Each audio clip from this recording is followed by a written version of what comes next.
took 2 of 3 from the Chicago Cubs over the weekend to narrow Houston's lead in the AL West to just 3 games. They did have a chance to sweep in that finale. Instead, it was a deflating 19-2 loss tonight.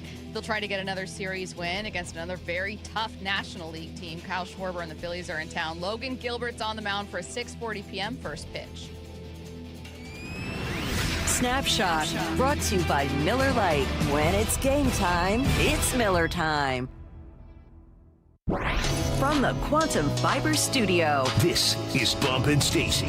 On Seattle Sports. Streaming through the Seattle Sports app and at seattlesports.com. Now, here are your hosts, Michael Bumpus and Stacy Ross. Here we go now. You know, if I were to tell you guys on Friday, prior to that series opener against the Cubs, hey, come Monday morning, we're going to be talking about how the Mariners took 2 of 3 from the Cubs, both of them walk-off wins, and the Houston Astros dropped 2 of 3 to the A's to narrow their own lead over Seattle to 3 games. You'd be like, oh my God, that's incredible. First of all, how do you know the future? But secondly, that's great news. This is great news. We'll take it. And all of that's true. All of that's still true today. Right now, the Houston Astros, having lost back-to-back series, you had series against the Brewers and Cubs. There was an opportunity there for Houston to make up ground, and instead they lost ground because they dropped 2 of 3 to the Angels. They dropped 2 of 3 to the A's. Meanwhile, you took 2 of 3 from a team that is second in runs per game. And you did it especially on Saturday in thrilling fashion with a walk-off homer from Randy Arozarena. You walked him off twice. That was gutting. I would feel worse as a Cubs fan with those 2 walk-offs. All of that's true. I didn't feel great, though. Sunday night, 19-2, getting ready to put the Seahawks preseason game on, and I'm just feeling angry. Anyone else? Angry? No, I wouldn't say angry. I was embarrassed, honestly. I was like, dang. We're up 2-0, right? Up 2-0. When Randy hit that homer, I was like, I'm like, all right. It's going to be a sweep. Let's go, boys. Let's go. And I forgot what I was doing. I was like checking in, right? I was at the house cleaning up, and I'm going back and forth. And then I look at my phone, and I tell myself, am I being punked? Like, is this a thing again? Like, no. 15-2, no, 16-2, 17, 18, 19. I think it was with Paul Moyer. Yeah, it was with Paul Moyer. And we kept looking at our phones. We're like, this cannot be real. Yeah, it is what it is, though. And you know what's messed up is that Bryce Miller is getting – now, Bryce didn't play his best, right? But he's getting – what's the stats since 1850, like the first time? Oh, yeah, they start hitting you with, like, players used to go to war. I'm like, he didn't give up all those runs. It was a team effort giving up all those runs. But no, it was a weird weekend because, yeah, you take 2 out of 3, but then you just see a horrible outing and you look at that score and it doesn't feel good. But you know what? It is what it is. You move on. It's crazy that we're saying flush it again within like 6 or 7 days, but that's what you got to do. No, I'm glad that you mentioned that because, again, a negative run differential right now, which everyone in the AL West has, a record under 500, which everyone in the AL West has. Everyone outside of the AL West is looking at the AL West going, what an embarrassment to baseball. Just let another team from the East in there. Let another team from the Central in there. But guess what? The New England Patriots aren't the only ones that get a benefit from a horrible division once in a while. The Seattle Mariners have a chance to do it this year. It's just a shocking up and down swing this week. From Zach Harris, our own digital reporter, the Mariners went 3-3 while being outscored by 38 runs this week. Now, if I were to tell you, hey, series against the Brewers and Cubs, you're going to go 3-3, you'll take it. You'll take it every time. I mean, outside of obviously getting, sweeping them or taking something, you helped yourself this weekend. But God, was it frustrating. It was such a roller coaster of emotions, right? You get Rivas with the walk-off. You got Randy doing something, first time since 1950 something. Someone's hit the first pitch as a home run and the last one as a home run, and the same week got 2 guys doing it. Like, you saw history. And one of the home runs goes over the other guy's head. Yeah. Like, you saw history on the good side and you saw history on the bad side. So it was an interesting weekend, but you said it. You benefited from this weekend. You did essentially what you were supposed to do, and you're trying to close in on these Astros. All right, so let's talk about it. What we liked, loved, and disliked from this series against the Cubs. Bump, what's something you liked? I liked walking off the walk-off champs. I looked that up, and the Cubs have 13 walk-offs this year, most in the league. Oh, I didn't know that. And Seattle's right behind Taste of their own number medicine. 2 with 10. So I like walking off the walk-off champs. That was exciting. And the passion. I look at Randy, and when I see him do something great, I'm like, he ain't going to be here next year, though. You know, it's almost like I got to tell myself just to be in the moment with Randy. But just the passion he showed when he hit that walk-off bomb, that was fun. That got me hyped up. I stood up. I did the dad stand-up real quick. Like, all right, I see you, Randy. I actually had that one under loved, especially Randy's. Now the stretch, and the 0-1 is on the way to Randy. Swing and a high fly ball. Deep center field. PCA back to the warning track to the wall. Goodbye, baseball. Randy Arozarena walks it off with a 2-run home run here in the bottom of the 9th inning. A miracle finish for Randy Arozarena. The Mariners win it 5-4. You couldn't tell Mariners fans anything Saturday night. You couldn't tell them anything. The vibes were impeccable. Oh, your team might not win. I don't care. I don't care. You just walked off with a 2-run bomb, the Chicago Cubs. It flew over the head of PCA, who dealt that heartbreak to another team, as you pointed out, Bump. Thank you, leading the league in walk-offs. How'd it feel, Cubs? It was amazing to be able to see them do that. Now, so that's what I have under loved, and I also took, a series win over the Cubs. You can afford, I think, someone tweeted at me, they said, well, they can only afford 8 more losses. The season's lost. And I was like, well, I don't think you need 86 wins to take the AL West. I actually think that getting 2 from the Cubs was massive, was absolutely massive. So I had that under loved. What I liked, Kate Anderson's debut. Again, I think some people were wondering, I think some people just weren't quite sure of his profile when he came up there. He's not going to go be Jacob Mizrowski. That's not who he is as a pitcher. But I thought it was an incredible start for not just his profile as a pitcher, but for just meeting that moment. This is what he said Saturday. Yeah, it was obviously really cool opportunity, and forever grateful for this opportunity. And walking through the doors today was special, and glad I got to come in yesterday, kind of get my feet wet a little bit. So today, not by any means it was a normal day, but it felt a little more comfortable, and it was just a blast out there. And the way the game finished was really cool. So does not sound 22 years old, and yet no, I really liked Kate Anderson's debut. That was under loved. I loved specifically Cade shaking off Cal Raleigh. I remember watching him do it, and he did it twice. It wasn't just one. You got to pitch in, shook him off. Another pitch in, shook him off. Why'd you love it? Because it showed just a confidence that I didn't expect out of such a young player. I mean, obviously, you got to be confident, you got to be talented to make it to this level. But for him to look at Cal and shake him off twice, I was like, all right, I see you, young fella. Yeah. Now, if I'm Cal, I might have an issue with, listen, let me do my thing. Let me call it. But, no, I loved it because I try to get into the mental of an athlete. And for him, his debut, he's at home. He knew what he wanted to do in that moment, and I can appreciate it. I loved it, honestly. Speaking of Cal, I feel like this year, and he's earned it, has been kind of like a pile on Cal kind of year where it doesn't matter what he does. If he does anything that is in any way bad or underwhelming, a pop out, right? Literally anything, people will just pile on. And that is just, he's made his bed by underperforming this year. But I sometimes I see people say stuff where I'm like, man, I don't even think you believe that. I think you're just making the easiest joke possible. So maybe because of that, because I get really tired of the same joke being made over and over, or maybe because I'm desperate to see this team get to the postseason and Cal's your best bet to do it, I was encouraged by what I saw from Cal. His last 7, now this is good for him. It's not going to blow you away. But his last 7, 222, 417, and this is the most important thing, slugging .556, 2 home runs over the last week. That 3-run bomb on the first pitch on, importantly, a 4-seamer was really massive. So I don't want to say loved because it's hard to love much of anything from Cal this year, but I have liked what I've seen this week. He had a hit taken from him. He had a hard hit single. I think his ABs, maybe it's because he's hitting lefties. Maybe he's just better with that swing. But I thought he looked solid in this series. I do.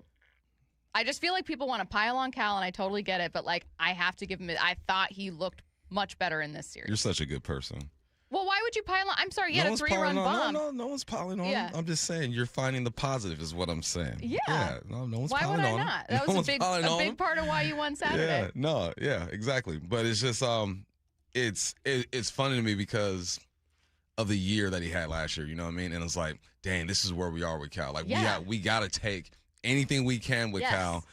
So when he has his little milestones, it's like it's celebrated, you know. And I hope his teammates are celebrating him. I hope that they're pumping positivity into him because for this team to make the run that we're hoping they're going on, he has to continue to take these steps. So, I think it's good. And if Cal was a first baseman and you also had Josh Naylor, he wouldn't be out there and he'd be benched, but he's your catcher. So for everyone who's complaining and just like ranting about it, it's like, look, the Mariners and Cal are in kind of a weird spot where you can't really do anything else but put him out there. So, yeah, him getting a 3-run home run is pretty massive. Yeah, it is. It's more massive for his mental, man. I just hope there's some type of relief. You know what I'm saying? Like, because I'm sure he's been into some dark places this year mentally. You know, so everything that Cal does positive, I hope everyone's just gassing him up because I would hope so. He's gotta go on a run. Well, he does. And again, it's not to take responsibility off of someone, but like I just get tired of seeing the same joke about anything over and over and over. Let's get to what we disliked. This category is pretty large. What's the first thing that comes to mind for you? For what? What you disliked? Oh, I think you're going to say the same thing. Just Dan's bullpen stuff. Yes, that was my number one. It's just like, come on now. There seems like he's not quick enough just to yank him off stage. You know what I mean? You see those cartoons where they have that big stick and they yank somebody off stage? I'm like, Dan, just yank him off the stage right now. What are we waiting for? Yeah, that was a bit frustrating this weekend. This was what Dan had to say about not yanking Cade off the stage during his big start. And, he had the big double play and a chance for him to really finish it off. It didn't go that way, but, I think I think he takes a lot of positives away from today. He does. One of the positives I'm taking is that he looked really solid, but one of the things sitting with me is that, Dan, what do you mean he had a chance to finish it off? Yeah, sure, that's literally true. He is physically out there with a chance to get out of the inning. That was the time to take Cade out. And Dan, as part of his postgame, talked about Cade, who had pitched no more than 80 with Arkansas, being like, yeah, we were looking at 80, 85. Dan, are we just looking at the number, trying to get to 80, 85? Or do you actually have a feel for what's going on in this game and recognizing that it's time to take Cade out of there? And not only that, maybe Dan puts a bullpen arm out there and that bullpen arm still gives up a homer to Horner or to Bregman or to whoever, and people complain about it. Okay, then you're wearing that, but at least Cade isn't. You know what I mean? Like, you got to kind of take a bullet for your guy, too, and recognize the third time through the order, tough for anyone, but is especially going to be tough for Cade. He's got runners on. That's the time to take him out and keep him from kicking himself and spoiling his outing. And not everyone's going to agree with me on that, but I think that was the opportunity to take him out, and I am shocked. I am shocked that he didn't in that moment, and I am shocked that he didn't take Bryce Miller out the day after. I don't know if there's just not another voice in the dugout. I don't know if Dan just has too much faith in his guys or if he has a different – Dan knows more about baseball than I do. I'm not pretending that but you can also be critical. And I don't – for as much as guys love Dan, and that's real, I don't love his bullpen management, and I cannot for the life of me figure out how he makes those decisions. That's the thing. There's no, trend, Like, you don't necessarily know exactly what he's going to do in that moment. When it seems like it's obvious. I mean, you mentioned the pitch count, right? Even I knew that. I'm like, all right, well, he's around 70-some pitches. It's about time for him to sit down now. And you look at the situation, all right, let's get him out of there. But for some reason, Dan just rolls with it. So I would love to know. I mean, obviously, we got his thought process with that clip right there, but just see it, the raw. Like, what is going through Dan's head in some of these moments? And, it was a bit frustrating because both times you mentioned it with Miller as well. Like, I'm like, get them off the stage. I found it deeply frustrating. Like, they're done. Get them off. Deeply, deeply frustrating because this team cannot afford a lot of mistakes. You cannot. You are in do or die right now. I think you can afford more than 8 more losses the rest of the season because, again, I don't think it's going to take 85 or 86 wins to take the AL West. However, you can't afford a ton. And even if you would have lost this game no matter what, being 2 arms shy in your bullpen, which you were, right? Let's take Sunday. So now we're not talking about Cade. We're talking about Sunday with Bryce. You were 2 arms shy in the bullpen, and I understand that puts you in a pickle and you're in a tricky spot. But it's just one of those moments where you go, I don't know how you don't have a feel for this game. And the trade-off was always going to be, okay, maybe Dan doesn't make the best tactical decisions as a manager, but guys love him, and he's going to build up a great culture, and he's going to do all of this stuff. But it also doesn't feel like the most cohesive unit on the planet. I don't know. I just, coming up at 10:45, we're going to talk about, rather than just ranting about Dan, like the things where it's like, I would love to see Dan do this, right? Like actually having specifics. So that's our 10:45. And there are just a couple things where it's like, I'd love to see Dan do this. And almost all of them are mistakes that have already been made. So it's like, I just like to see that corrected this time around. And maybe it backfires, but like, why not try it? I don't know. That was one of the things. I'll throw on also, Julio in his last 15 is hitting 180. Struggle bus. Yeah, it's 097 over the last week. Yeah, struggle. Need Julio to do his thing. Randy is just so valuable to this team. It's crazy. It's nice seeing Cal look like he's trying to figure some things out, but it's about leadership, man. And I think Dan has to do a better job of putting the guys in position to have success. They got to go out there and perform. We get that. But the little things, the little decisions that he can make to affect the game, it's got get a bit more better because this weekend was frustrating. I'm with you. Let's get to headline rewrites. Extra, extra, real Headline rewrites. We must make headlines. The real story behind the headlines in today's news. Powered by Bay Alarm Security Services. With Bump and Stacy. Headline number 1, 49ers CEO Jed York was arrested Sunday night in Ohio over the weekend and was found guilty of 2 misdemeanor charges of disorderly conduct and possessing criminal tools. The state of Ohio amended 1 count of engaging in prostitution to a disorderly conduct charge. What's the real headline? Jed York adding a new twist on Bang Bang Niner Gang. My alternate headline was, oh, man. Jed just wanted to see what a healthy hamstring looks like. Oh. I couldn't decide. Did you see he was arrested at a trailer park in Ohio? That's what I was saying. No. West Hills Mobile Home Community. I did not see that. Come on, man. Now, look, people who live in mobile home parks, they're fine people. But, like, you're a billionaire, man. Yeah. You're not usually hanging around people what do we that think live in trailer parks. the criminal tool was? I think probably a police scanner, right? That's what Ian said. Ian's theory is it's not a police scanner. Brass knuckles or anything like that. Criminal tools. He's trying to break into cars. He's got like you think something to pick locks with? Yeah.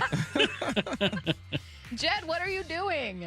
What are you doing? There's no like 49ers joke or anything to take from this other than like a billionaire owner. Nothing's going to happen from this. I think I read that he had to pay an $1,100 fine. He served a 2-day jail sentence. Yeah. Oh. Uh-oh. That'll discourage him from ever doing anything. I need to know what the criminal tool was. That's what will be top of mind for me. I've never been to a mobile home community, and I don't have the money that he has. Like, it's the whole situation just seems shady. It is shady. Obviously, my man got booked, but man, there are ways to do things. That's not the way to do it. I mean, I'm just never mind. I was going to make an Aurora joke. No, I need to stop. There's too many things that I want to say that aren't radio friendly that I'm just going to keep to myself. What's the next one? Headline rewrites. Headline number 2, the Astros fired GM Dana Brown while the team sits in first place. They're now the 3rd AL West team to fire their GM in the 2026 season. What's the real headline? I don't think we're going to see a 4th.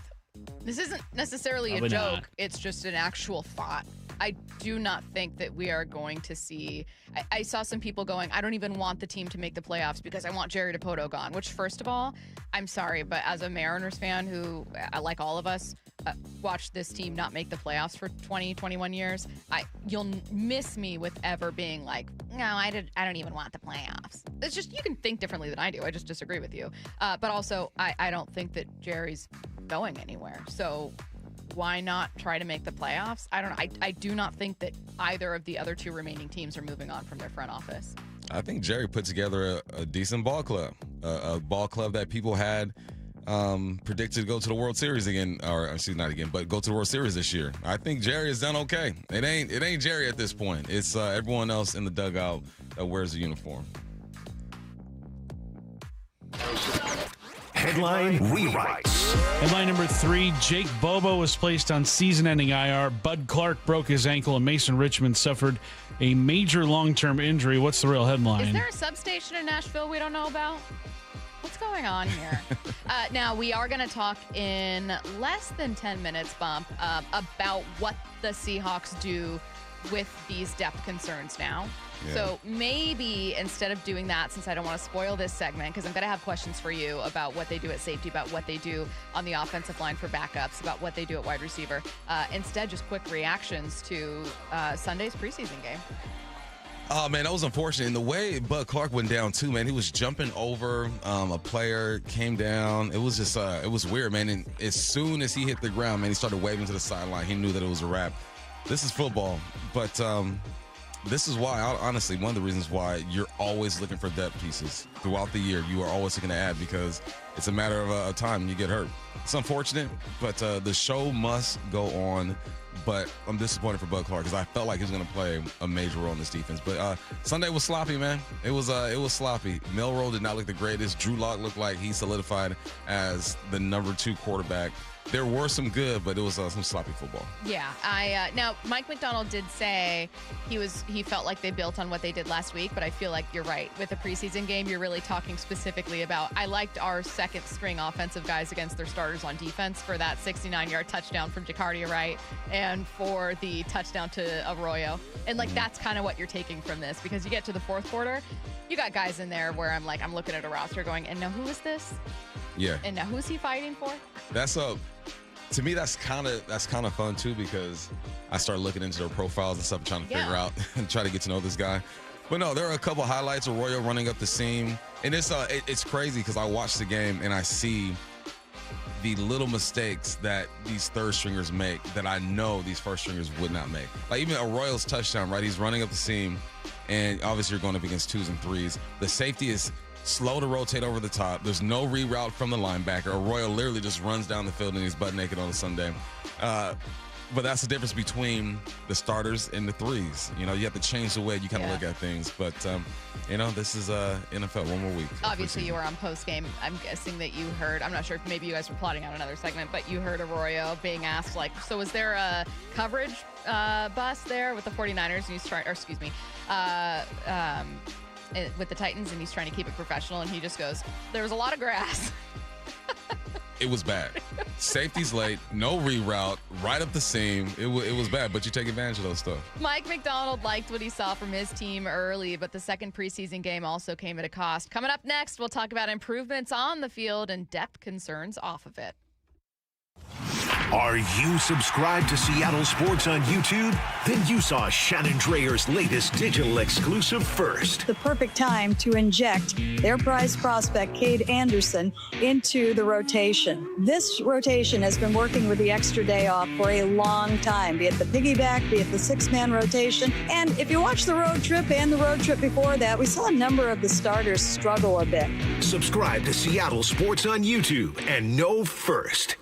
After years of football and the injuries that go with it, my first thought was always go get surgery. Hey, it's Dave Wyman, but after a consultation with Dr. Mark Wagner, MD at Seattle Sports and Regenerative Medicine, my eyes were open to an alternative to surgery, and I'm talking about stem cell therapy. Well, and my buddy and co-host Bob Stelton, also in pain, and decided to go see Dr. Wagner. I had a hip issue from 14 years of jiu-jitsu. How's the pain now? Everything I did before, I can do just as well. Hitting the heavy bag, sparring, rolling, all of that is back in play. This whole thing has been such a pleasant surprise because I really was of the mindset, I'm going to have to go under the knife. I'm going to have to get surgery. And this really saved me from that. I could not be happier with the results. Whether it's a hip like Bob had, a shoulder, a knee, a wrist, an ankle, before you choose surgery, consider stem cell therapy with Dr. Mark Wagner, MD at Seattle Sports and Regenerative Medicine. Do it. You will not regret it. Hey, get the facts, hear from all the patients I've talked to, and schedule your consultation at drmarkwagnermd.com.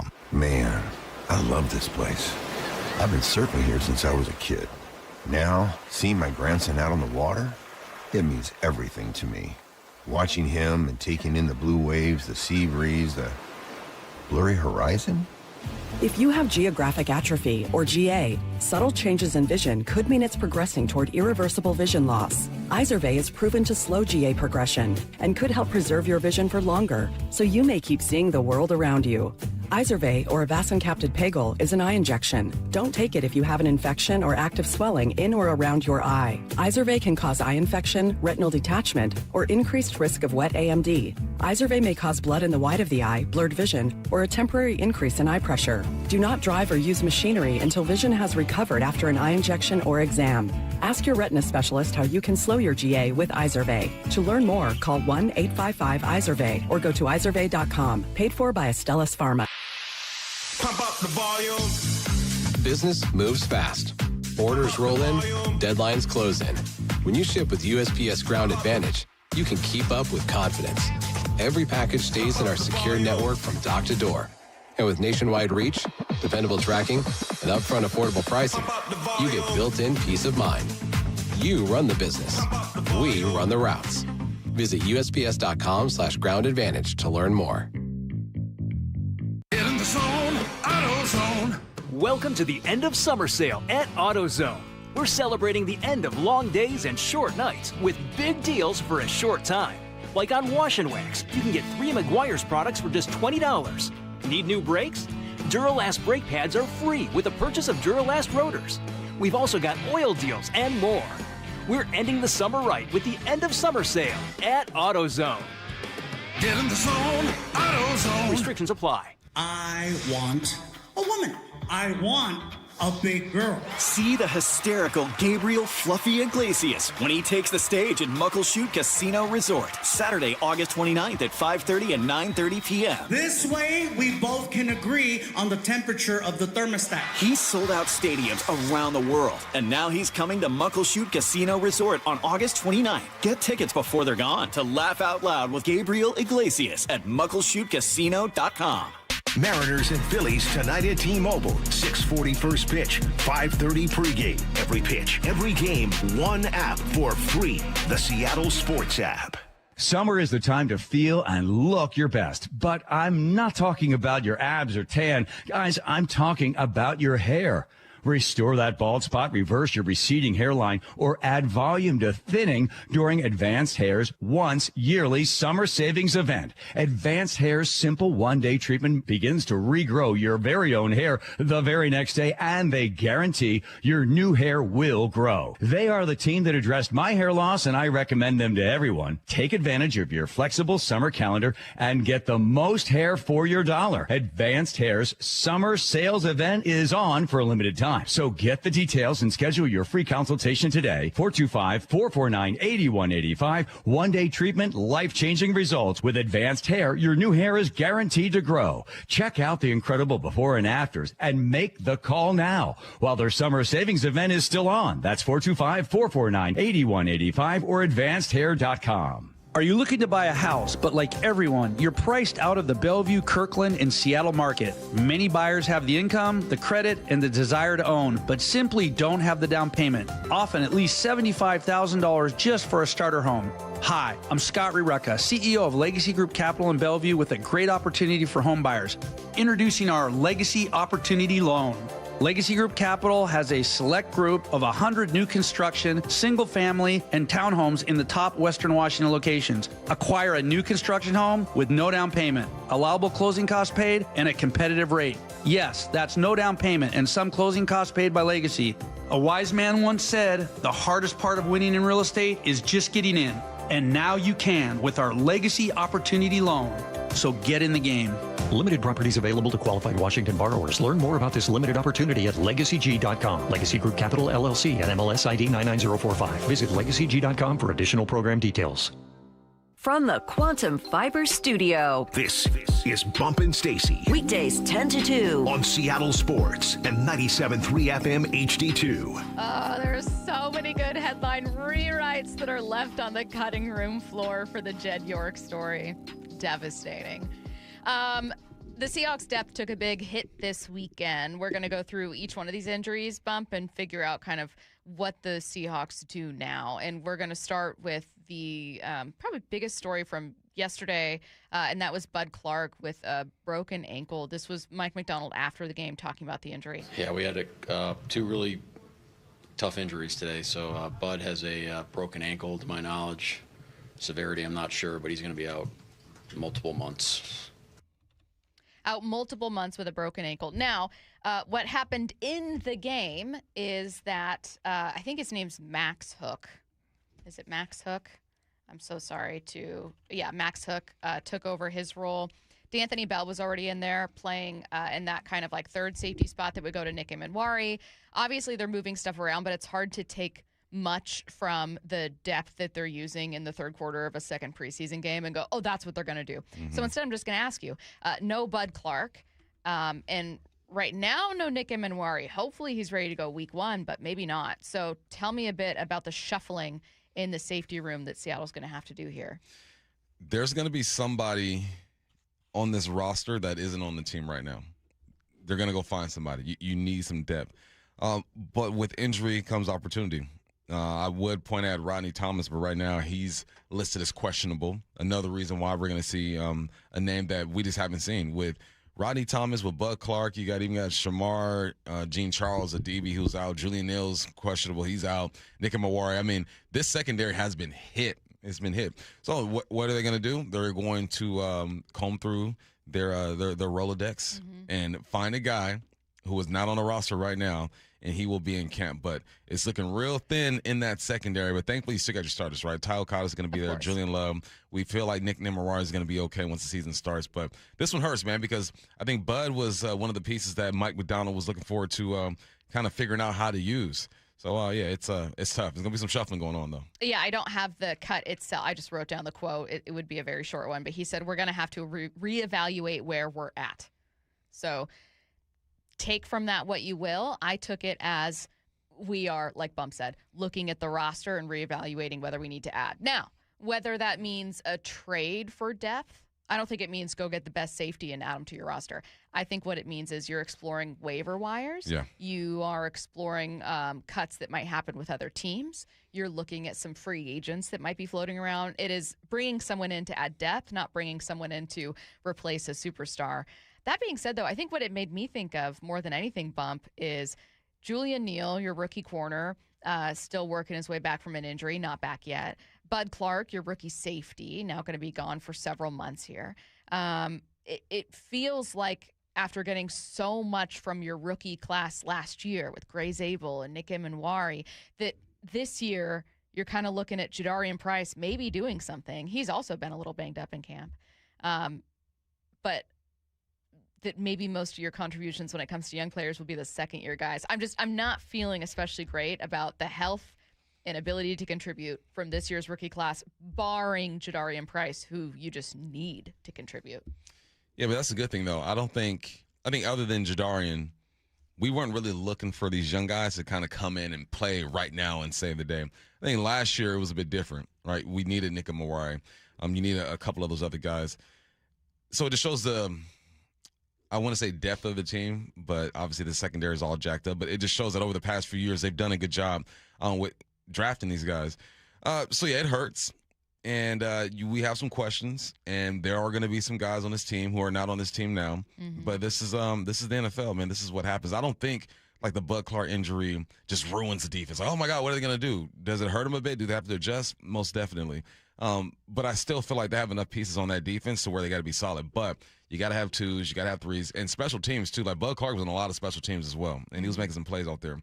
So it's gonna hurt. It's gonna hurt the team a little bit, but I think they can still accomplish all the things they want to accomplish. I'm guessing that's going to be your reaction to the second injury update. We are going to get to wide receivers. I've had one person texting in already. Right now, we're going with backup guard Mason Richmond. This is the latest from Mike McDonald. But we're gonna try to figure out what's going on with Mason, but we also think that's a major injury, a long-term injury. So all right. So depth along the offensive line taking another hit. I'm going to guess you have a similar approach where you're like just find depth, but you don't need to. That's not going to change how you want to do things. No, you got your guys on the O-line. You got your starters. I mean, Bo Stevens hasn't even really pushed Anthony Bradford. That's how much of a better offseason and preseason that Anthony Bradford has had. That you draft a guy to push him, and from what I see and what I hear when I talk to people, he's not even really pushing him right now. So yeah, it's jacked up. You want your guys out there, but you bring back 13 linemen for a reason. There's some cohesiveness there. You're just hoping that he would have more opportunities to develop. That's the thing. When these injuries happen, development just stops. Right? You're hurt.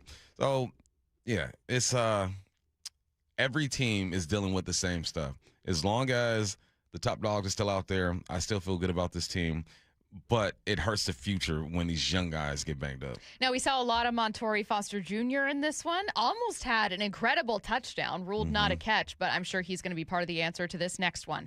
Again, a long-term injury for Jake Bobo. This was news from Friday. Our heart goes out to Jake Bobo. He's seems like it's going to be a serious knee. We're going to get an image, but early returns, just looks like it's a long-term injury. So that's unfortunate. Okay, so again, depth at safety, depth on your offensive line, and depth at wide receiver, all taking a hit in a 3-day span. How do you move forward without Jake Bobo? Cody White, Montori Foster, Emmanuel Henderson, Ricky White. Those guys gotta step up, and it's more you feel the effects of Bobo on specials. He was a special team specialist. I want to say he was on dang near every special teams unit. So now you need some of these guys to step up. And the young man out of Kansas, I believe Emmanuel, he's a guy that was brought here to really help out on special teams. That was his thing. I think I read a quote from Mike McDonald saying, he wants him to take the next step when it comes to specials.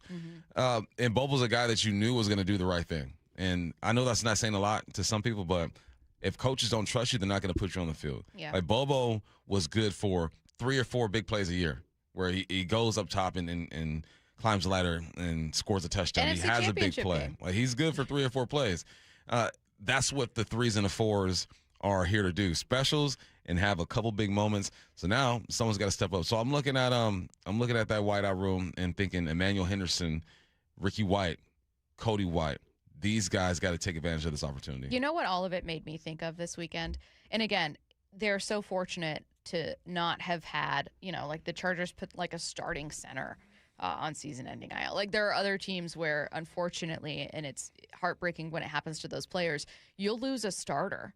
Tunsil was it Tunsil? God, who was it that had a torn tricep? Like just you'll have injuries where you go, oh my God, how are we going to get through this every year for every team? The Seahawks have not had one of those yet, knock on wood, but it made me think a lot about the injury fortune that they had last year with barring a game against the Tampa Bay Buccaneers when you were down to like third stringers in the defensive back room, you were otherwise fairly healthy. Like Nick Emenwari missed a total of 3-4 games, and it felt like so much more. Yeah. Same with Ken Walker. It felt like so much more, and then you actually get those guys out there. And so I think it was just a reminder to me of, hey, one of the big things that's tough about repeating as a Super Bowl champ is the thing that you cannot control.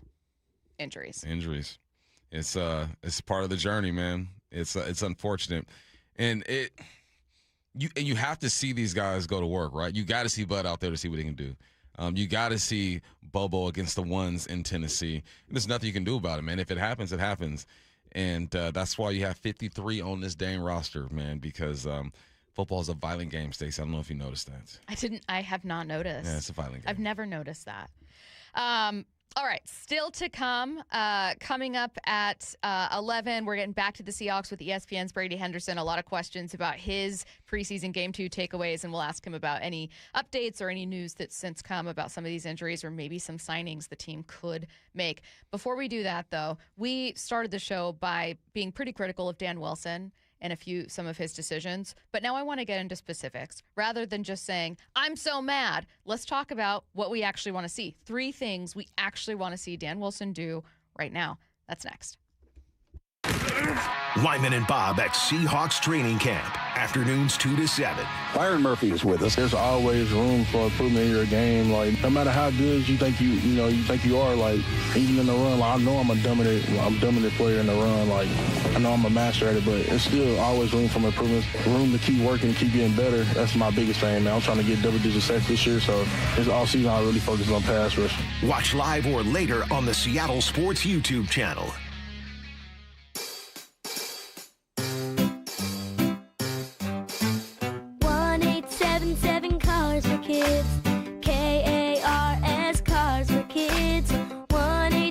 1-877 Cars for Kids. Donate your car today. 1-877 Cars for Kids. KARS Cars for Kids. 1-877 Cars for Kids. Donate your car today. Ready to get rid of that old car? Donate it to Cars for Kids. Call 877 Cars for Kids to speak to a friendly live agent. Donation is super easy, and your car can be picked up as soon as tomorrow. Go to carsforkids.org now or call 877 Cars for Kids to donate your car today. 1-877 Cars for Kids. KARS Cars for Kids. 1-877 Cars for Kids. Did you know you can donate real estate too? Go to carsforkids.org. That's cars with a K. This is a special alert to all Americans who own a vehicle with less than 200,000 miles with an auto warranty about to expire or with no warranty coverage at all. Due to a decline in the economy, CarShield is announcing a low-cost month-to-month vehicle protection plan that is now available to the public to save any driver out-of-pocket expenses on future auto repairs. Call now to find out how you can pay almost nothing for covered auto repairs. Yes, you heard that correctly. Pay almost nothing for covered auto repairs. An open phone line has been established for all drivers to call for a free quick quote. Call 800-292-4541 now. Drivers who are covered will not have to pay for covered repairs again. This protection plan is at an all-time low. Additionally, drivers who activate this vehicle protection today will also receive free roadside assistance, free towing, and car rental options at no additional cost. Call us for your free quick quote today. 800-292-4541. That's 800-292-4541. What do you have to lose? Call 800-292-4541. Again, 800-292-4541. Dave Wyman here, brand new member of Harborstone Credit Union, and I got my PNW Cashback checking account for free. No fees or minimums, and when I make everyday purchases with my Harborstone PNW Cashback debit card, I earn up to $30 each month. Gas, groceries, coffee, travel, lunch, all categories count toward your cash back. Open your free account online like I did. Go to harborstone.com/cash or visit one of their 29 branches across the Northwest. Insured by NCUA. Terms and conditions apply. Hey, baseball fans. Rick Riz here. I'm excited to introduce you to my good friend Keith Dashafy, owner of Pella Windows and Doors of Western Washington. Keith? Thanks, Rick. At Pella Windows and Doors, we pride ourselves on delivering top-quality windows and doors that enhance the beauty and energy efficiency of your home. Our products are built to last with innovative designs and exceptional craftsmanship. Whether you're looking to upgrade your windows or install new doors, Pella has you covered. That's fantastic, Keith. Don't wait. Schedule your free appointment today at PellaPNW.com. Hey, Brock Heward here for my favorite East Side restaurant, Sea Star Restaurant and Raw Bar, and my good friend Chef John Howie, who wants to buy you dinner. All you need to do is make a reservation Sunday to Thursday after 8 p.m. You come in, enjoy your meal as always, and when you're finished, roll the dice. Roll a 6, and Chef John will buy your dinner. 100% of all food charges will be removed from your bill. How fun is that? You feeling lucky? Then come roll the dice. Make your reservation now at SeaStarRestaurant.com. That's SeaStarRestaurant.com. Nobody gets you closer to the action at Seahawks training camp than the home of the Seahawks. I see you, boy! Seattle Sports. Guys, I'll never forget the first time I saw somebody get results at our clinic. He was an 81-year-old man who hadn't been intimate with his wife in over 8 years. Viagra had stopped working for him, and he was desperate for help.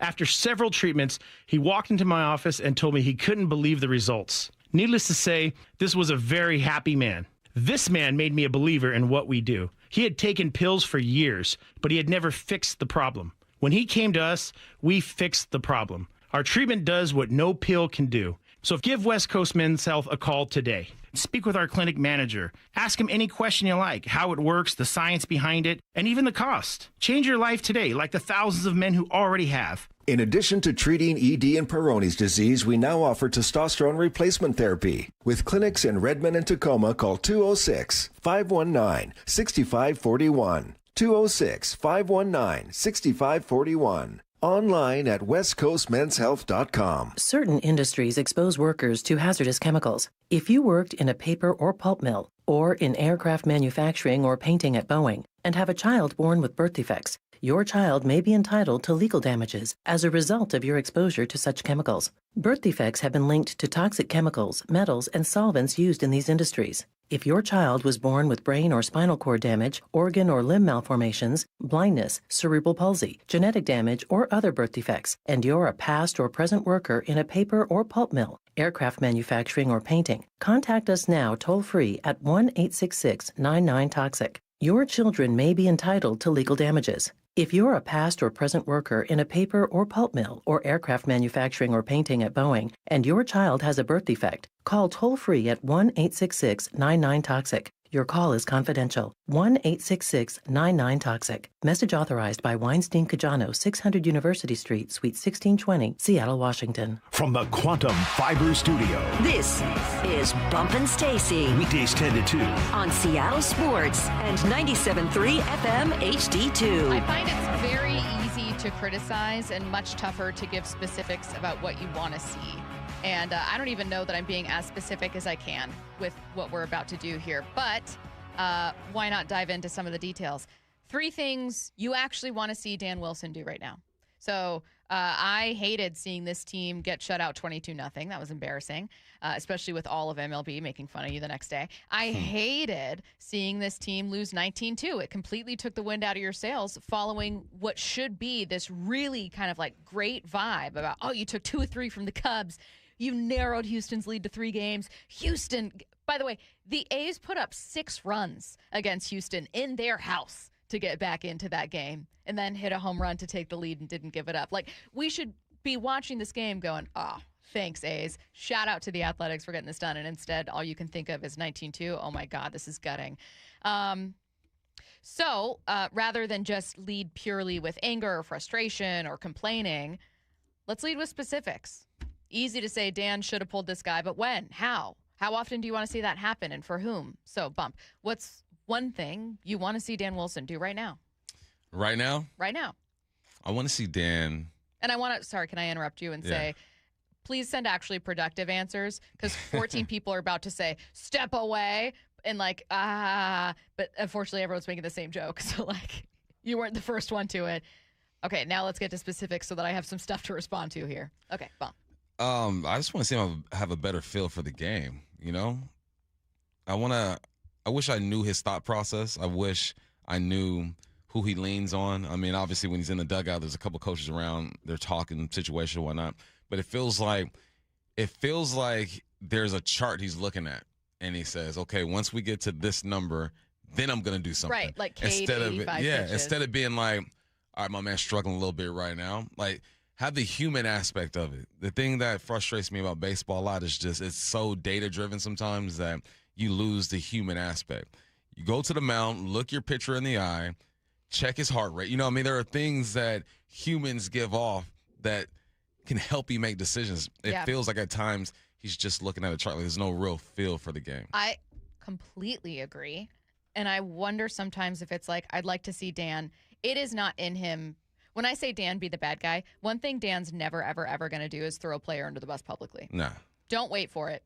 Like, Julio could have gone 0 for 30 over a stretch and gotten ejected from games. Dan's never going to throw a guy under the bus. No. But I don't think that that's the only way to, like, be the tough guy. I think it can be, hey, my starter wants to get through this. My starter wants to get through this. I'm not going to let him. Mm-hmm. I think he's only going to hurt himself at this point, and I'm going to pull him. Yeah. Or like, hey, my catcher wants to play through an oblique. I'm not going to let him. I'm gonna sit him today. Or hey, my guy, right? Like there's a million times where it's like, be the bad guy, be the tough guy. It doesn't have to be not being on your player's side. Sometimes it means making decisions for them, because you cannot expect a player. One thing that I always push back on is the idea that like this player should pull himself. Bump, that's not in the DNA of a professional athlete. Simply not. You got to be the parent sometimes. Yeah. And when you're a parent, you make decisions for your kids that they might not necessarily like, but it's the best thing for them. And it feels like at times Dan kind of lets the players make the decisions. Agree. And it hurts the team. Yeah. So, yeah, that's Dan. Just come on. Be the bad guy. It's all right. Be the bad guy. And also, be willing to go to the bullpen early And maybe like one thing I'd like to see Dan do, I know we're already getting into 3 here. We have other stuff to explore, but I'd be curious. I would love to be a fly on the wall, Bump, and see how he makes these decisions. Like, if Dan is asking a lot of people a lot of questions and then settling on this stuff, well, then you have a bigger issue about like, well, what's the whole dugout thinking? If he's not, I think one thing I'd like to see Dan do is like ask more questions. Right. Hey, if you're talking with Jerry or Justin after the game, figure out where you went wrong. If you're talking with Pete or whoever else in that dugout to try to make these decisions, like ask those questions. Don't be afraid to make sure you're making the right decision or to actually pull the trigger and make a decision. So that's one thing I'd like to see too. Yeah, it's managing, you know? It is definitely managing, but they're still in a position to possibly win this division, maybe get into the playoffs, but you feel like you don't want it to come down to like 2 or 3 decisions late that Dan made or didn't make. You know, you want to feel like the players either lost it or won it. Yeah. But everything was set up for them to have success. That's the feeling that I'm looking for. Quickly, someone said, but Dan stepping away isn't a joke to me. I get that you're looking for other answers, but it's no joke. Here's why I say that. I think Dan is the manager of this team for the rest of the season, wherever that may take them. I personally, not everyone agrees, I personally would like to see this team get to the playoffs. You can disagree if you want. I don't think it's going to change anything about decisions they make in the offseason or whatever if they do. And so I would like to see them do that. So when I say, hey, I want to see Dan Wilson do this, it is with the idea of Dan's the guy for the rest of the year. The players still really like him. And like, what do I need to see him do? For instance, I want to see Dan give guys a couple days off. Give Cole Young a day off. He's played in every game. He ended up pinch hitting in the first game that he sat. He looks tired. He's not playing especially well. I know you don't have better options there and you're in win now mode, and I get it. And ideally, you would have given Cole some days off sooner. This is exactly where you were, by the way, with Cal and JP last year, where you should have given those guys more days off. And then you got to the ALDS and you got to the ALCS, and Cal and JP were clearly exhausted. Give Cole Young a day off. Yeah, you got to read the room. Give Cal a day off. Yeah, it's probably difficult for him to look at Cole and be like, all right, we're going to give you a day off when he's been one of the more productive bats out there. Yes. So I get the dilemma, but you have to, it's about maintenance, right? You got to make sure that your guys are healthy, physically, mentally, and in a good place. And that's what I thought, that he would be better than Service when it comes to that, because he seems like a more personable kind of guy. And he is. You know, he connects with the players and whatnot. But sometimes it's just hard to pull the trigger. It's hard to do it because he does realize how crucial these games are, and he wants your best out there. But yeah, I'm with you. Sometimes you gotta sit, let him chill. Well, and again, I think he's just managing for the era in which he played. And while I can understand why, I guess I'm just surprised there aren't more voices pushing back. Like, you already have oblique and injury concerns with Cal. You already had injury concerns with a couple other guys in this lineup. Cole Young has played every single day. And while, again, I completely understand that now you're kind of in win now mode where it's like, hey, whoever helps us win this day, we fundamentally need him out there, and I completely understand. Once again, this is exactly how I felt last year with rest days. It's something you should have started sooner, and now it's almost too late. But I think in the case with Cole, he simply cannot play every single game this year. Just give him one day. Give him a day. Give him a day. Take a knee.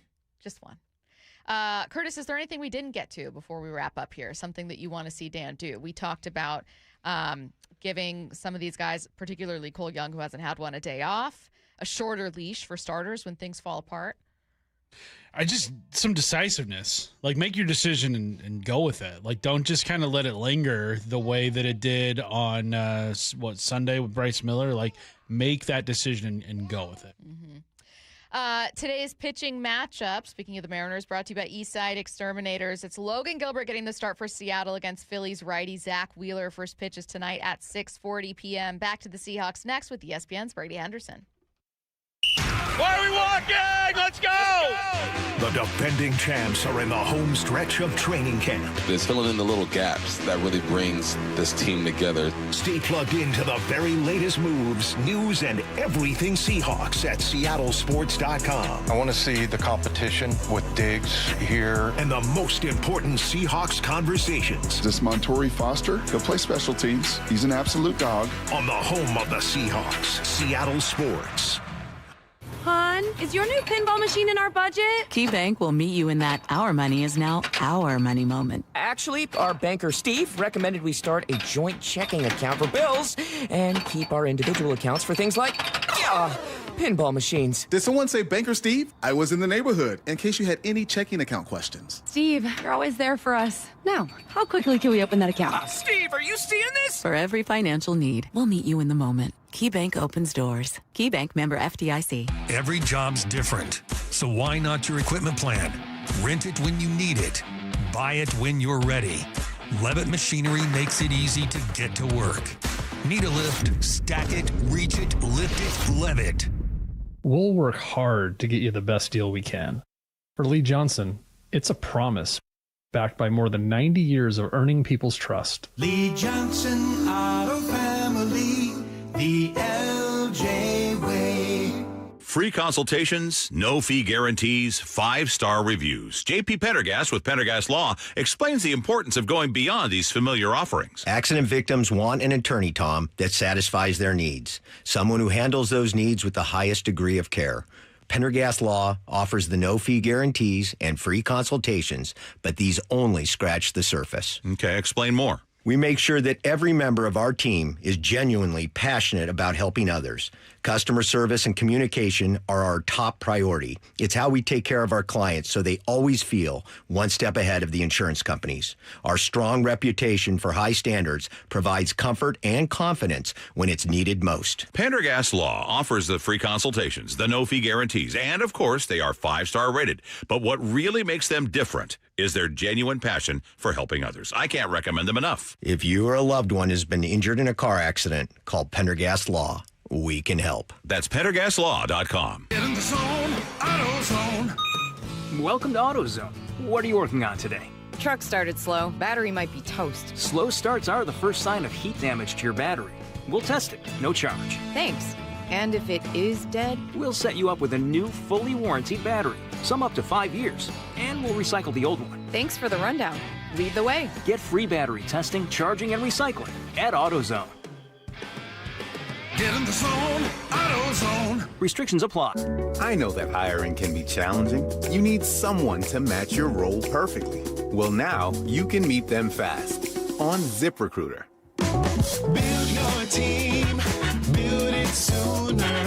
Meet your match on ZipRecruiter. Just head to ZipRecruiter.com/free right now to try it for free. That's ZipRecruiter.com/free. Meet your match on ZipRecruiter. Try it free.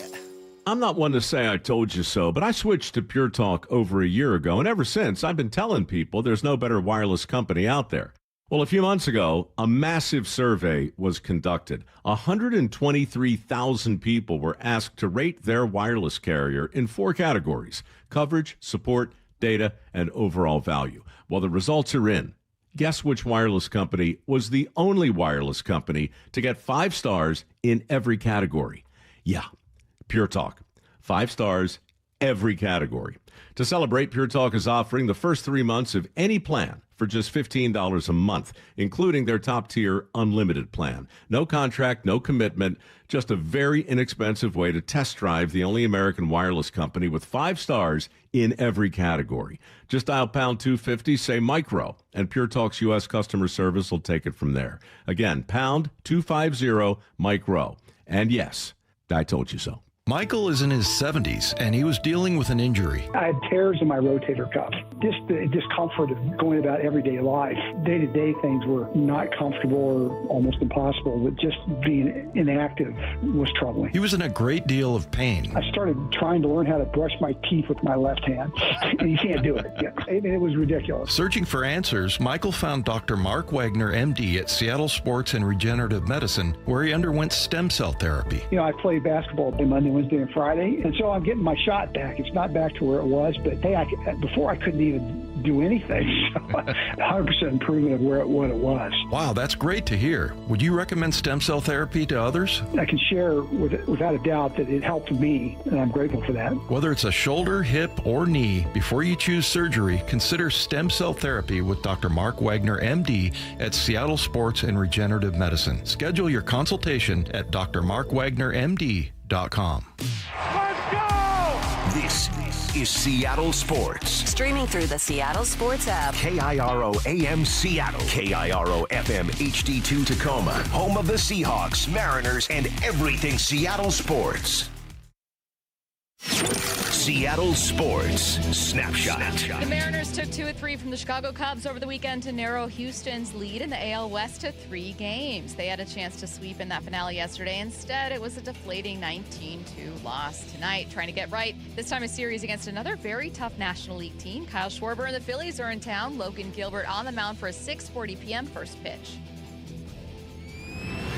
Snapshot, brought to you by Miller Lite. When it's game time, it's Miller time. From the Quantum Fiber Studio, this is Bump and Stacy on Seattle Sports. Streaming through the Seattle Sports app and at seattlesports.com. Now, here are your hosts, Michael Bumpus and Stacy Ross. Here we go now. Talking Seahawks with ESPN's Brady Henderson. Brady, how's it going? Doing well. Yeah. How are you guys? Thanks for having me.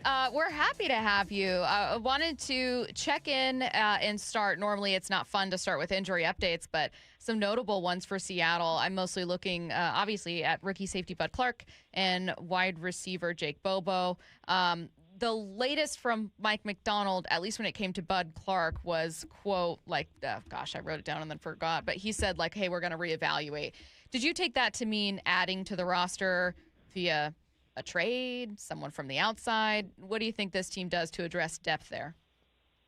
Yeah, I mean, I think normally when you lose a player like this and then you got, another guy in Rodney Thomas who's dealing with a hand injury. I was told that he had surgery this past week. It sounds like he will be back, or he has a chance to be back this week. So I don't think that is a long-term concern. But you've also got Nicky Manwari still coming back from his ankle surgery. I think normally you might look to add here, and maybe they will, but I would say that safety was probably one of the deeper position groups on their roster, to the point that, they had more NFL caliber safeties than they were going to be able to keep if everybody was healthy. So, initially going into last week, I did not have either AJ Finley or Rodney Thomas making the team. I updated that for whatever this is worth to put AJ Finley on there, and we'll see if they can get Rodney Thomas onto their practice squad. But Rodney Thomas is the guy who has started games in the NFL at safety for Indianapolis. So maybe this is a position where they have enough depth to where they don't have to make a significant move. And remember, Bud Clark was not. I think their hope was that he was going to challenge Ty Okada at some point for that starting job. But this was very clearly. Ty Okada, I think they were very clearly planning to go with Ty Okada in the starting lineup opposite Julian Love. So this was not a starter that they have to replace. It was somebody that, obviously a second-round pick who was probably going to factor in heavily on special teams and eventually push Okada for the starting job. But, this was a backup player. So I don't know if there's a big move necessarily that they need to make there. What do you think of the quarterback play so far this preseason? Well, I thought Drew Lock was excellent last night. 12 of 14, 100 and something yards, the touchdown, scored on his first 3 possessions. It was different last week in that preseason opener against Dallas.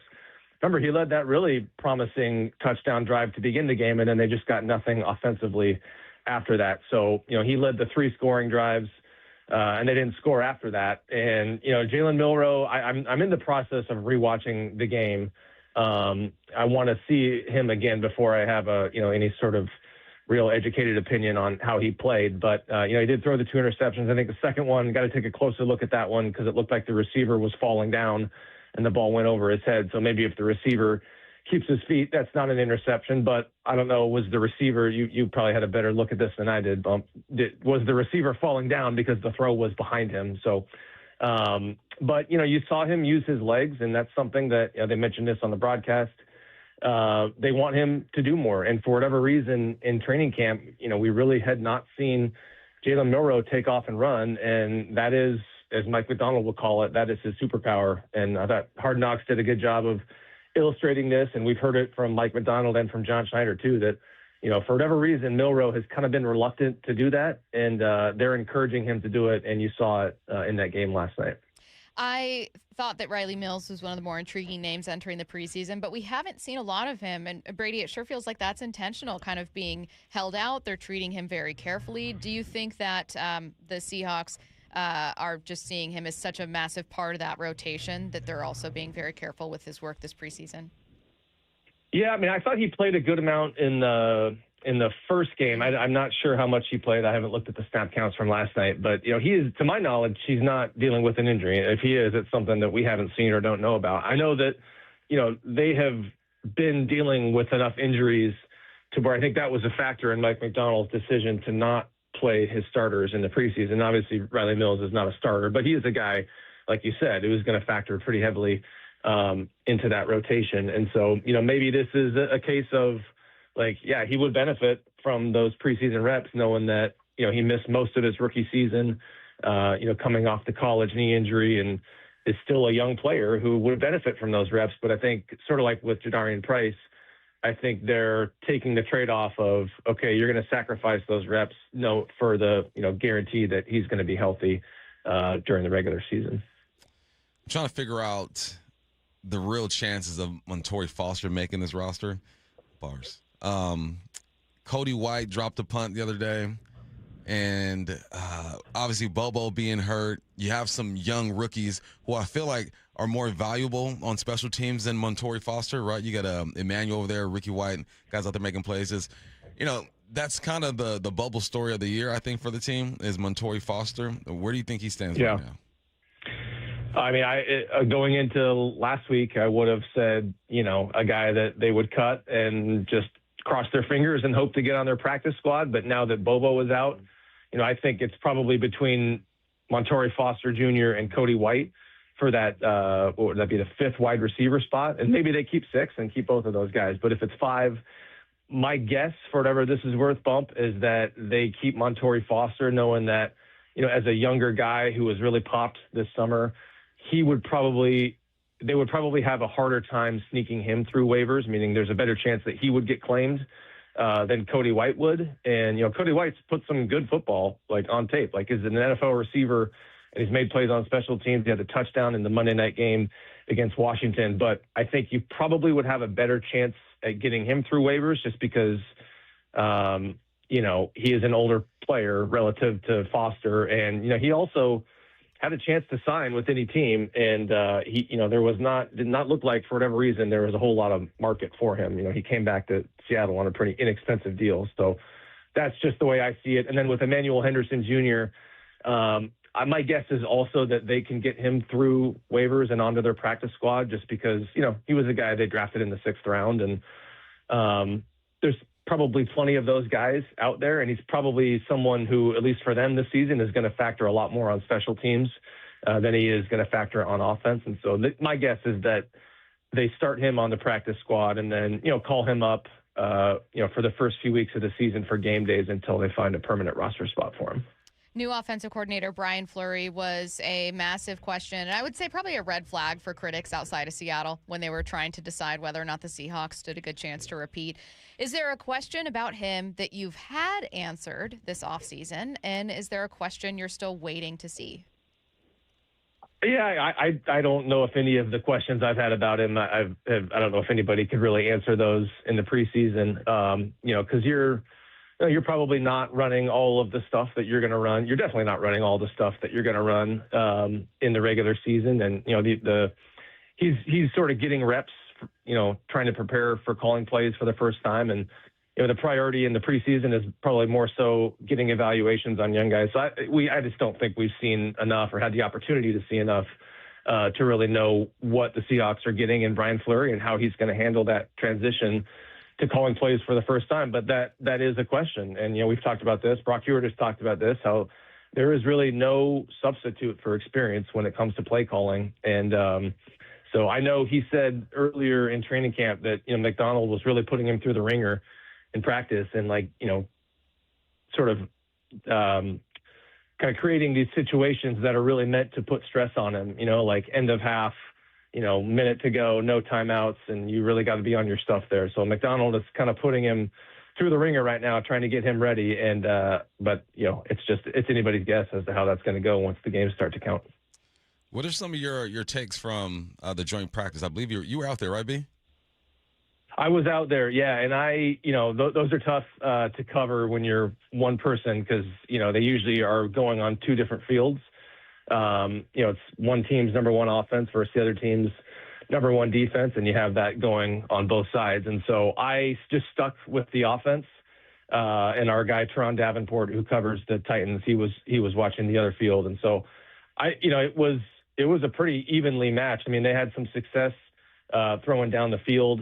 I thought Helani looked good catching the ball, had a couple touchdown catches. And, that is something I'm going to keep a close eye on is how much these receivers can help out in the passing game. And, if you're wondering where George Helani is going to find his role, assuming that Jadarian Price is going to be their number one guy and they're going to mix Emmanuel Wilson in as that, short yardage guy, Helani seems to me like he's got a skill set that is pretty well suited for third down work. He's not like the most explosive guy, but he catches the ball really well and he pass protects really well. And that is exactly what you want out of a running back who comes in on third down. So, and that was just one thing that stood out, because he caught the ball again very well in that practice against the Titans. Hey, out of curiosity, you've covered every Seahawks training camp since, what was your first one? Was it 2014? Sooner? Yeah, it was. I was sort of starting in 2010, but I wasn't really out there full time. Right. So you've covered a number of Seahawks training camps, different head coaches, different superstars, good offenses, struggling offenses, good defenses, bad defenses. This is then probably the first Super Bowl winning team that you've been covering in person the following year, assuming that it was coverage for ESPN was post Super Bowl 49's visit and 48's win. Does it feel any different at all, or does it just kind of feel like another training camp? Can you sense a difference with this team?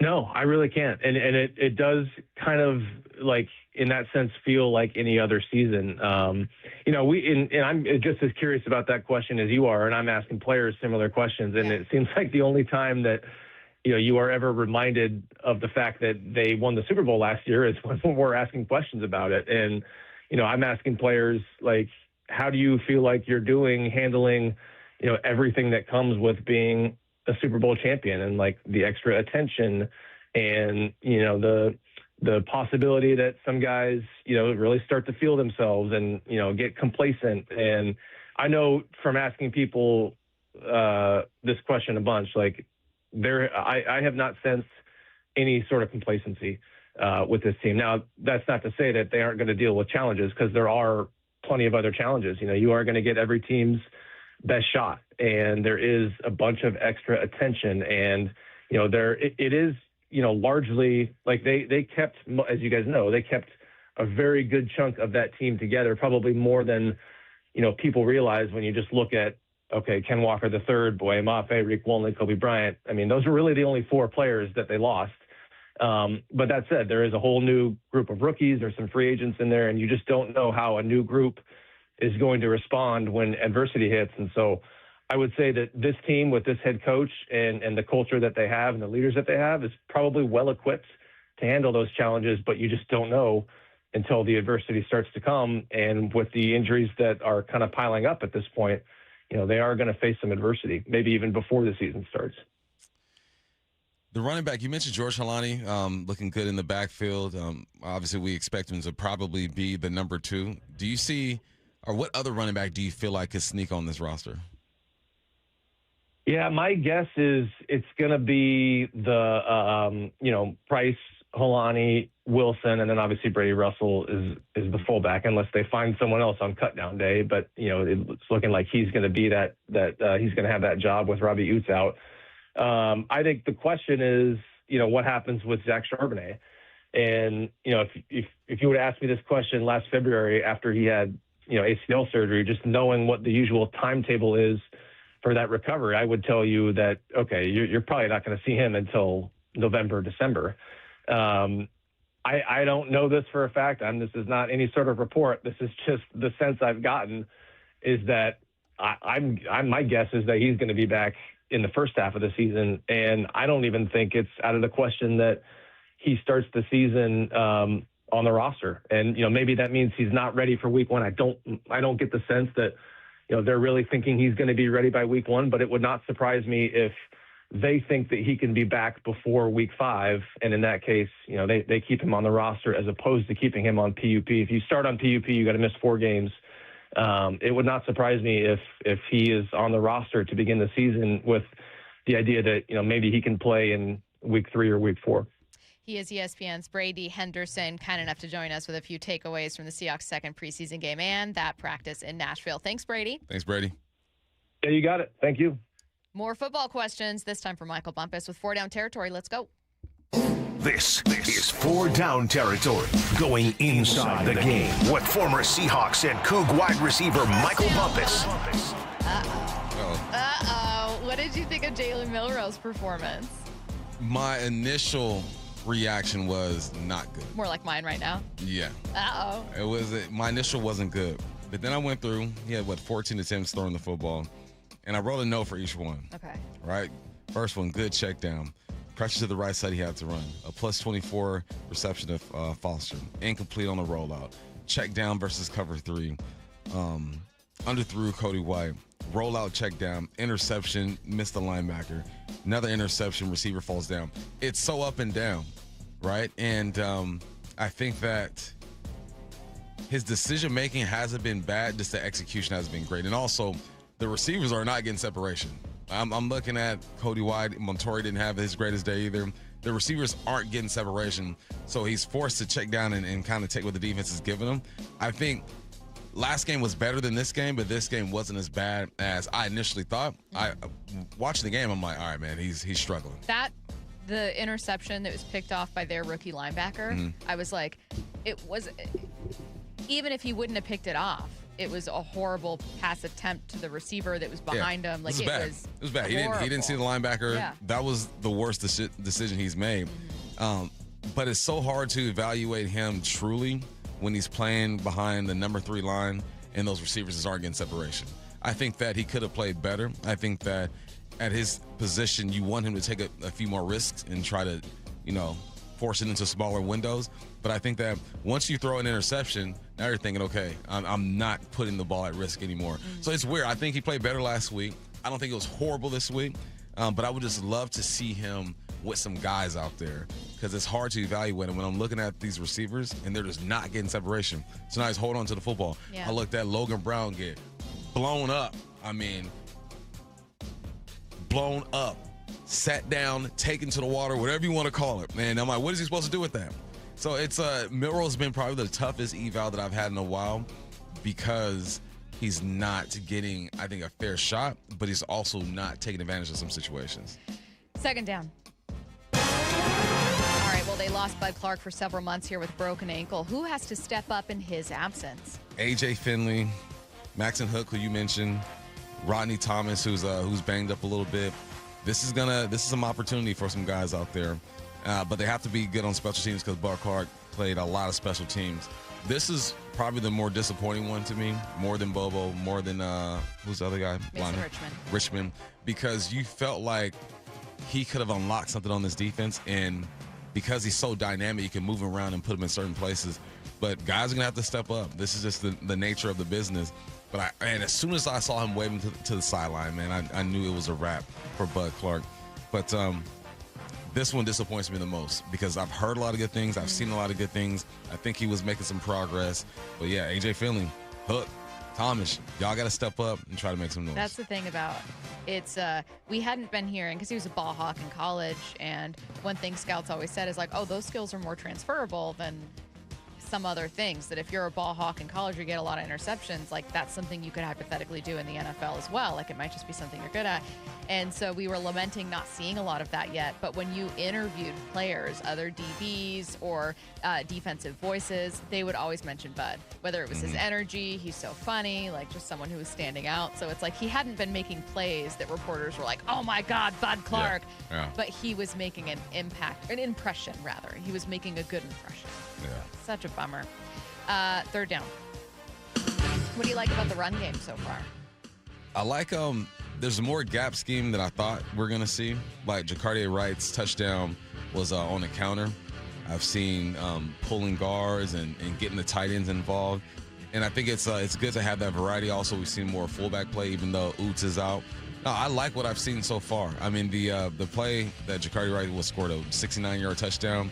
It was beautiful. I mean, you got down blocking, you got guys pulling, he's finding the gap, slides to the right side. It feels like there's still going to be an emphasis, and I think that's what most people wanted to see with this team, is an emphasis in the run game. We know how that helps Sam Darnold. But no, more gap scheme than I thought we were going to see. Yeah. But I like it, though. I think it's important to keep the defense on their toes. So, and I love the way he's blending in the gap scheme with the pass game, showing pulling guards and whatnot, then dropping back and throwing the football. And you can tell when Milroe's in the game, his gameplay changes a little bit, flurry. Like he's more rolling out, trying to use his athleticism. So it shows a real understanding of his personnel. When he was in there with Drew Lock, it was more under center play action. I'm going to keep him inside the pocket. He's not as athletic as Milroe. When Milroe's in, he understands, I'm trying to move this guy left and right. I'm getting more and more confident with Flurry. Still got to see it on a Wednesday, right, when you open up against the Patriots, but the run game's looking good. Why was there more gap scheme than you expected? Like, how much were you expecting, and why was it less than we're actually seeing? I was thinking 70-30 when it comes to zone versus gap. Why? Because the scheme itself, why zone? 49ers, that's what they do. Yeah. They do run some gap scheme as well. But, no, I think he's adjusting to his personnel. And I think that's the main thing that you have to do. What are your players good at? And let's go ahead and execute. I think he's understanding. What type of back is better with gap scheme versus zone?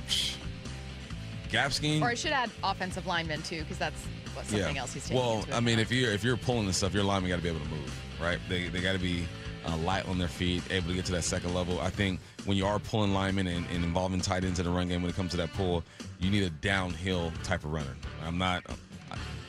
This is supposed to hit on the B gap. I'm going to hit the B gap.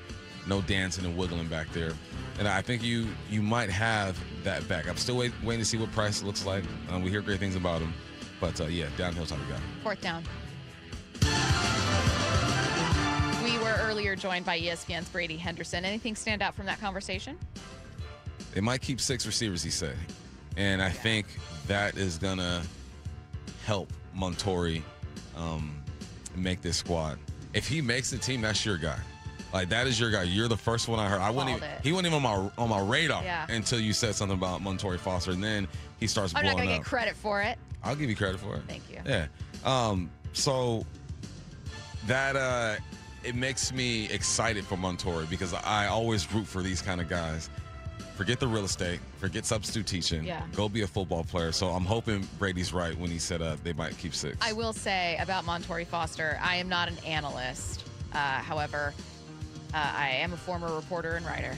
And how I clued in on Montori was not, oh my God, he's standing out in camp, because I thought that would be just another kind of Kason Williams situation where there's always going to be the guy in camp where you're like, wow, he's 6'6". Mm-hmm.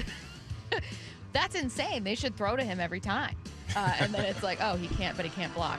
I'm not saying that's Montori at all with either side of that profile, but like, it's easy to look at a guy and go, oh, he's interesting. But I purely thought of it from like a producer standpoint. I'm also not a producer, but I thought about it from a producer standpoint of like, if I was on the Hard Knocks team, this is someone who I would like, this is the most incredible story. Yeah. And why would you not highlight this guy? And he's talented enough where you can get a bunch of highlight plays on tape, and then it just worked out that way. Yep. Look at God. Look at him. Working.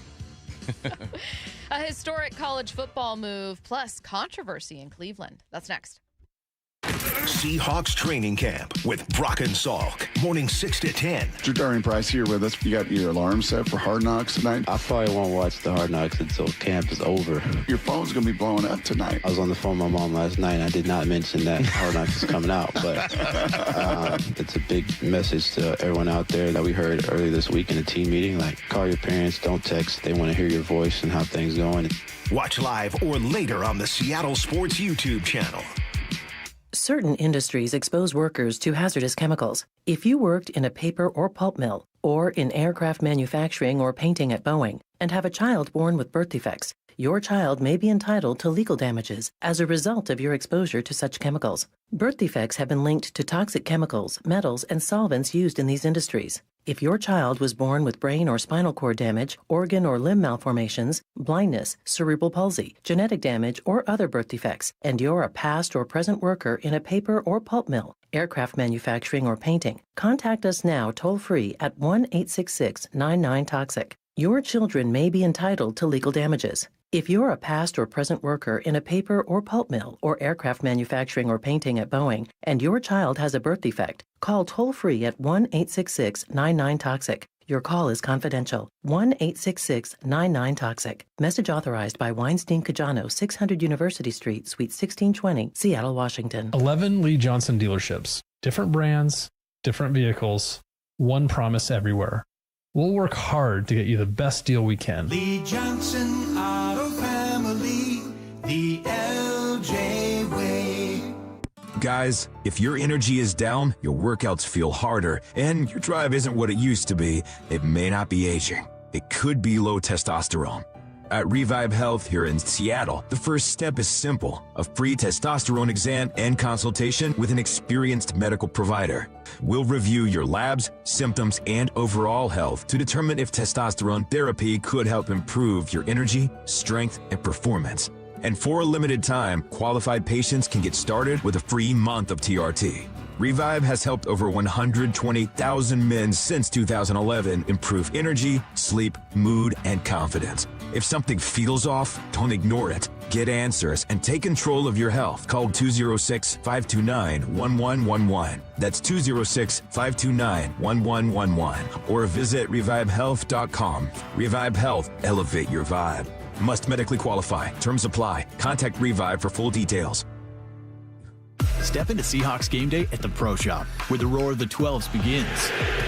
And official Seahawks gear is always within reach. Touchdown, Seahawks! This is the Pro Shop. Visit the official store of the Seattle Seahawks, located at Lumen Field and the Landing in Renton. Here's the deal. The government is over $38 trillion in debt, which means the IRS isn't slowing down. And the tax code is complex and unforgiving. So it's not surprising if you're one of the millions of Americans that owe back taxes to the IRS. Unfortunately, they're the world's most powerful collection agency, with the ability to garnish your wages, seize your bank accounts, and even take your home or business. But don't be stressed or worried any longer. We're Optima Tax Relief, America's most trusted tax resolution firm. We have resolved over $3 billion in tax debt for our clients. Our award-winning professionals deal with the IRS every single day, protecting our clients and preparing them for the best possible resolution. For tax help you need, for tax help you can trust, give Optima a call today. Call 800-343-6460. 800-343-6460. 800-343-6460. Optima Tax Relief. Some restrictions apply. For complete details, please visit OptimaTaxRelief.com. Football, baby! Nobody gets you closer to the action at Seahawks training camp than the home of the Seahawks, Seattle Sports.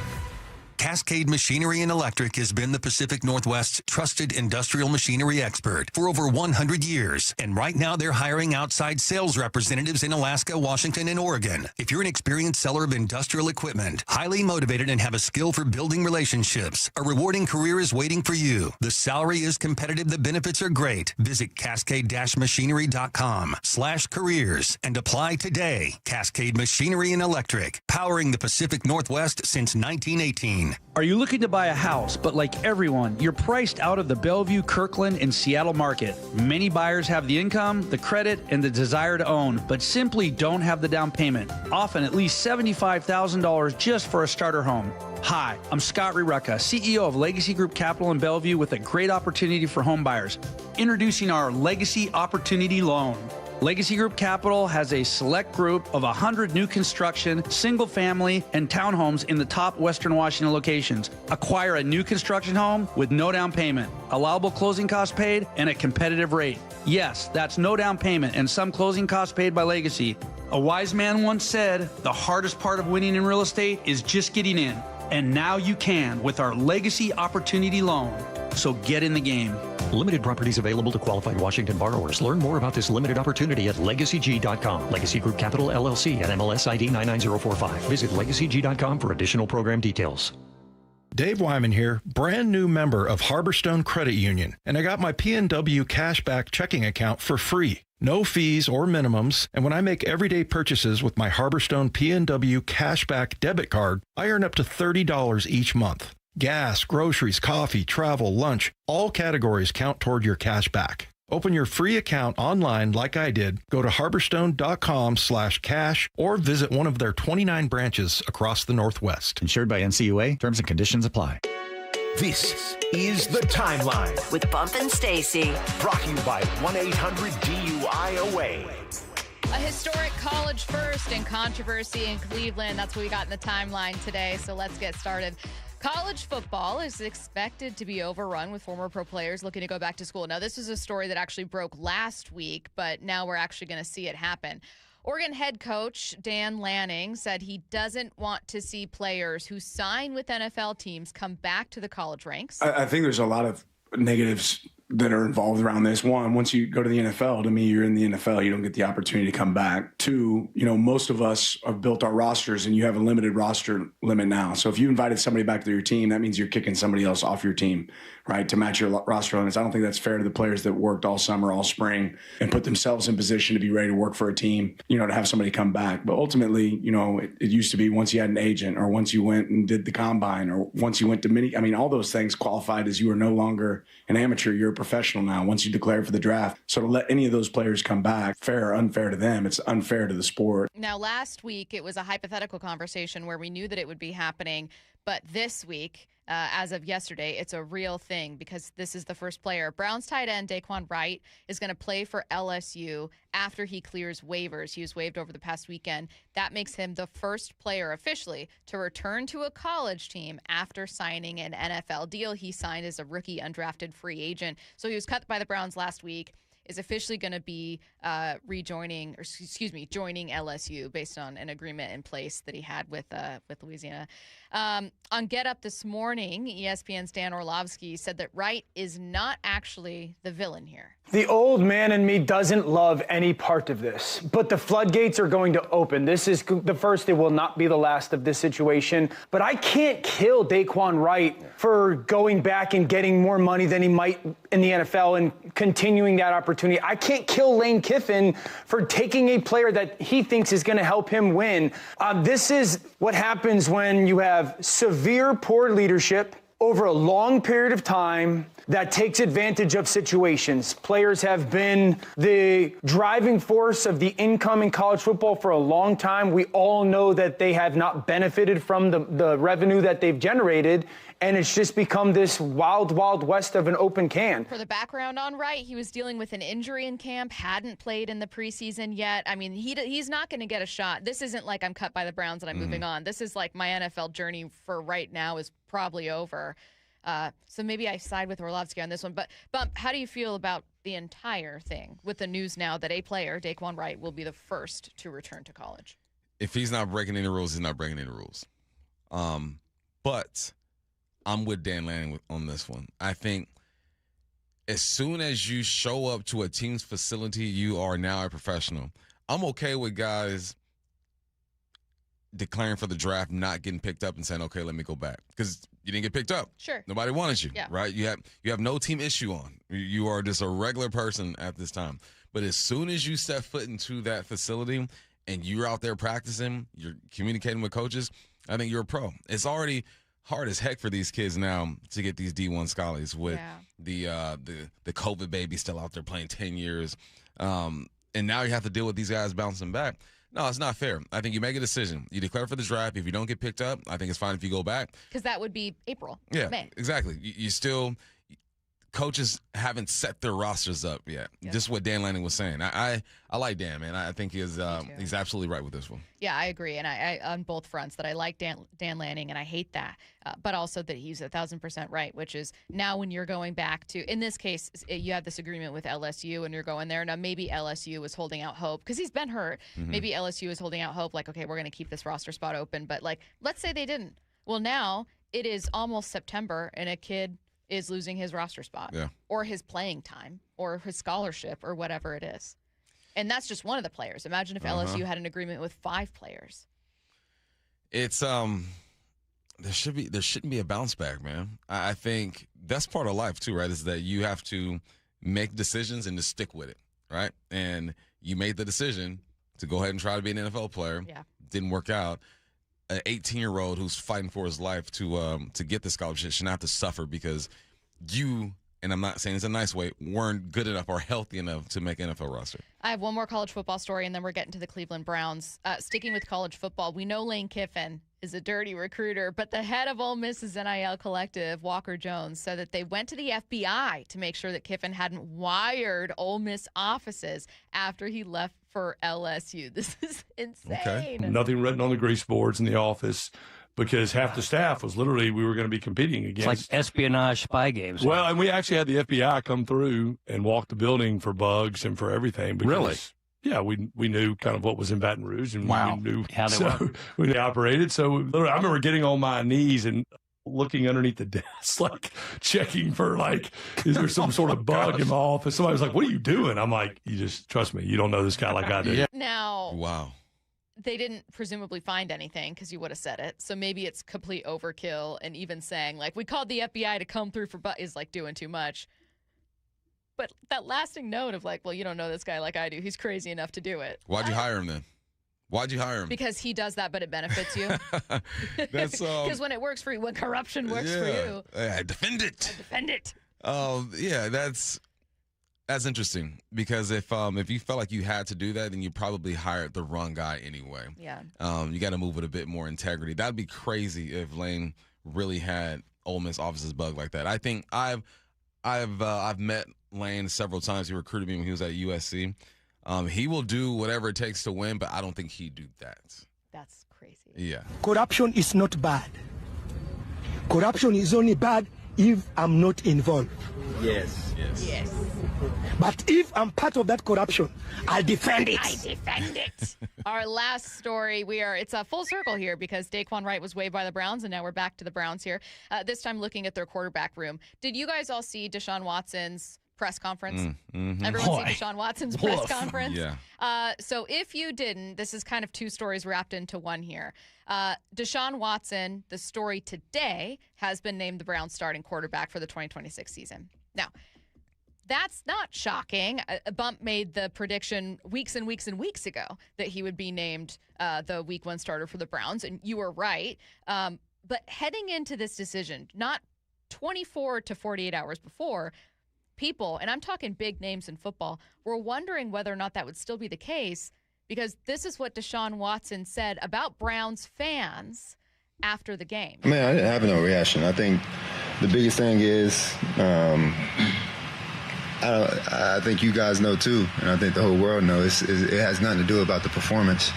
It's a little bit personal than that. So I think that's it's a disrespectful thing. Yeah, I mean, I'm going to keep whatever I feel with me and my family internally on how I feel about that. And yeah, just move on. He was booed during the game. A reporter followed up in that press conference, and they said, well, Deshaun, do you think that if you were winning or maybe something else had happened, do you regret maybe some of the moments that could have led to booing? And he said, I don't regret anything in my life. It was such a tone-deaf press conference, Bump, that people thought, I don't know if the Browns can make this guy their starter. Like, I don't know if you can have a guy insulting fans that lacks that self-awareness. Like, is he going to be a good leader? And yet they did. They named him the starting quarterback. Before I ask you what you think about it, this is head coach Todd Monken on why they named Deshaun the starter. There's a number of things I'm not going to get into, but ultimately we felt over the course of training camp and the offseason that he was ahead of Shedeur. Shedor's closed that gap, I mean, for sure, and that's a credit to him. And we look forward to, again, Shedeur continuing to grow as a player, but ultimately we're about week one. That's all it's about, is week one. Putting our best foot forward. All right, that's the explanation from the head coach. Your reaction to all of it, because obviously this presser was over the weekend. We haven't even had a chance to react to that, much less the news of him being named starter. You got to play your best quarterback. And if he's the best quarterback, it is what it is. But also, his first 2 games are on the road. So he ain't going to have to deal with the hometown booing. You might get booed less. If they can beat Jacksonville and Tampa Bay, their first 2 games, and come back against Carolina, and they're 2-0, the tone might change a little bit. It's not a bad start to the season. No. It's not. That's a fairly easy schedule. And they've got some good pieces. If he wins, he'll be fine. If he doesn't, they will be on his you-know-what. That's what I think, too. I think that his press conference, and by the way, I do want to update while there's no sound because it just happened. He did, in speaking with reporters earlier today, now that he's been named starter, have more of like a regretful tone about like, maybe I shouldn't have said some of what I did in that press conference. Clearly someone with PR or the Browns was like, hey, Deshaun, you can't lack that self-awareness. Nah. You simply cannot do better. Talk like that. You have to do better, man. So I do want to follow it up and say that as of not more than an hour ago, he seemed to kind of walk some of that back. But yeah, you can't do that. But like you, Bump, I wonder like, well, if they start winning and if they're 4-0 to start the season, hey, you hear as many boo birds? They the go boo birds Jacksonville, out? Tampa Bay, Carolina, Pittsburgh, the Jets. Listen. There's a chance. They might be 5-0. They might be 5-0. They might be 5-0. Let's go around the diamond. The Mariners open a 3-game series against the Phillies tonight at T-Mobile Park. Pregame starts at 5:30 p.m. First pitch at 6:40 p.m. Logan Gilbert on the mound. That's going to be airing on Seattle Sports. That's Around the Diamond, brought to you by Klein Jewelers Edmonds. I've got good news and bad news when it comes to the Mariners. That's next. Are you subscribed to Seattle Sports on YouTube? Then you saw Seattle Sports' latest Seahawks digital exclusive first. Seahawks got some good work against Cam Ward and the Titans starters. Coach's message after this was the fact that they are continuing to build and get better. Coach is seeing the progress, and the players are saying that things are starting to slow down a little bit so that they can process a little bit quicker on the field. Subscribe to Seattle Sports on YouTube and know first. This might be the most surprising statistic I've shared in decades of doing local news. More than 75% of commuters will be involved in a car accident at some point. JP Pendergast of Pendergast Law with more. What makes it more surprising? The average person will be involved in 3 to 4 collisions in their lifetime. With accidents unbelievably prevalent, what are some safety tips if it happens to you? Safety first. Secondary collisions are not uncommon while awaiting help. Turn on those hazards and remain in a safe place. If a bystander witnessed the accident, capture their information and encourage them to remain at the scene. Seek medical attention immediately if needed, as delaying can be a costly mistake. Lastly, remember that statements made to police and insurance adjusters can affect your case. Collisions are more common than we'd like to think. If you find yourself in one, follow these helpful tips and then call my friends at Pendergast Law. If you or a loved one's injured in a car accident, call Pendergast Law. We can help. PendergastLaw.com. This is the story of the one who keeps multiple buildings running smoothly day after day. Plumbing that flows, HVAC that hums, cleaning supplies that keep surfaces sparkling. That's why she counts on Grainger. With easy reordering online and 24/7 support, Grainger helps her keep the products she needs on hand. So shelves stay stocked and buildings stay ready. Call 1-800-GRAINGER, click Grainger.com, or just stop by. Grainger, for the ones who get it done. Chicken and waffles, a cozy combination. Chick-fil-A's got chicken and waffles. Sweet and savory together in a brand new way. Whoa. Introducing Chick-fil-A's new chicken and waffles. Crispy chicken between 2 maple-flavored waffles with bacon and honey butter spread served with syrup. Available all day long. Chicken and waffles. Right now we're Chick-fil-A. Order chicken and waffles all day at Chick-fil-A. Menu switches from breakfast to lunch at 10:30 a.m. Dave Wyman here with an incredibly special guest, the mayor of the city of Lacey, Andy Ryder. Andy's a proud Seattle sports listener and recently underwent successful treatment for prostate cancer. His treatment method? Swedish cyberknife. Andy, tell us about your treatment. The entire treatment was just 5 days, less than an hour a day. I spent more time commuting to the appointment than actually being in treatment. Any side effects during or after? I've had very few side effects. I've been very lucky to not have some of the side effects that I was worried about with other treatments. What would you say to anyone considering prostate cancer treatment? I'm feeling very confident about my treatment with CyberKnife, and I absolutely recommend it for anyone who has been diagnosed with prostate cancer. Thank you, Andy, and congratulations. Reach out to Swedish Cyberknife directly. You don't even need a referral. Go to swedish.org/cyberknife prostate. Treat prostate cancer with Swedish Cyberknife. Experience the thrill of the Kitsap Fair and Stampede with classic fair fun and food. Delight in the ultimate Pacific Northwest summer tradition. Bring the whole family to enjoy exhilarating carnival rides, midway games, and all your favorite deep-fried, sweet, and savory fair food staples. Kitsap Fair and Stampede runs August 26th through the 30th. Don't miss out on all the fun and excitement. Tickets and info at kitsapfair.org. That's kitsapfair.org. Mariners and Phillies tonight at T-Mobile. 6:40 first pitch, 5:30 pregame. Every pitch, every game, one app for free. The Seattle Sports app. Is your car's AC blowing warm air? Don't sweat it. Bucky's Complete Auto Care is here to help. Right now, you'll save $50 on any AC service. Whether it's a weekend getaway or the daily commute, you deserve a cool, comfortable ride. For over 50 years, local drivers have trusted Bucky's for honest pricing, expert repairs, and guaranteed work, earning them the Carfax Preferred status. 16 family-owned locations, no appointment needed, and easy financing. For $50 off your cooling system service, visit buckys.com. Not all roofs are created equal, and not all warranties are either.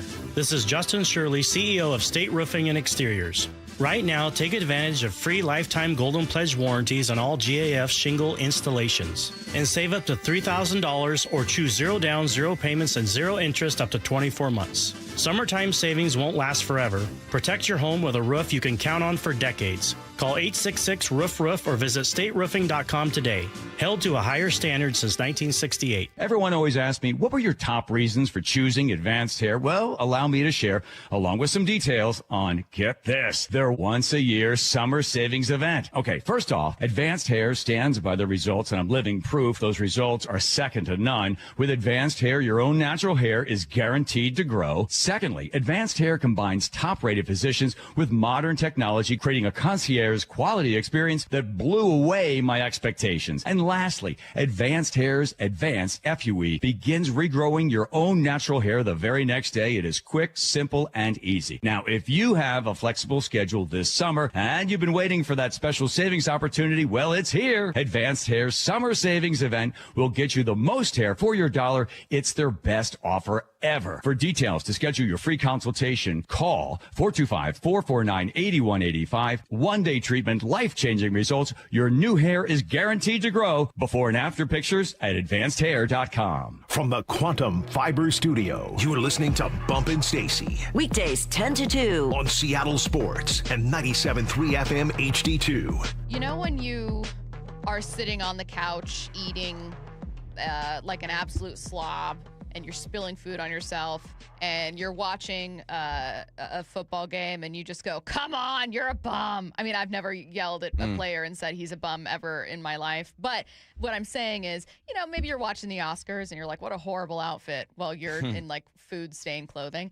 That's how I feel right now, metaphorically, with what I'm about to tell you. The Houston Astros are in free fall. Now, are they in first place after the Mariners gave up that division lead? Yep. The Mariners are currently the person sitting at home on their couch eating food, spilling on themselves, going, what a mess. But that doesn't make it not true, because not only does every team in the American League West have a record under 500 right now, but the Houston Astros are in free fall, and there's some news I want to get to. They've moved on from GM Dana Brown. It was called mutually parting ways, but Ken Rosenthal, one of many that are going, yeah, he was fired. Clearly ownership unhappy with what's moving on.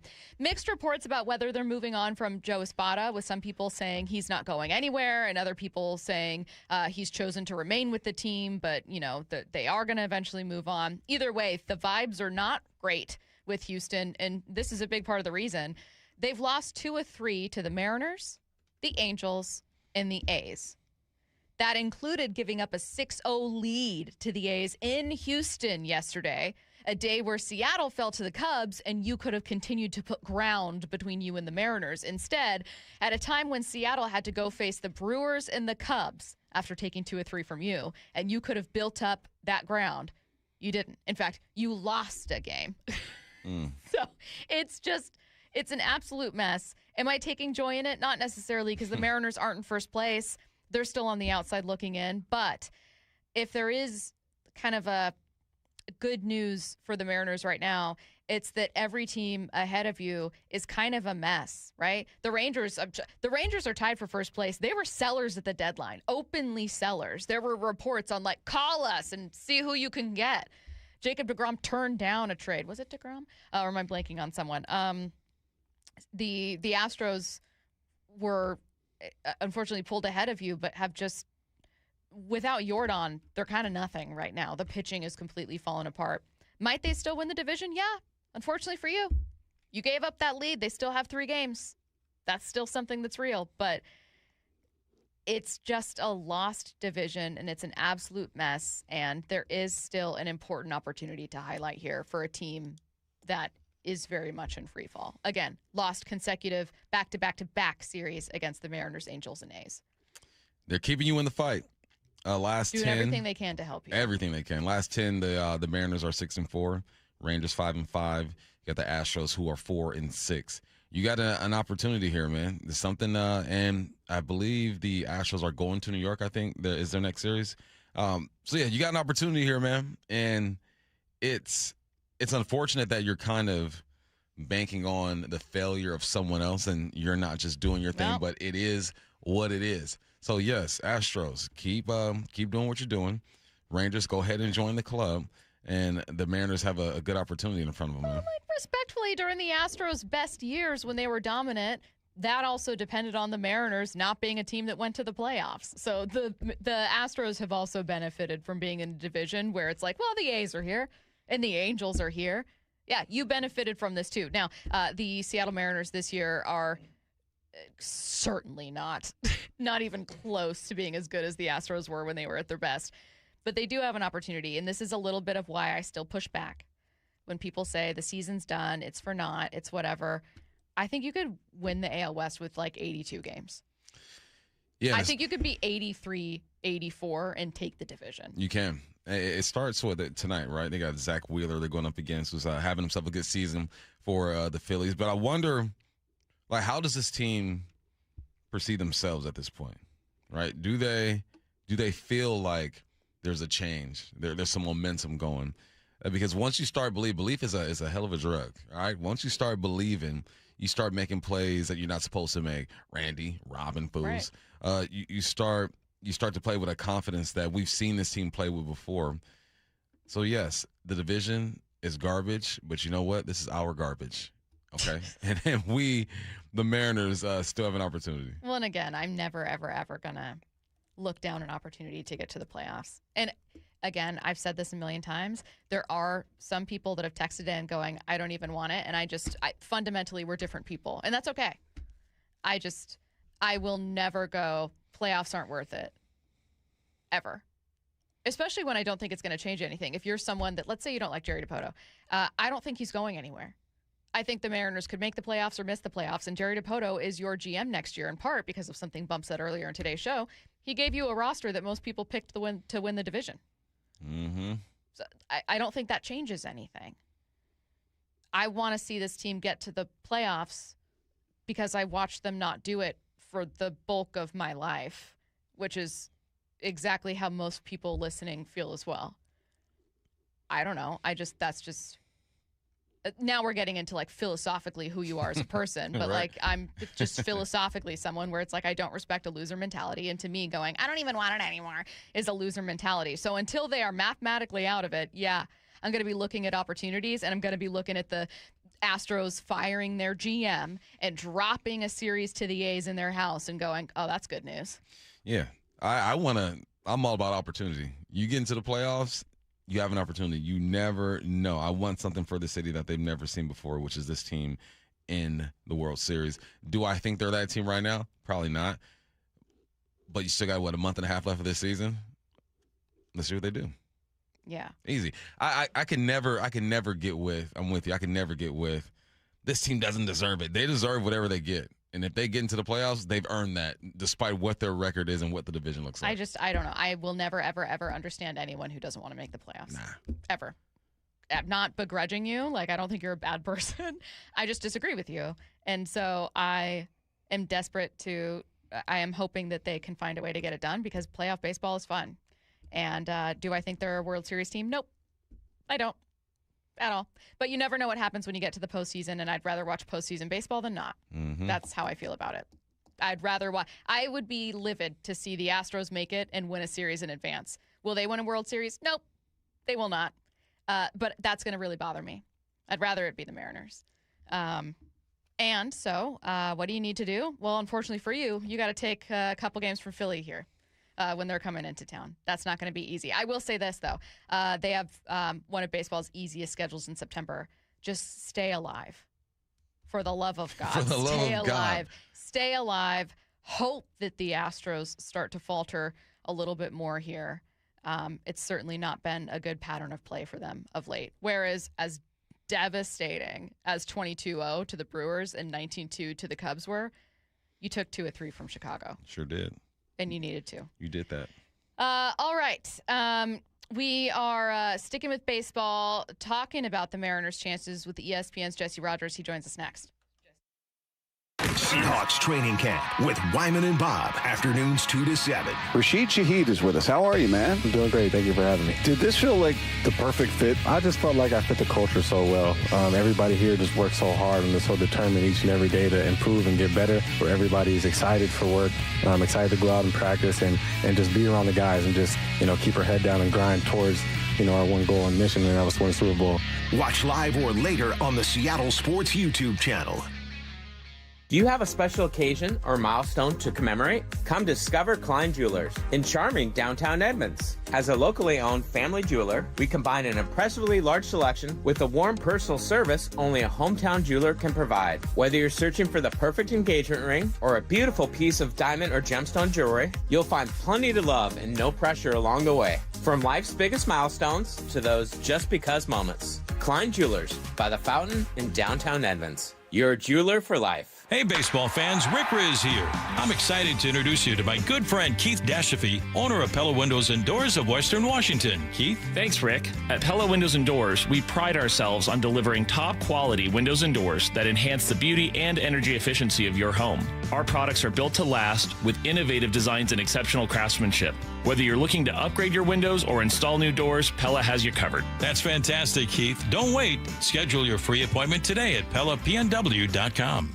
Man, how cool has it been to have a behind-the-scenes view into not only the main storylines during training camp, but what truly makes these guys tick? It's Mike Salk here, and that constant strive for improvement, right? What can you get better at each day? If that's inspiring to you at all, and if you want to become the best version of yourself, Eastside Weight Loss Clinic can help. They've helped more than 4,000 people locally lose significant weight and become a healthier, happier version of themselves. Heck, I lost 35 pounds in 8 weeks, and that could be you by this fall. Here's the best part. You get to enjoy delicious food that you love. The program teaches you lifelong habits so you can keep the weight off, and there's no monthly fees, no pills, no injections, and it's all real food that you buy at the grocery store. All it takes to get started is a free 15-minute phone call. Find out if it's right for you. You can schedule yours at eastsideweightlossklinik.com and take that call when you're in the car, commuting to work, or running errands. The only thing you have to lose is the weight itself. Go to eastsideweightlossklinik.com. Dr. Ryan Coogan, D.C. Results may vary. Get in the zone, AutoZone. Welcome to AutoZone. What are you working on today? Truck started slow. Battery might be toast. Slow starts are the first sign of heat damage to your battery. We'll test it, no charge. Thanks. And if it is dead? We'll set you up with a new, fully warranted battery, some up to 5 years, and we'll recycle the old one. Thanks for the rundown. Lead the way. Get free battery testing, charging, and recycling at AutoZone. Get in the zone, AutoZone. Restrictions apply. Tired of hearing scary radio ads about the IRS? Tax Relief Advocates is different. TRA is here to tell you that if you owe money to the IRS, whether it's $5,000 or $500,000, we have a solution. TRA can eliminate or reduce what you owe to the IRS with zero risk to you. We have over 1,000 5-star reviews on Google and an A+ with a BBB. End your tax nightmare today by visiting TRA.com or call 800-583-6681. That's 800-583-6681. On BritBox, your next hidden gem is right around the corner. If you're going to be bold, here is the place to do it. Get ready for Britain's most anticipated series, streaming exclusively on BritBox. Catch new seasons of favourites, including Ludwig, starring David Mitchell. You want someone to get murdered? And the eagerly awaited new adaptation of Agatha Christie's iconic detective duo, Tommy and Tuppence. Do you think we're actually really good at this? Stream the best of British TV on BritBox. Watch with a free trial. I know that hiring can be challenging. You need someone to match your role perfectly. Well, now you can meet them fast on ZipRecruiter. Build your team, build it sooner. Meet your match on ZipRecruiter. Just head to ZipRecruiter.com/free right now to try it for free. That's ZipRecruiter.com/free. Meet your match on ZipRecruiter. Try it free. Just hearing the word IRS can make people break out in a cold sweat. No one wants to deal with the IRS, and now you don't have to. The good news is Legal Tax Defense has been successfully negotiating with the IRS for more than 15 years. It doesn't matter how much you owe, whether it's $5,000 or $5 million. You deserve the best in the business on your side, and that is Legal Tax Defense. Even if you're working with someone else and just want a second opinion, there is no cost or obligation to call. They can prevent levies, liens, wage garnishments, even file back tax returns. And the best news about Legal Tax Defense is they won't take your case unless they know they will reduce or eliminate your tax debt. Call Legal Tax Defense right now for a free no-risk consultation. 800-346-2476. 800-346-2476. You have nothing to lose but everything to gain. 800-346-2476. Let's go! This is Seattle Sports. Streaming through the Seattle Sports app. KIRO AM Seattle. KIRO FM HD2 Tacoma. Home of the Seahawks, Mariners, and everything Seattle sports. Seattle Sports Snapshot. The Mariners took 2 of 3 from the Chicago Cubs over the weekend to narrow Houston's lead in the AL West to just 3 games. They did have a chance to sweep in that finale. Instead, it was a deflating 19-2 loss tonight. They'll try to get another series win against another very tough National League team. Kyle Schwarber and the Phillies are in town. Logan Gilbert's on the mound for a 6:40 p.m. first pitch. Snapshot, brought to you by Miller Lite. When it's game time, it's Miller time. From the Quantum Fiber Studio, this is Bump and Stacy on Seattle Sports. Streaming through the Seattle Sports app and at seattlesports.com. Now, here are your hosts, Michael Bumpus and Stacy Ross. Here we go now. ESPN's Jesse Rogers joins us now. And Jesse, with Houston's loss yesterday to the A's, the entirety of the AL West is now below 500. I think everyone around baseball looks and goes, oh my God, this is so pathetic. But I'm telling you right now, Mariners fans, they're going, thank God. Thank goodness for this. The race for the division is still alive. Who do you think actually wins it? Yeah, I mean, pedigree would say Houston, and I guess I'm going to fall back on them. I'm actually based in Chicago, and the White Sox are playing the Rangers, and I just saw some Rangers people, and we kind of joked it's a first-place showdown because it doesn't feel like the Rangers are in first, but they're tied, right, with the Astros. So by default, I'm going to say Houston. A month ago I may have said Seattle. Like I stuck with Seattle for a long time. Thought they'd run away with the division back in February and March.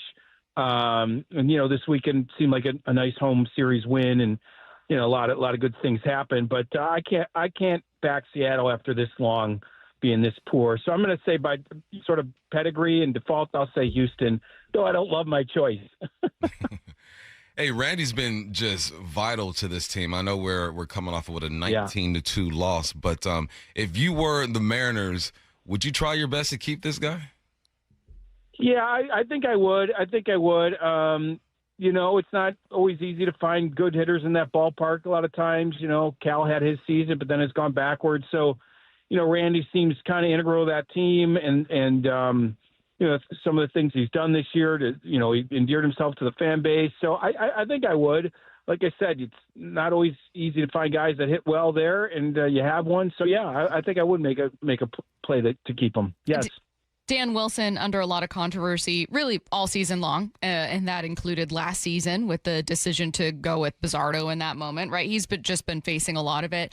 And I don't know that anyone here expects the team to move on from Dan Wilson during the rest of the season. I think that they're going to see this out and see what happens. That being said, the criticism has not quieted. Jesse, I have a couple questions about Dan, but I'll start with this one. What options do managers have to kind of get someone in their ear that you know of? Because I'm thinking of, whether it's Saturday, leaving your superstar top pitching prospect rookie in through the third time through the order facing Bregman when it was probably time to pull him, whether it's leaving your starter in Bryce Miller yesterday after he'd walked 7 and he's at 104 pitches. I just kept thinking, how is no one else out there talking to him that you know of or that you've heard of with other organizations? Is there ever like another voice there, or is the hierarchy of baseball just like no one questions the manager ever? Well, I don't think many people question him in game, but after the game, every GM or president of baseball operations meets with his manager.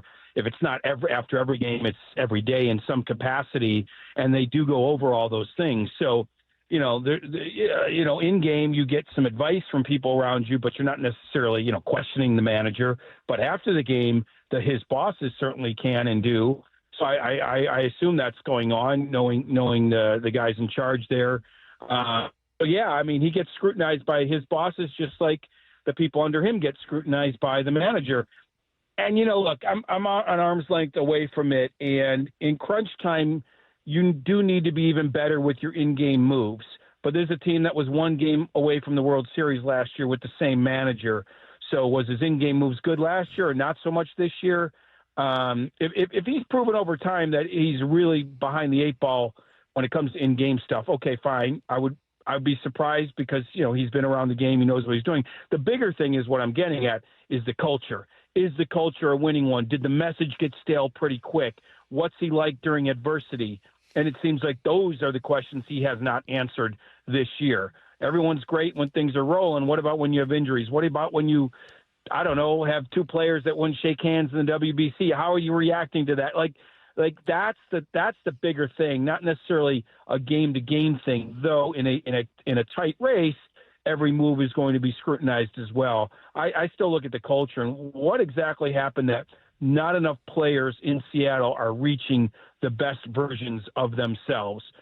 Whatever the reasons, they end up at the manager's doorstep, right? He's the one responsible for that. So to me, it's more about that than any in-game moves, though. Again, in-game stuff is important when you're this tight in a race, and I get the criticism there as well. Is that something, I completely agree with you, is that something that you've just started to wonder as the season has gone on about this organization, or do you hear things about the Mariners culture kind of from the outside or about the organization or the way they do things? I mean, the chatter is Dan Wilson's not really having a great year. I mean, that's kind of the chatter, and some sort of change needs to happen after such a wholly underachieving year. It looked like the Mariners' arrow was pointing up. I think you guys would agree. You had this great pitching staff, and Cal's coming off that great year. I mean, I guess if Cal just has a normal year, maybe things are different. Maybe it just comes down to one person. I don't know, but it doesn't. That doesn't feel like Dan Wilson has kind of taken to the job and sort of taken this team to another level. Maybe he was good in the moment. Sometimes you get that stabilizing force after the last guy gets stale, but things didn't work out. I mean, Rob Thompson was there longer with Philly, but similar thing. Like, he was a stabilizing force after Girardi. All of a sudden, his message gets stale, and they move on from him. Maybe the same thing here with Dan Wilson, but it doesn't feel like he's got it all together there. And look, results tell you that story. I can't tell you exactly what's wrong, but the results aren't there, and that usually falls on the manager. Cade Anderson made his debut and then looked pretty good, minus the ending to his outing. What did you make of Cade and what you saw from him, and what would you do with this rotation with Miller struggling? Yeah. I mean, Bryce is the first pitcher since 1890 to lose games by more than 17 runs in a row. That's what two games in a row have 17 runs or more. Not all his fault. Look, you do have a shot still there, right? Cade Anderson could be that shot in the arm, no pun intended.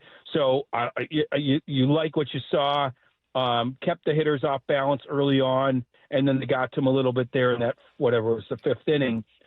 I would run him out there and see if he could be the boost, and he seemed to, the home crowd seemed to take to him. He took to the moment. You had the great walk-off. I would keep him in there. And yeah, I mean, it's go time. You can't, if guys are struggling like Bryce is, you got to make a change. And so I would consider who's my best 5 starters. I don't care about contract status. I don't care about history. Those who I'm going with. I've been an underachieving team all year. I have to go with the best 26, the best 5 in this moment for the next 5 weeks. Hey, I got a question for you about the front office as well. On the one hand, Jerry Dipoto has overseen some of the most successful Mariner seasons we've seen since the late 90s and early 2000s. I mean, I think it was the first time in however many years that they had something like 3 or 4 consecutive 90-win seasons. They're still looking for back-to-back playoff visits. I mean, this franchise has just felt nothing but heartbreak, but it is still seen great farm systems and great stuff. However, they also have 2 playoff appearances in 12 years. So I'm having a hard time figuring out, what's the measuring stick we're using for Jerry here? Jesse, again, on the outside looking in, what do you see from him?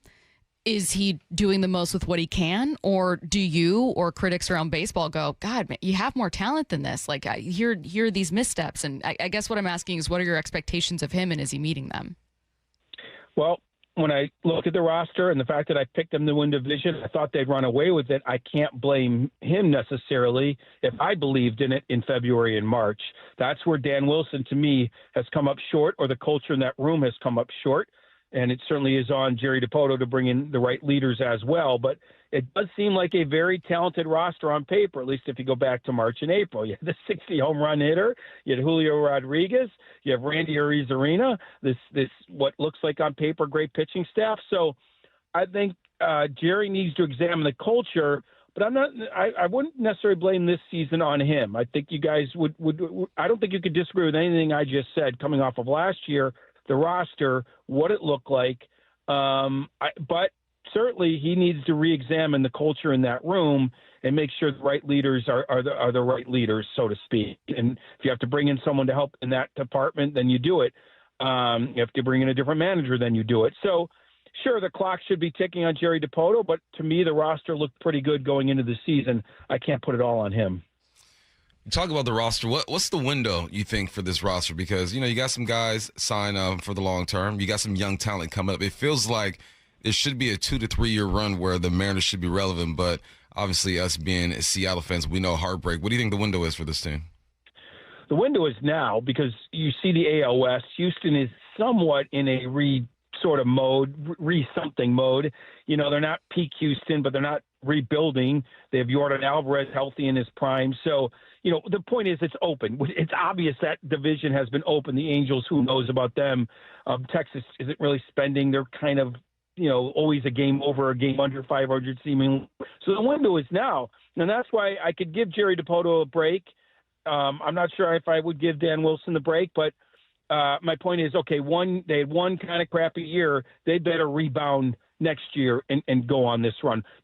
When I picked the Mariners win this year, there's no reason I can't re-pick them next year as long as I like the changes in the offseason. So the window is now, however long it lasts. I think it could last a little while because that division is kind of mediocre and I don't see it changing all that much. So yeah, even if you have that 1 year step back, the next year you better be that much more motivated to win. Yeah, I'm with you on that one. And I agree with you when it comes to just kind of Jerry's role is like, well, you built up a good farm system and a good roster and all this good stuff, and you'd love to see the organization spend more. Is that Jerry? Is it ownership? I don't know. The one critique I've heard though that we haven't touched on a ton, and I want to ask you about, is about bringing in voices to challenge you. I think one of the critiques I've heard about this organization is they do a lot of stuff in-house. And when you have struggled as an organization for so long, sometimes you need an outside voice. Is that abnormal, though, for how baseball teams do things? And is there a team that you can think of where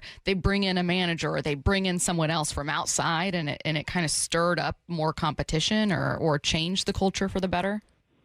I think you do that when you change regimes, so to speak. I'm based in Chicago, and the White Sox obviously hit rock bottom a few years ago. And when they went to their new GM, Chris Getz, he hired some voices from outside the organization and recognized that. And it's not Jerry DiPoto's first rodeo, and it's not like he's been born and bred a Seattle Mariner for his entire career. Like, he's been around different places.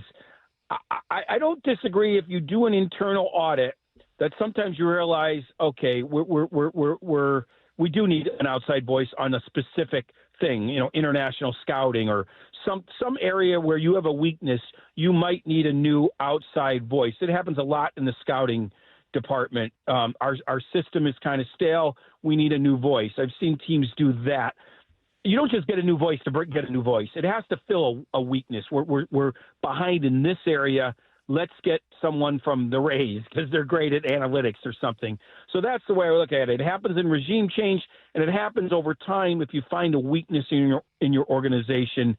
I don't know enough about the Mariners to know which area they might be short in, but I would think that Jerry DiPoto is smart enough to understand if there's an opening for a new voice in one specific area, he'd go address it. I mean, you don't get to the point of where you are in his career without self-auditing, So that's the way I kind of look at it. There's moments where you need a new voice besides regime change, but it has to be a reason for it.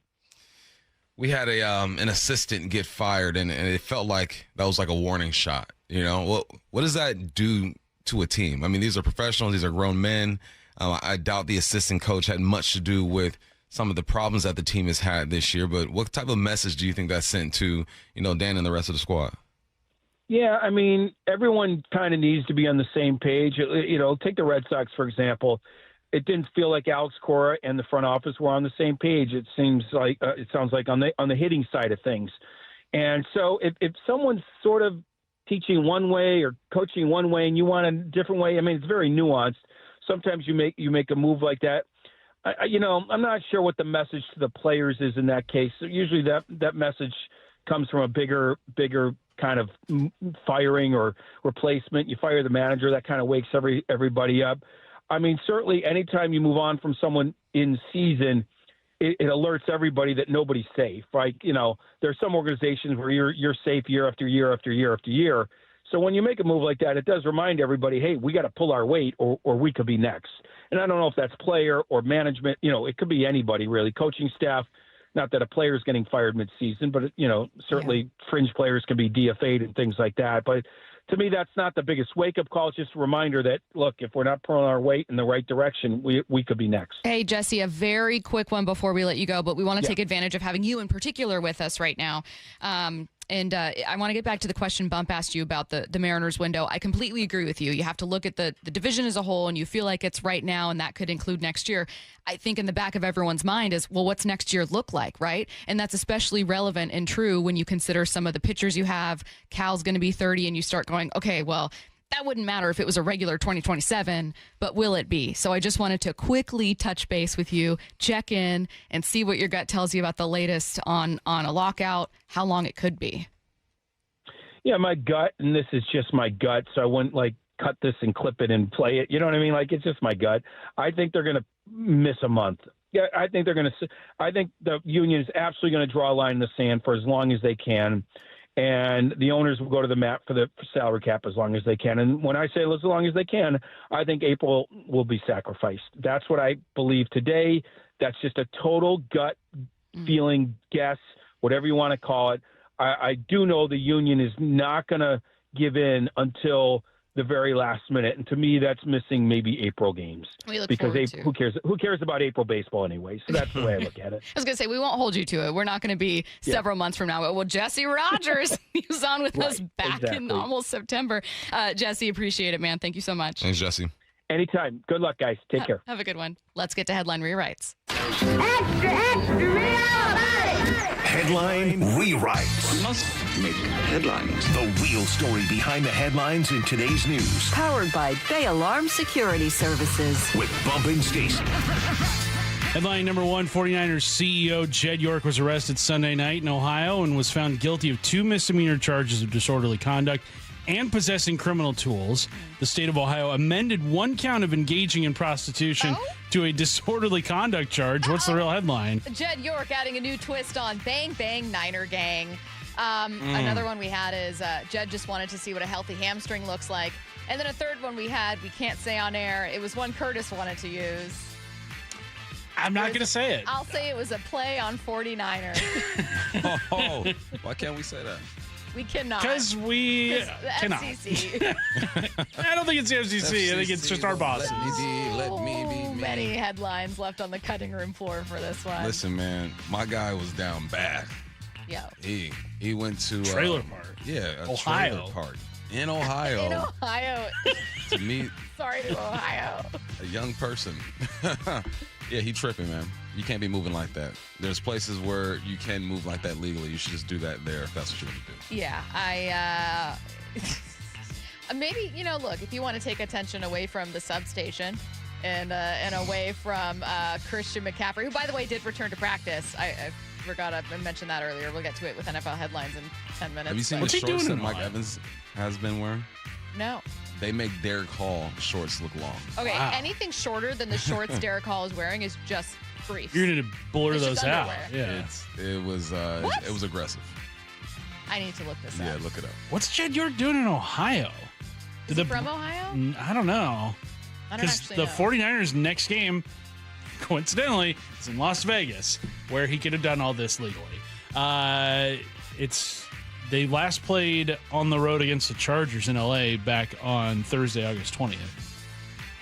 Maybe he has a special connection out there. A go-to. Look, He's got a go-to. I'm not up to speed on the Ohio prostitute game, so I wouldn't know, but a weird pit stop to make. Headline rewrites. Headline number two, the Astros fired GM Dana Brown while the team sits in first place. They're now the third AL West team to fire their GM in the 2026 season. What's the real headline? I don't think we're going to see a fourth. This is not a joke. It's not like, I know we try to have fun with this one, but I think a question a lot of people have is, well, what about Jerry? And what about the front office? And, and whose heads are going to roll if the Mariners don't make the playoffs? I don't think that this organization is moving on from Jerry Dipoto, whether they make or miss the playoffs. I was going back and forth with a listener who thinks that, they want to see them clean house. They think it's bad long term if they make the playoffs. I think it's bad for culture when you continually miss the playoffs, in my opinion. I also just fundamentally, as a person, want to win all the time. And so, sorry, I can't turn that off. And so I would like to see this team get to the playoffs, and I want to see playoff baseball. But there is an argument to be made here, and it's one that we talked about with Jesse, Bump, which is that, well, how much of what we see this year, now there are things that Mariners decision makers, I think, could have done differently that I would like to see them do differently. Free agent signings, once again, they're just kind of missing the mark there. This is a good roster. It is a good roster. I still think to this day they have the most talented roster in the division. The problem was execution, managerial decisions, bad luck, lots of stuff. Yeah, Jerry put together a good roster. Before the season started, they were World Series favorites. At the trade deadline, you needed a guy who got on base and hit for contact. Did that. Jerry's been fine. It's just the execution. It's the leadership. This guy's going out there and just performing. So, no, Jerry's good. Headline rewrites. Headline number three, Jake Bobo was placed on season-ending IR. Bud Clark broke his ankle, and Mason Richmond suffered a major long-term injury. What's the real headline? Is there a substation in Nashville we don't know about? What is going on? Just get home safe. Oh, horrible luck on these injuries. Yeah, that was unfortunate. Bud going down was big. Bobo, I mean, he's a guy who's fighting for his life every single year. But this is football. It happens. And you know what they say. Next guy up. So Montori, Cody White, Ricky White, Emmanuel Henderson, here's an opportunity for you. And defensively, Rodney Thomas, A.J. Finley, there's opportunity for you guys too. But I'm most disappointed about Bud Clark. I thought he was going to be something special in this defense. Well, and it certainly could have been, I think, one thing that we all wanted to see more of from this defense. Not that they were lacking it. They were the best defense in football. But one thing we talked about in Mike McDonald's first season that they improved in year 2 and we wanted to see them move forward were interceptions and takeaways. And, wow, can you even add on to that? And Bud Clark felt like a really awesome opportunity to do that. With how many? 15? Interceptions over his college career, and now you're not going to get that shot. Now the good news obviously is that it's not a starter, or that your starting defense is still healthy, waiting for Nick Emenwari to be ready to go with this team. But that depth matters. Look at Tampa Bay. I know that you lost that game, but that depth was massive in order to get through parts of the season where Julian Love was out for a little bit and Emenwari was out for a little bit. Overall, this team was actually pretty healthy with injuries last year. And I hope, fingers crossed, that some of that good fortune lingers into this season because it's a massive part of the recipe to getting to a Super Bowl. Taking a look around the NFL next. Why are we walking? Let's go! The defending champs are in the home stretch of training camp. It's filling in the little gaps that really brings this team together. Stay plugged into the very latest moves, news, and everything Seahawks at seattlesports.com. I want to see the competition with Diggs here. And the most important Seahawks conversations. This Montori Foster, he'll play special teams. He's an absolute dog. On the home of the Seahawks, Seattle Sports. Summer is the time to feel and look your best, but I'm not talking about your abs or tan. Guys, I'm talking about your hair. Restore that bald spot, reverse your receding hairline, or add volume to thinning during Advanced Hair's once yearly summer savings event. Advanced Hair's simple one-day treatment begins to regrow your very own hair the very next day, and they guarantee your new hair will grow. They are the team that addressed my hair loss, and I recommend them to everyone. Take advantage of your flexible summer calendar and get the most hair for your dollar. Advanced Hair's summer sales event is on for a limited time. So get the details and schedule your free consultation today. 425-449-8185. One-day treatment, life-changing results. With Advanced Hair, your new hair is guaranteed to grow. Check out the incredible before and afters and make the call now while their summer savings event is still on. That's 425-449-8185 or advancedhair.com. We can't tell you what our best deal is until we know what you need. But we can promise this. At Lee Johnson, we'll work hard to find it. Lee Johnson Auto Family, the LJ way. Certain industries expose workers to hazardous chemicals. If you worked in a paper or pulp mill, or in aircraft manufacturing or painting at Boeing, and have a child born with birth defects, your child may be entitled to legal damages as a result of your exposure to such chemicals. Birth defects have been linked to toxic chemicals, metals, and solvents used in these industries. If your child was born with brain or spinal cord damage, organ or limb malformations, blindness, cerebral palsy, genetic damage, or other birth defects, and you're a past or present worker in a paper or pulp mill, aircraft manufacturing, or painting, contact us now toll-free at 1-866-99-TOXIC. Your children may be entitled to legal damages. If you're a past or present worker in a paper or pulp mill or aircraft manufacturing or painting at Boeing, and your child has a birth defect, call toll-free at 1-866-99-TOXIC. Your call is confidential. 1-866-99-TOXIC. Message authorized by Weinstein Cajano, 600 University Street, Suite 1620, Seattle, Washington. 1-877 Cards for Kids. KARS Cards for Kids. 1-877 Cards for Kids. Donate your card today. 1-877 Cars for Kids. KARS Cars for Kids. 1-877 Cars for Kids. Donate your car today. Ready to get rid of that old car? Donate it to Cars for Kids. Call 877 Cars for Kids to speak to a friendly live agent. Donation is super easy, and your car can be picked up as soon as tomorrow. Go to carsforkids.org now or call 877 Cars for Kids to donate your car today. 1-877 Cars for Kids. KARS Cars for Kids. 1-877 Cars for Kids. Did you know you can donate real estate too? Go to carsforkids.org. That's cars with a K. There's always something to discover at LeMay, America's Car Museum. Family Steam Days, where kids get in free. And Tacoma Cars and Coffee welcoming all makes and models. New experiences, great people, and tons of fun. Visit americascarmuseum.org. Nobody gets you closer to the action at Seahawks training camp than the home of the Seahawks. I see you, boy! Seattle Sports. We all hear the radio ads about the IRS. They tell you to be afraid, to be scared, and they try to frighten you into calling. I'm not here to do that. Tax Relief Advocates is different. TRA is here to tell you that if you owe money to the IRS, whether it's $5,000, $50,000, or $500,000, we have a solution. It doesn't matter if you're sitting in your car, at work, or with your kids. No matter where you are, call now. 800-575-8157. Don't lose hope. TRA can eliminate or reduce what you owe to the IRS. Generous programs are now available that can give you a fresh start. Our passion is taxes and helping individuals fix their IRS problems. We have over 1,000 5-star reviews on Google and an A+ with the Better Business Bureau. You don't need to be afraid of the IRS any longer. End your tax nightmare today by visiting us online at TRA.com or call 800-575-8157. That's 800-575-8157.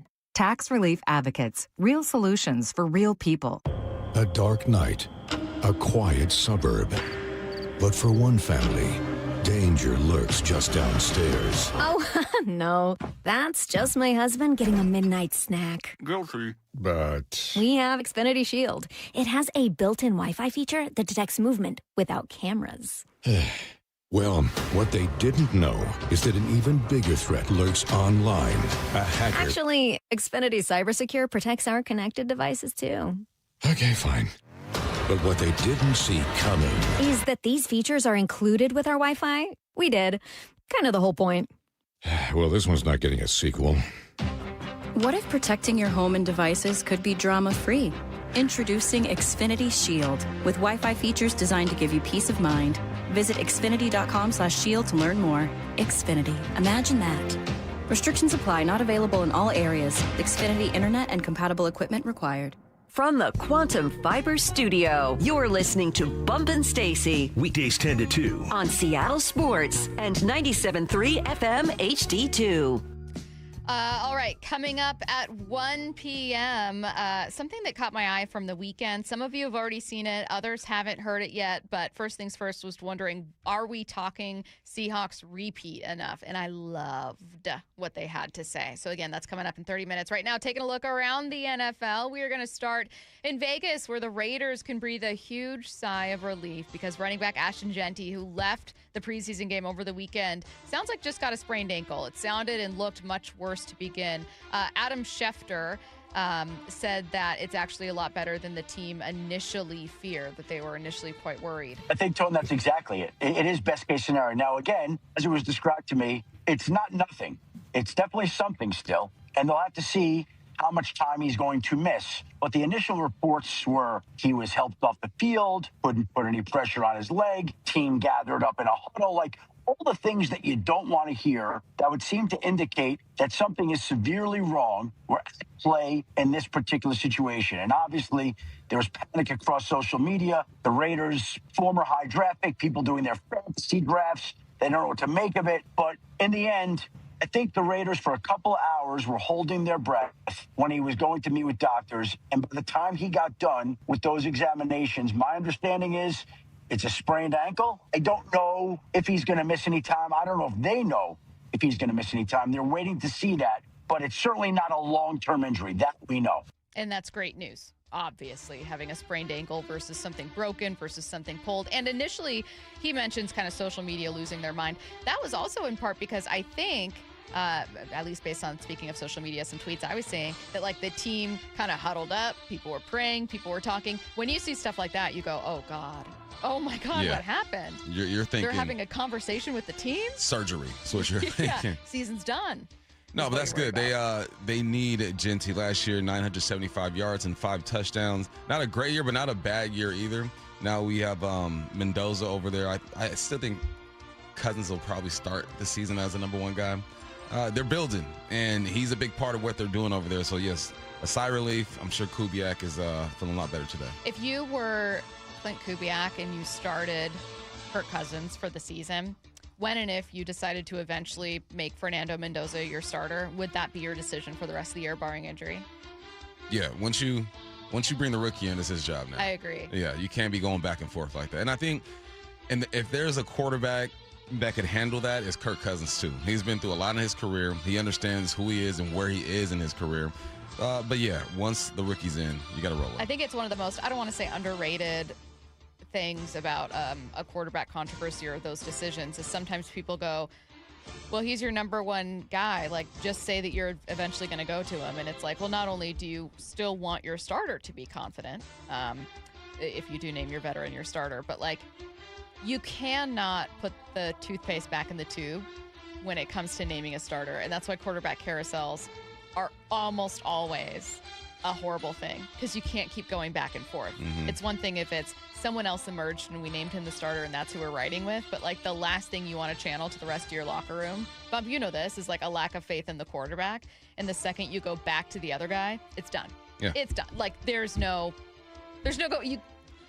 fixing that. You can't get fooled again. You can't get fooled me once. You can't get fooled again. George Kittle couldn't possibly be ready week 1, right? Here's Adam Schefter. This doesn't mean ultimately that he will play week 1, but everything looks right now to be trending in the direction. He received a favorable report from Dr. Elatrosh. The Niners officially activated him yesterday. So the fact that the doctor seems to have been good with where he's at right now, and they've activated him, and that game in Australia, I believe, is 2 weeks from Thursday night in the United States. And George Kittle is who he is. It feels like he's tracking to play. Now, they could decide, you know what, didn't feel right in practice. We're not going to activate him the first week. We're going to give him an extra 10 days.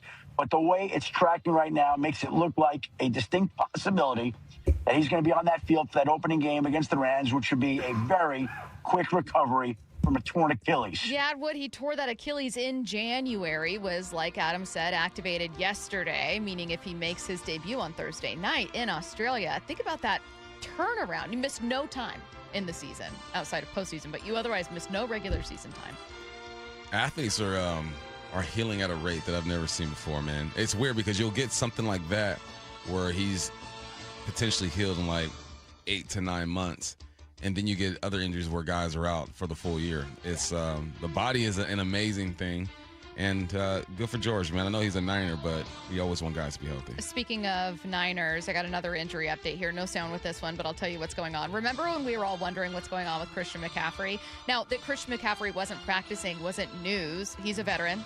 He's had injuries. He's being careful. The team has had a lot of injuries. Like, it is what it is. But then Mike Florio kind of put out this theory. This was about 2 weeks ago.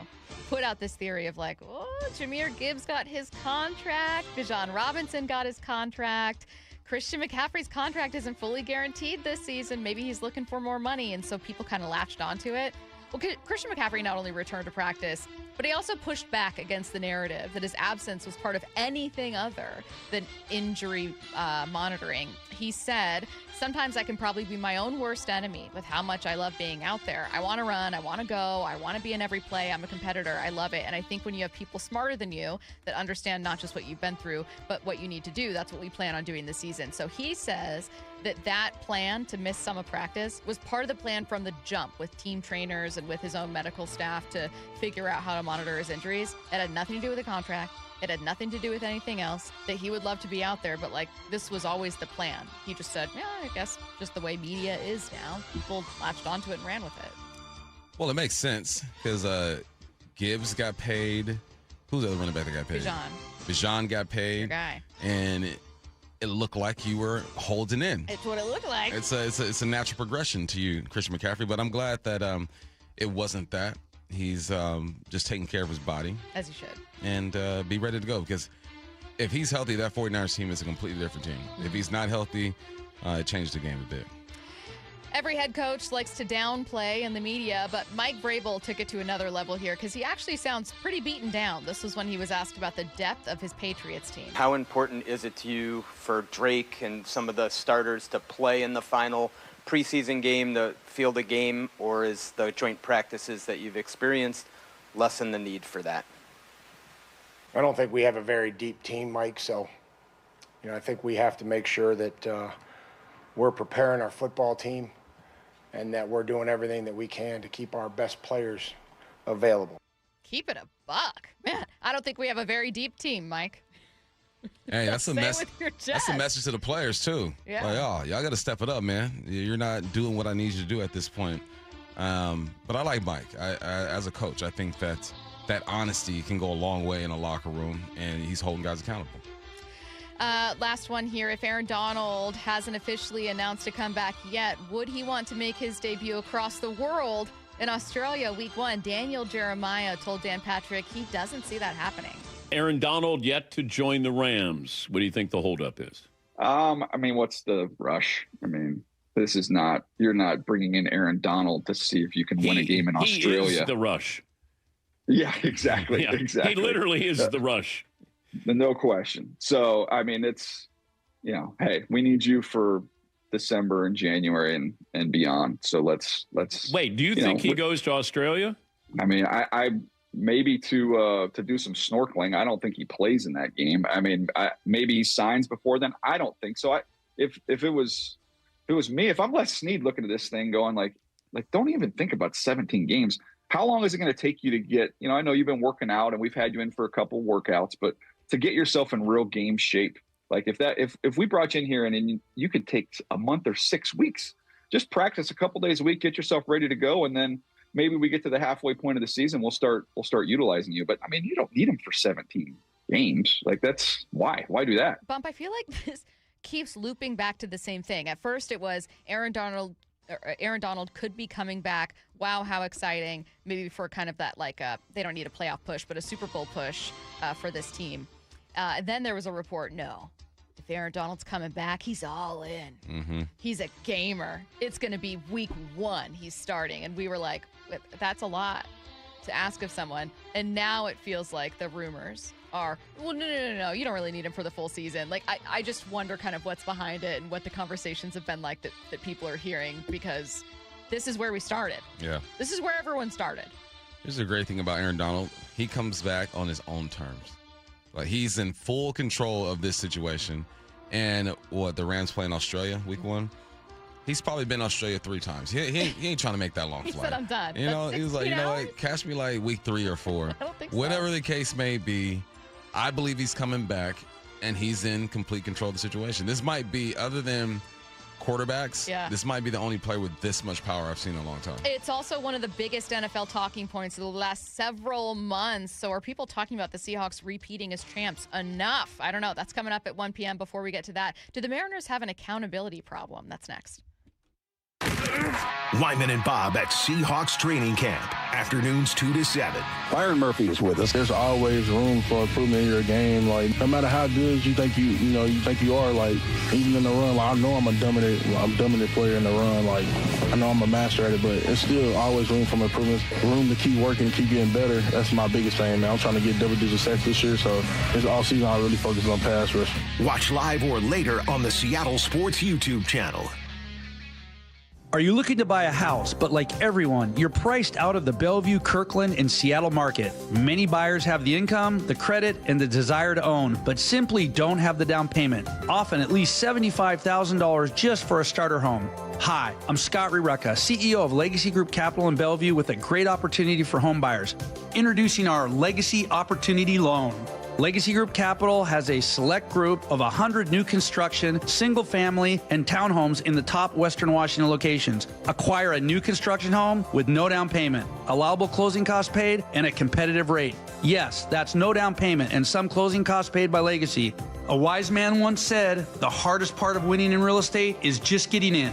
And now you can with our Legacy Opportunity Loan. So get in the game. Limited properties available to qualified Washington borrowers. Learn more about this limited opportunity at LegacyG.com. Legacy Group Capital LLC and MLS ID 99045. Visit LegacyG.com for additional program details. On BritBox, your next hidden gem is right around the corner. If you're going to be bold, here is the place to do it. Get ready for Britain's most anticipated series, streaming exclusively on BritBox. Catch new seasons of favourites, including Ludwig, starring David Mitchell. You want someone to get murdered? And the eagerly awaited new adaptation of Agatha Christie's iconic detective duo, Tommy and Tuppence. Do you think we're actually really good at this? Stream the best of British TV on BritBox. Watch with a free trial. When you see this in your kitchen, the stainless steel fridge is covered in fingerprints. You hear this. Leslie, people are going to think you were raised in a barn or by wolves, or raised in a barn by wolves. Fortunately, Wyman Stainless Steel 3-in-1 cleans, shines, and protects to give you the best shine. A spray and a wipe will have your fridge shining like a mirror. Wow, my fridge looks brand new. Your fridge looks amazing, Leslie. Sorry, I was being a little dramatic earlier. Your kitchen says a lot about you. Let it brag with Wyman. Summer is the time to feel and look your best, but I'm not talking about your abs or tan. Guys, I'm talking about your hair. Restore that bald spot, reverse your receding hairline, or add volume to thinning during Advanced Hair's once yearly summer savings event. Advanced Hair's simple one-day treatment begins to regrow your very own hair the very next day, and they guarantee your new hair will grow. They are the team that addressed my hair loss, and I recommend them to everyone. Take advantage of your flexible summer calendar and get the most hair for your dollar. Advanced Hair's summer sales event is on for a limited time. So get the details and schedule your free consultation today. 425-449-8185. One-day treatment, life-changing results. With Advanced Hair, your new hair is guaranteed to grow. Check out the incredible before and afters and make the call now while their summer savings event is still on. That's 425-449-8185 or advancedhair.com. Guys, if you have low energy or reduced drive, it could be low testosterone. At Revive Health here in Seattle, start with a free testosterone exam and consultation with an experienced medical provider. And for a limited time, qualified patients can get started with a free month of TRT. Schedule your free testosterone test, exam, and consultation today. Call 206-529-1111. That's 206-529-1111. Or visit revivehealth.com. Football, baby! Nobody gets you closer to the action at Seahawks training camp than the home of the Seahawks, Seattle Sports. Drivers who switch to Progressive could save hundreds just by bundling home and auto insurance, because you can't go wrong saving money. Unless you spend it on a guitar, never learn to play it, but lie and say that you did. Then someone hands you a guitar at a party and asks you to play, so you decide to improvise this. Well, don't you know that but that's not it. Dreams are fun and also good. Yep, you can't go wrong. Bundling and saving money with Progressive. Well, depends on how you spend it. Progressive Casualty Insurance Company, affiliates, and third-party insurers. Not available in all states or situations. I know that hiring can be challenging. You need someone to match your role perfectly. Well, now you can meet them fast on ZipRecruiter. Build your team, build it sooner. Meet your match on ZipRecruiter. Just head to ZipRecruiter.com/free right now to try it for free. That's ZipRecruiter.com/free. Meet your match on ZipRecruiter. Try it free. Sleep Number's new collections are designed to adapt to the changing nature of your life and your sleep needs. Whether it's the personalized comfort of the Comfort Mode mattress, the targeted pressure relief of the Comfort Next mattress, or the Climate Collection that actively cools or warms to help you fall asleep and stay asleep.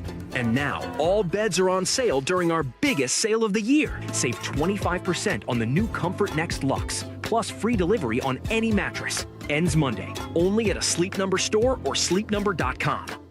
I know that hiring can be challenging. You need someone to match your role perfectly. Well, now you can meet them fast on ZipRecruiter.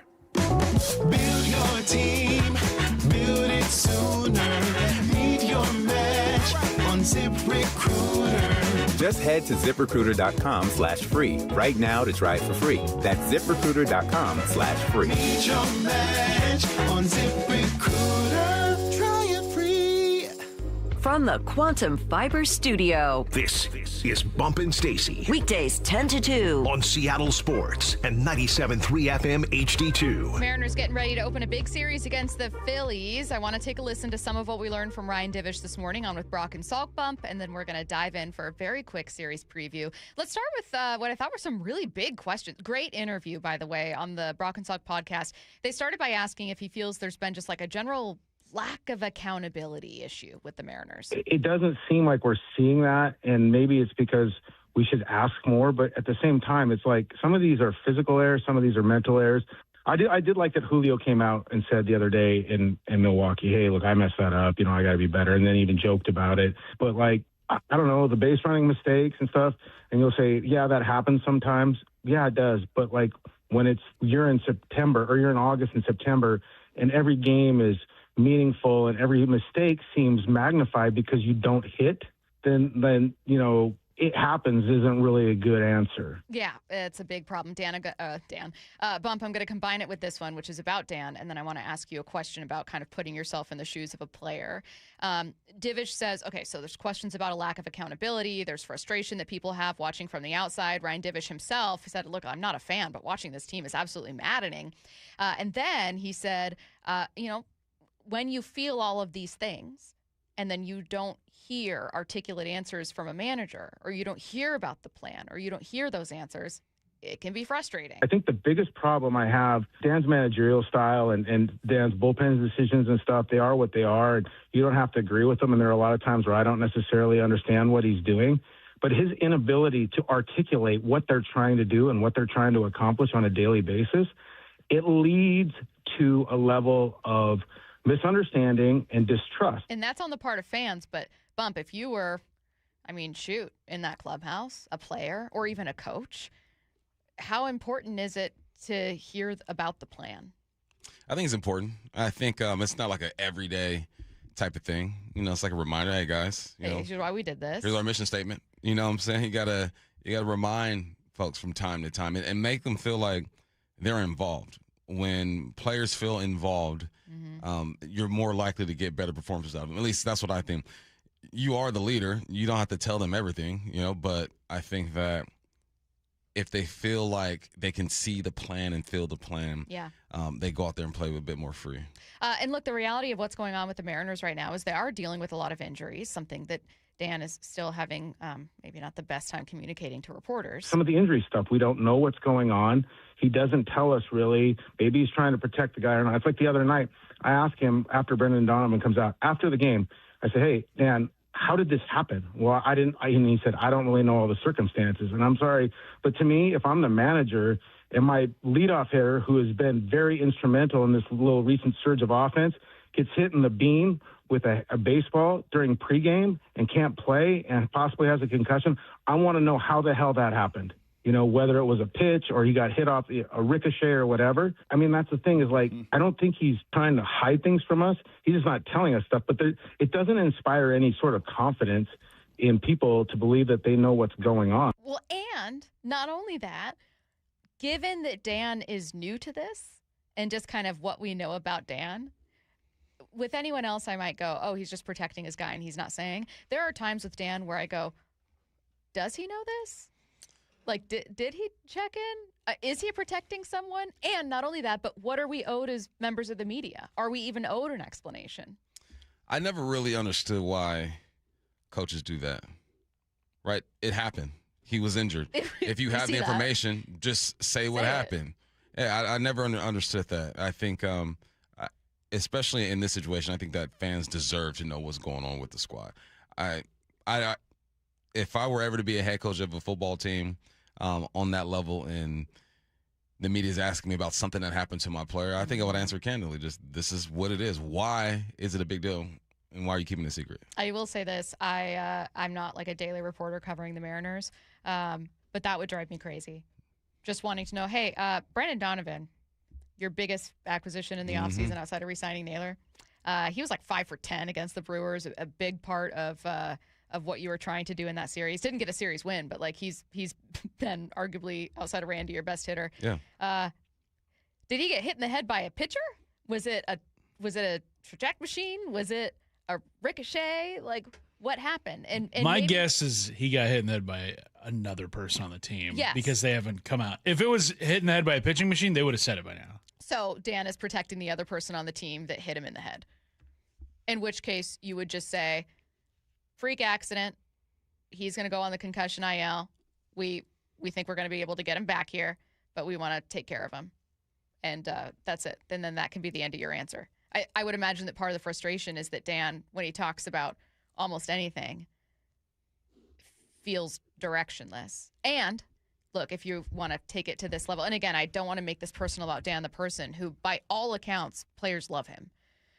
But as someone just watching the team from afar who's not a player, I start to go, well, what's being communicated to players about the plan? What's being communicated about what they're trying to do here? What's being communicated about people's roles and responsibilities and what's expected of them?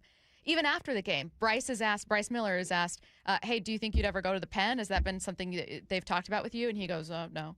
Yeah. No one's talked about it with me. And then they show Dan, and Dan's going like, yeah, basically like, kind of dances around it, but hinting that like, we're going to figure out what we need to do there.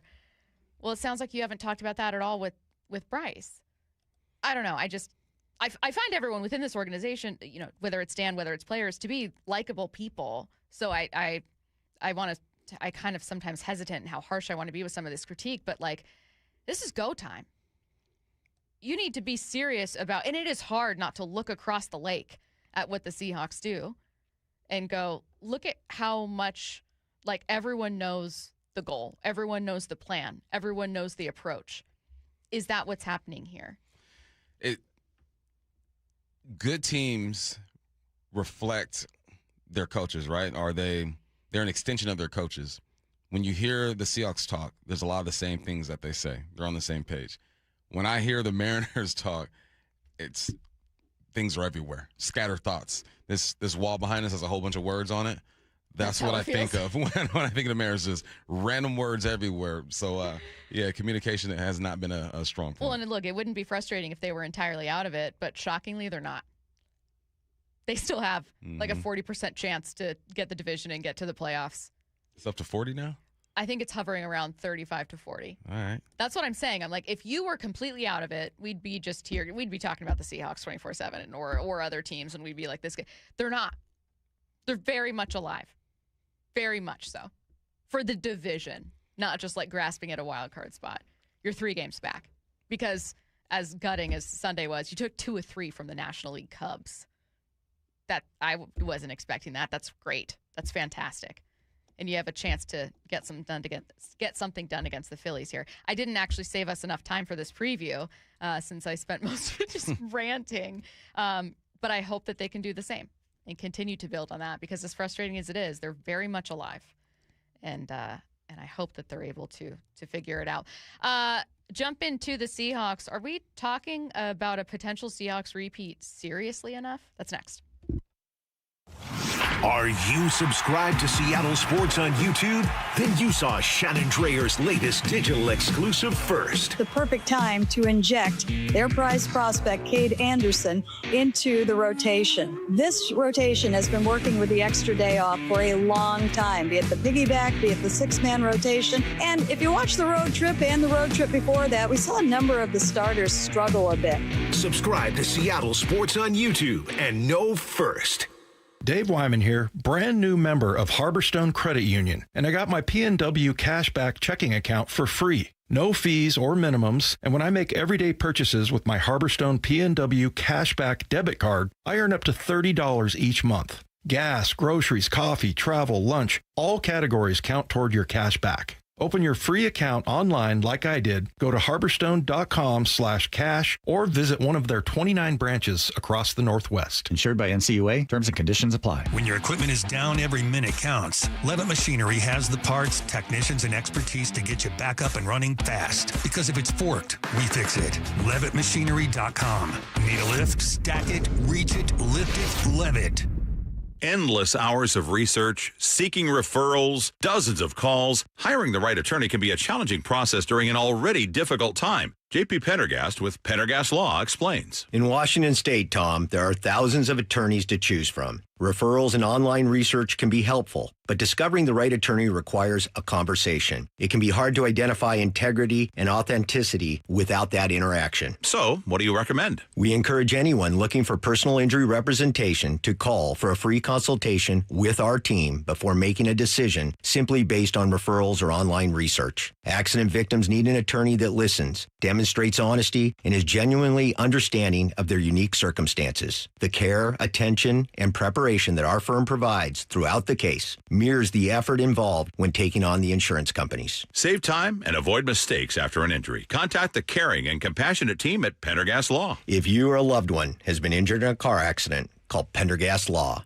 We can help. Man, how cool has it been to have a behind-the-scenes view into not only the main storylines during training camp, but what truly makes these guys tick? It's Mike Salk here, and that constant strive for improvement, right? What can you get better at each day? If that's inspiring to you at all, and if you want to become the best version of yourself, Eastside Weight Loss Clinic can help. They've helped more than 4,000 people locally lose significant weight and become a healthier, happier version of themselves. Heck, I lost 35 pounds in 8 weeks, and that could be you by this fall. Here's the best part. You get to enjoy delicious food that you love. The program teaches you lifelong habits so you can keep the weight off, and there's no monthly fees, no pills, no injections, and it's all real food that you buy at the grocery store. All it takes to get started is a free 15-minute phone call. Find out if it's right for you. You can schedule yours at eastsideweightlossclinic.com and take that call when you're in the car, commuting to work, or running errands. The only thing you have to lose is the weight itself. Go to eastsideweightlossclinic.com. Dr. Ryan Coogan, DC. Results may vary. Lots of dealerships will tell you they'll work hard for your business. At Lee Johnson, we've been proving it for more than 90 years. You can count on us. Lee Johnson Auto Family, the LJ way. Hey, it's Kirk Herbstreit. When it's game time, you need a good playbook, especially in the kitchen. Because when a crowd wants wings, fresh pizza, and mouthwatering sliders, you better have options in your kitchen. With Frigidaire range, you get over 15 cooking modes, including stone-baked pizza, air fry, and air sous vide. Your game time MVP combo built right into your oven. Available at the Home Depot. How doers get more done. So I've got this right. Flat repairs or replacement if needed. Rotations and rebalancing every 5,000 miles, all included with the tire purchase. With paid installation and tax? That's the... Don't make me say it. I was going to say it. You don't say it. You back it up. That's the limited lifetime tire guarantee. Free with every tire purchase. So they're the best around. Nothing's gonna ever keep you down. You're the best. Midas, the best around. Summer is for letting it rip. Swung on and missed, ripped it right by it. 7 scoreless innings. Marvelous Miller again. Summer is for showing out. Swing and a miss. Woo, 6 up and 6 down. Summer is for Mariners baseball. Logan Gilbert, he's knocked down a dozen in a row. So call your favorite Walter and head to T-Mobile Park because our pitchers are rolling. From George Kirby to Senor Smoke. Up in the attic at 101. Nothing but the express tonight for Andres Munoz. Matilda would be proud. Mariners baseball. Trident's up. Don't miss out on another great interleague series at T-Mobile Park. Julio Rodriguez and the Mariners are squaring off against Bryce Harper and the Philadelphia Phillies. Tonight and tomorrow night at 6:40 and Wednesday afternoon at 1:10 with a special midweek matinee. Get your tickets for this marquee matchup at mariners.com. Let's go! This is Seattle Sports. Streaming through the Seattle Sports app. KIRO AM Seattle. KIRO FM HD2 Tacoma. Home of the Seahawks, Mariners, and everything Seattle sports.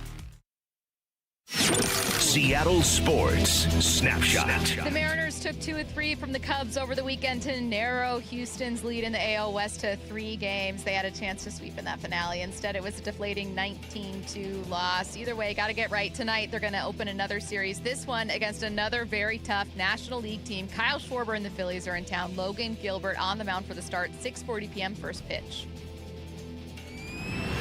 Snapshot, brought to you by Miller Lite. When it's game time, it's Miller time.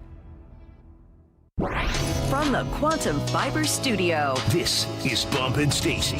on Seattle Sports. Streaming through the Seattle Sports app and at seattlesports.com. Now, here are your hosts, Michael Bumpus and Stacy Ross. Here we go now. Are we talking Seahawks Super Bowl repeat enough? That was a question that some critics were wondering on First Things First. This actually came out over the weekend. It was late Friday and then re-airing over the weekend. And so I wanted to get to it. You may have already seen and heard some of it. I just thought it was very good, a good Kickstarter for kind of what's going to work about this team and also what's not being said about this team nationally. Not that some people care. I'm sure Mike McDonald doesn't care, but I do. This was Jeff Schwartz. I think the reason why is they're in the Pacific Northwest. They're far away from everything, which is certainly true. But two, I still think people sleep on Sam Darnold. I think it comes down to it. He played great last year. Actually, the Super Bowl, he didn't play very well in that game. But I think we still look at Sam Darnold and think to ourselves, at best, he's what? The 10th, 12th best quarterback, somewhere around there. Yeah, I think that's a huge part of it, Bump. You've talked about this endlessly, but like, it's not that Sam Darnold's an elephant in the room. It's just that he so obviously is part of what people are considering when they look at what they don't believe about the Seahawks. And it's almost unfair, but I understand it, that people are like, I just need to see it one more time. See it one more time. See more. He won a Super Bowl. What do you mean what do you need to see? It done with a third offensive coordinator? My guy's a Super Bowl champion. My guy did not turn the ball over in the playoffs. He's working in a system that he understands. He knows Brian Fleury. He was there with them with the 49ers. It's I think the doubt is warranted, but I don't think it should be that heavy though. You know, because yeah, I agree. He does have some issues. He's got to get over the turnover stuff, but the man played good enough to lead his team to a Super Bowl championship. And they say the 10th best quarterback. And initially I'm like, man, what are you talking about? And then I look at the guys in the league. I'm like, all right, well, there are guys who are probably more talented. Yeah. There are guys who don't have some of the issues that Sam has, but none of those guys have won a Super Bowl. All the quarterbacks that they put in front of him, minus Matthew Stafford and who's another one? Pat Mahomes. No one else has won a Super Bowl. Mm-hmm. So that should mean something. I agree. I absolutely agree. When he first signed with Seattle, I remember, now this was an interview with Daniel Jeremiah, though there were many other analysts that were on our airwaves, and it was with Brock and Salk. And they said, what do you think of Sam Darnold? What do you think of the signing? And the number one question asked by all of these guys were, can you win a Super Bowl with Sam Darnold? The answer has been definitively proven to be yes. Because of Sam Darnold? I don't know. That's really hard to say.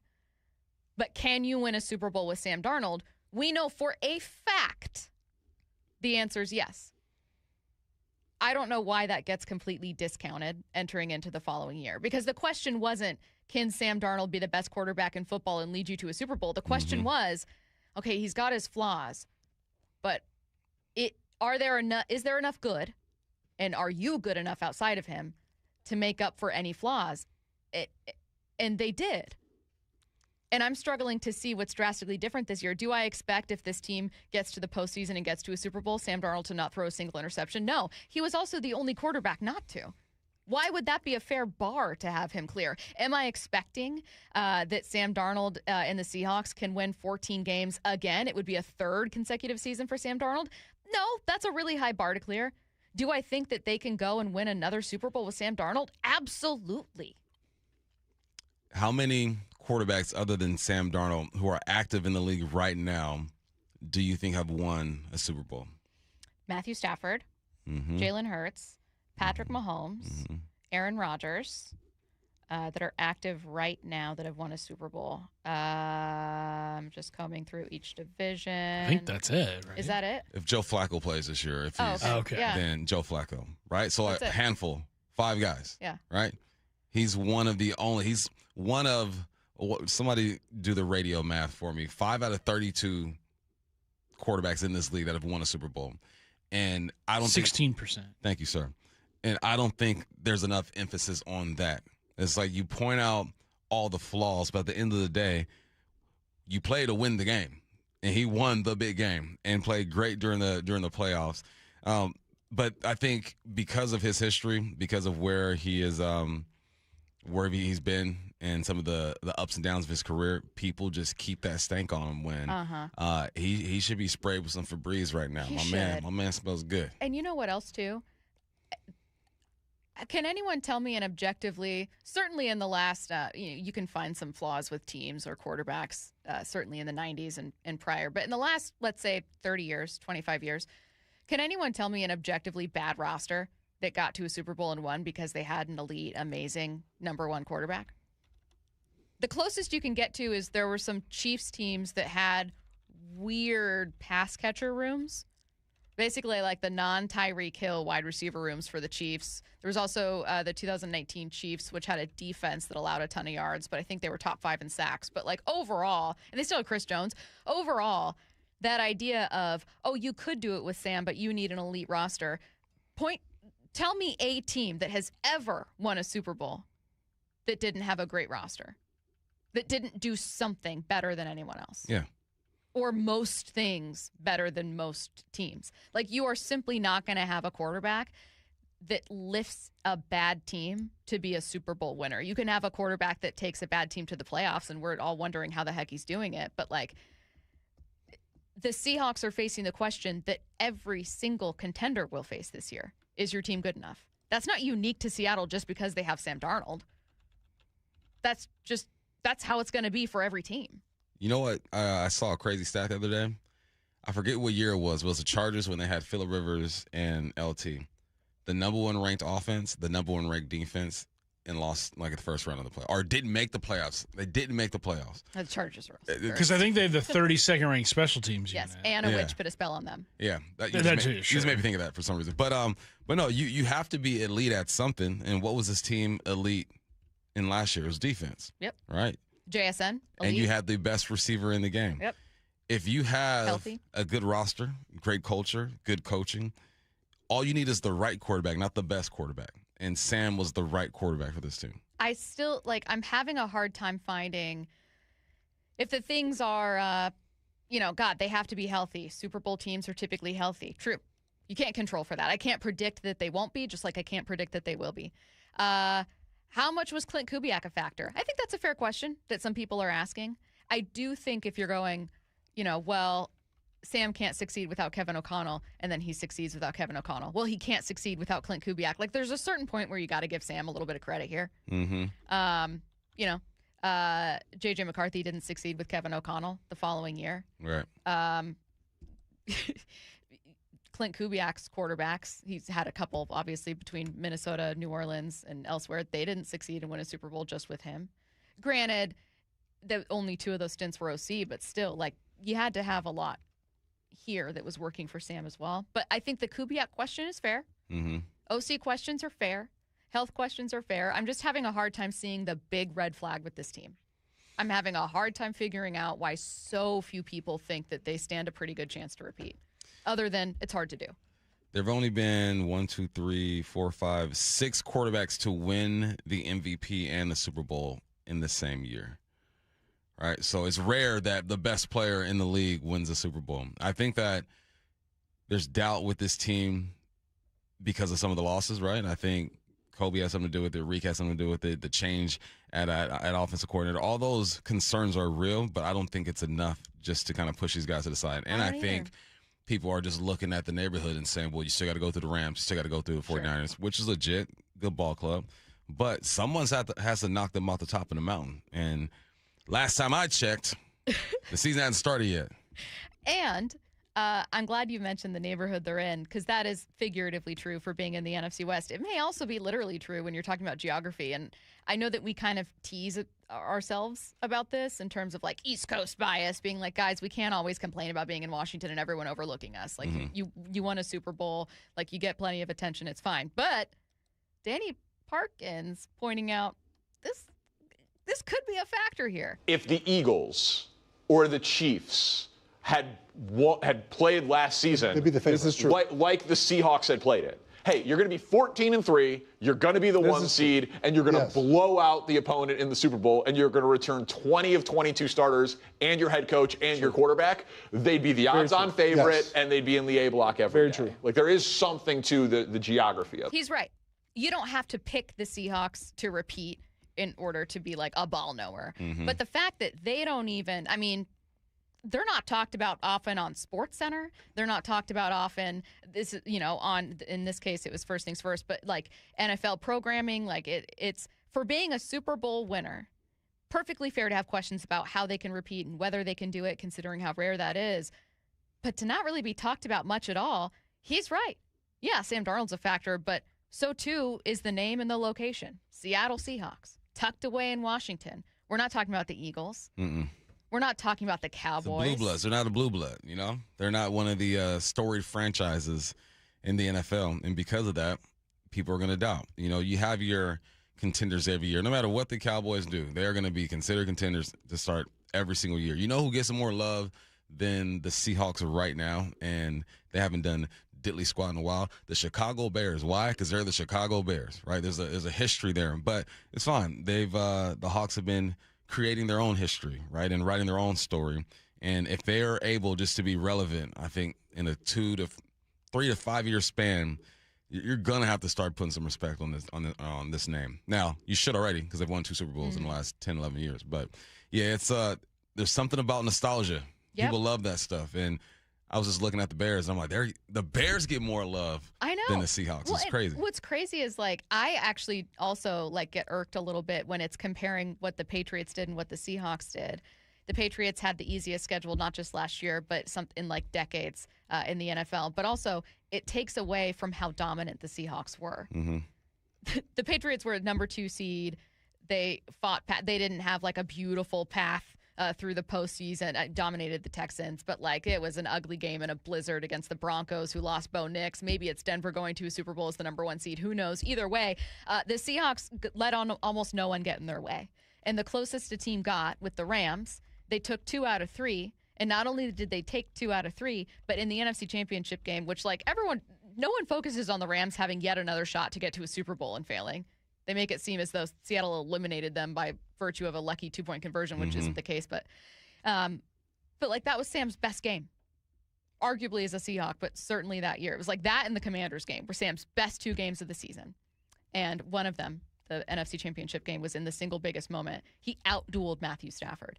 And this team, wire to wire, was dominant. They lost 3 games by fewer than 10 points combined? Mm-hmm. And that's not even talked about. It's not even, they got lucky. We were so surprised to see the Patriots and Seahawks there. Okay, but how do you look at how dominant that team was and how many starters they're returning and go, we'll see if they can get lucky again? That wasn't luck. There was a certain point last year, let's say week 8, 9, where you had to look at what Seattle was doing and go, I don't think they're just getting lucky, man. They're dog walking people. Sam Darnold tied for 3rd last year with the most game-winning drives. Another stat for people to ponder when you're knocking him down. Now, Bo Nix had 7. He was balling. Caleb Williams had 6 as well. But, again, I looked up that stat because someone texted in that people would think that Sam's going to crumble in big games. Biggest game of his life, he took care of the football. I think he's a proven quarterback in this league. One more year of him playing at a high level, I think will change a lot. Back-to-back years winning 14 games, but if he can do it one more time, we believe already, but if he can do it one more time, I think that the rest of the nation will catch up. Let's get to 4 down territory. This is 4 down territory, going inside the game with former Seahawks and Coug wide receiver Michael Bumpus. First down, what did you think of Jalen Milroe's performance? Bob, the numbers don't look great. They don't look great. They don't look great. My initial reaction was, all right, my man didn't have a good game. And you look at what he did as I pull up these stats right here. He was 6 for 11, 52 yards, 2 interceptions. Meanwhile, Drew Lock looked like a pro. 12 for 14, 103, 1 touchdown, no interceptions. So I went back and looked at every passing play that Milroe was involved in. And it's up and down. I mean, there's a couple decisions where I'm like, okay, probably not the right decision. But then a lot of his incompletions, receivers aren't getting open, offensive linemen are getting blown up, and one he just threw in the dirt. So I think that he played better his first game. I think the second game wasn't as bad as I thought it was. But it's hard to really evaluate Jalen Milroe, too, when he's playing behind this 3 offensive line, the 3s. But he's also those threes are getting beat by threes too. You know, so it's tough. I think that Drew Lock is so far ahead of Milroe at this point. We know who the number 2 quarterback is, but I also feel like Jalen hasn't gotten the performance, the help that Drew Lock has gotten. I've kind of thought of it as, tell me if I'm wrong, or tell me if this is how you're seeing it too. I've thought of it as, when we're watching the preseason and it comes to backup quarterback, it's not about whether or not Jalen or Drew Lock is backing up Sam. It's clear the answer is Drew. It's a question about what's Jalen's future in Seattle. Yeah. Like, what's the ceiling of him as a player, right? Because with Drew, it's like, yeah, Drew's sharp. You know, you hope that he, you know, it would be cool, but like a similar age to Sam. Jalen's your 3rd round pick. You kind of took a shot to see what you could do. There's an intrigue there, and it's really more about like, what could you do with Jalen, and less about could Jalen back up Sam this year. And I'm not finding that the answer to either is yes or a lot. So I don't know. I don't know what to watch for. He's a confusing one. One more game. Let's see what he can do. Okay. 2nd down. They lost Bud Clark for several months in this one with a broken ankle. Who has to step up in his absence? Opportunity awaits. I truly believe that there's someone, the Hawks are going to sign someone to this roster that isn't on the team right now. They're going to go through waiver wires and look at these free agents. Somebody bring a veteran. I was looking at veteran safeties who are out there, and there are some options out there. You got Jimmy Ward's way too old. 11 years in the game. You got Donovan Wilson, but the guys on the roster need to step up. AJ Finley, we got Hook, and we have Rodney Thomas. There's going to be some opportunity there, but I think that, and I really feel that either they're going to go get themselves another veteran who is just at home chilling. How veterans do. They wait until 3rd week of the preseason, and then they hop on the team, or they're going to have to promote from within. But Bud Clark going down was big to me because I felt like he was going to be like another gadget, another Spoon, another Nick Mawari, a guy that you can move around and influence. Because it's when a quarterback looks at a defense, all you're doing is identifying.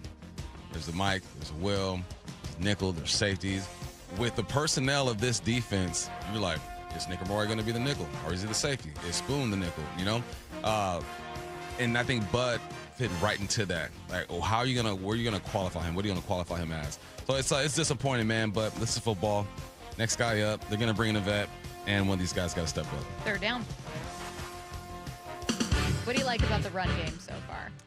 I like the gap scheme, man. I was talking to Big Ray about just the run game yesterday, and the big one by Jacardier Wright, the 69-yard touchdown, was on encounter. And it's funny because when we think of this offense, we think of wide zone, right? We're going to run a lot of zone. We're going to let the running back make everybody right. The gap scheme is you're pulling guards, you're pulling tight ends, and you're downhill. So I've seen a lot more of that than I thought I was going to see. I like that they're not shying away from the fullback position. We still got Russell out there, even though Oots is banged up. He's sitting out. It's and I see the connectivity, right? I see the connection between the run and the pass. It's preseason. They're not showing us everything, but I see where he's going. I see the vision. Fleury's vision and thought process. 4th down. Earlier in the show, we were joined by ESPN's Brady Henderson. Anything stand out from that conversation? Yeah, he thinks they might keep 6 receivers. And if they do keep 6 receivers, that means Stacy's favorite player of all time, Montorie Foster Jr. Montorie Foster Jr. could make this team. He did have a drop last game, coming back to the football. That last game? Yeah, coming back to the football. But he's got to find a way to be useful on specials. That's why Ricky White hangs around, Cody White. Emmanuel Henderson was literally drafted because of his special teams activities. So, no, I'm rooting for him. I bought stock in Montorie Foster, man, as soon as you mentioned him, and then we started watching him. You can see that he can play, but he's an undersized guy. They got him listed at 5'11", 188, probably 5'9", 175. So for that size to get on special teams, add a receiver, man, you gotta be something special. So if they're gonna hold 6, Montorie has a chance. If they take 5, then I don't think he makes it. You've had about 27 people asking if they should add Quandre Diggs, or if Quandre Diggs is, who obviously they added last year. I don't know what his status is right now, but would you look at bringing back someone that you know well, or would you look at looking at waiver wires for other teams for younger players that didn't make it? I'm looking at waiver wires. Yeah. Someone says Milroe needs to help himself. He looks pitiful. Pitiful decision maker. Speak the truth for once, Bump. That's my truth. I've watched the film. He's not lying. He's up and down. He hadn't had help on the offensive line. One of those interceptions were his. One, I think the receiver fell. I always speak the truth. Well, it's My an truth, observation. at least. Like it's not. There's no incentive here other than them being birthday twins to cover up for Milroe. Nah. Other than to say, hey, here are the questions I still have because he had this drop, and is playing behind this offensive line and whatever. Here's a question I still have, but like this interception to that linebacker, that was a problem. That was a problem. This right here, that's a problem. This right here, taking the sack on 4th down, that's a problem. Yeah. I'm hearing more of like very mixed bag. Let's see what the third game It's very mixed. He is he's one of the more interesting watches I've had in the past couple of years. He's got one more opportunity, man. He's got to go get it. Do you think he's not taking off as much as coaches would like him to? Well, we know Mike McDonald wants him to take off. I think that he is putting an emphasis on showing that he can be a pocket passer when you don't need to be that. You can work from the pocket, but use what God has given you, which is your speed. Yeah. Get your questions in for What I Need to Know, 866-979-3776. Sports, non-sports, doesn't matter. Text it now, 866-979-3776. Continuing our preview of Mariners-Phillies next. Lyman and Bob at Seahawks training camp. Afternoons 2 to 7. Byron Murphy is with us. There's always room for improvement in your game. Like, no matter how good you think you think you are, like, even in the run, like, I know I'm a dominant player in the run. Like, I know I'm a master at it, but it's still always room for improvement. Room to keep working and keep getting better. That's my biggest thing, man. I'm trying to get double-digit sacks this year, so this offseason I really focus on pass rush. Watch live or later on the Seattle Sports YouTube channel.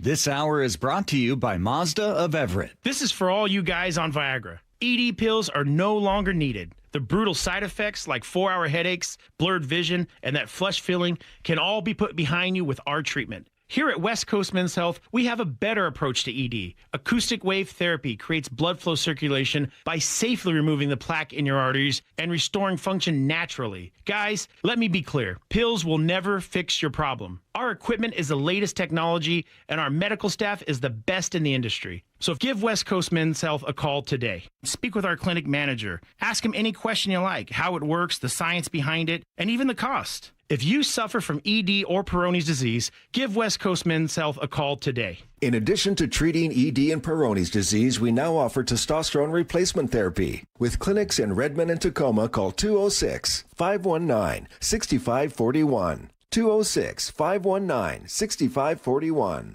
Online at westcoastmenshealth.com. Everyone always asks me, what were your top reasons for choosing Advanced Hair? Well, allow me to share, along with some details, on, get this, their once-a-year summer savings event. Okay, first off, Advanced Hair stands by the results, and I'm living proof those results are second to none. With Advanced Hair, your own natural hair is guaranteed to grow. Secondly, Advanced Hair combines top-rated physicians with modern technology, creating a concierge quality experience that blew away my expectations. And lastly, Advanced Hair's Advanced FUE begins regrowing your own natural hair the very next day. It is quick, simple, and easy. Now, if you have a flexible schedule this summer and you've been waiting for that special savings opportunity, well, it's here. Advanced Hair's Summer Savings Event will get you the most hair for your dollar. It's their best offer ever. For details to schedule your free consultation, call 425-449-8185. One-day treatment, life-changing results. Your new hair is guaranteed to grow. Before and after pictures at advancedhair.com.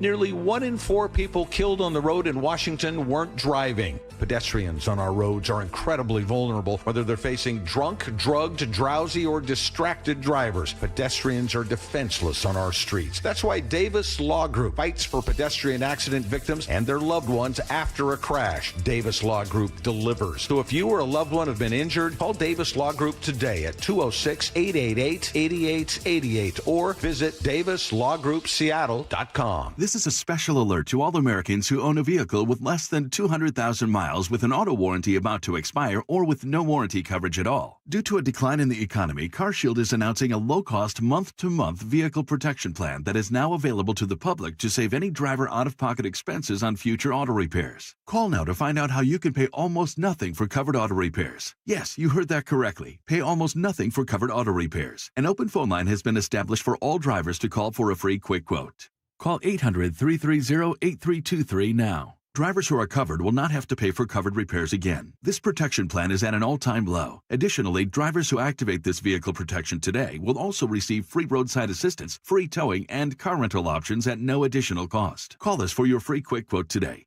800-330-8323. That's 800-330-8323. What do you have to lose? Call 800-330-8323. Again, 800-330-8323. Mariners and Phillies tonight at T-Mobile. 6:40 first pitch, 5:30 pregame. Every pitch, every game, one app for free. The Seattle Sports app. Hey, it's John Curley with my friend Bob Stelton. Hey, Bob, you had a hip issue just like me. You went to see Dr. Mark Wagner at Seattle Sports Regenerative Medicine. What did he tell you?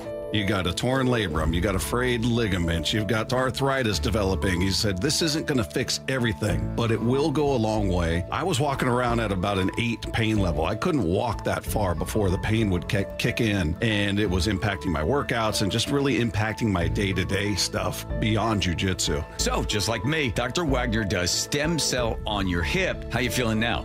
I feel like I've gotten back to being who I was prior to the injuries, which was somebody who's very active, loves being out there outside when the weather's great, being on the motorcycle, sparring in jiu-jitsu, working out. I can do all of those things now. So whether it's a shoulder, a hip, a wrist, knee, or elbow, before you choose surgery, see our friend, Dr. Wagner first. He'll tell you if stem cell is right for you. drmarkwagnermd.com. Make an appointment at drmarkwagnermd.com. Are you looking to buy a house, but like everyone, you're priced out of the Bellevue, Kirkland, and Seattle market? Many buyers have the income, the credit, and the desire to own, but simply don't have the down payment, often at least $75,000 just for a starter home. Hi, I'm Scott Rirucka, CEO of Legacy Group Capital in Bellevue with a great opportunity for home buyers. Introducing our Legacy Opportunity Loan. Legacy Group Capital has a select group of 100 new construction, single family, and townhomes in the top Western Washington locations. Acquire a new construction home with no down payment, allowable closing costs paid, and a competitive rate. Yes, that's no down payment and some closing costs paid by Legacy. A wise man once said, the hardest part of winning in real estate is just getting in. And now you can with our Legacy Opportunity Loan. So get in the game. Limited properties available to qualified Washington borrowers. Learn more about this limited opportunity at LegacyG.com. Legacy Group Capital LLC and MLS ID 99045. Visit LegacyG.com for additional program details.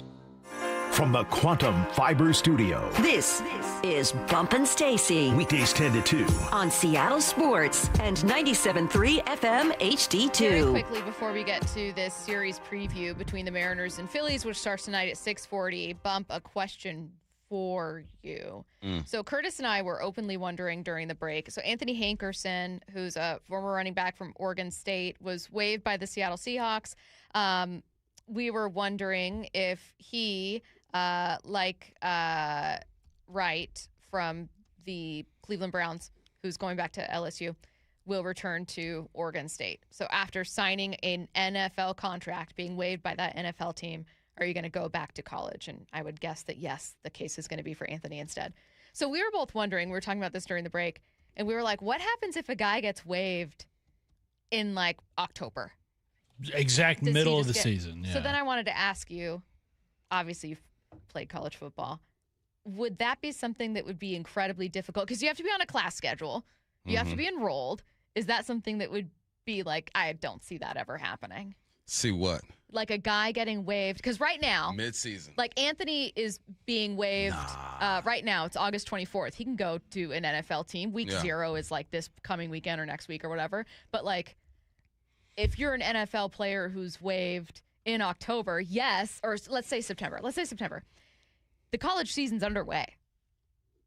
Yeah. As long as you haven't gotten a paycheck, they'll probably let you do it. As soon as you get paid, as soon as they give you some money in your hand, that's not a stipend, because I don't think they count the training camp stipends. So like a game check. A game check. What if you never get a game check? Well, not even game check. Just if you're a practice squad, as soon as you get that logo stamp, that Seattle Seahawks stamp check, it's a wrap. How hard would it be for a player who, let's say he's returning to the school that he played for the previous season? How hard would it be to go back to that school and jump in? I don't think it'd be hard at all because most likely a lot of these dudes have most of their classes done, so they're really just going to go play football. Yeah, you're just trying to be eligible. Yeah, you're going to enroll in some BS class. That's crazy. And you're gonna play football.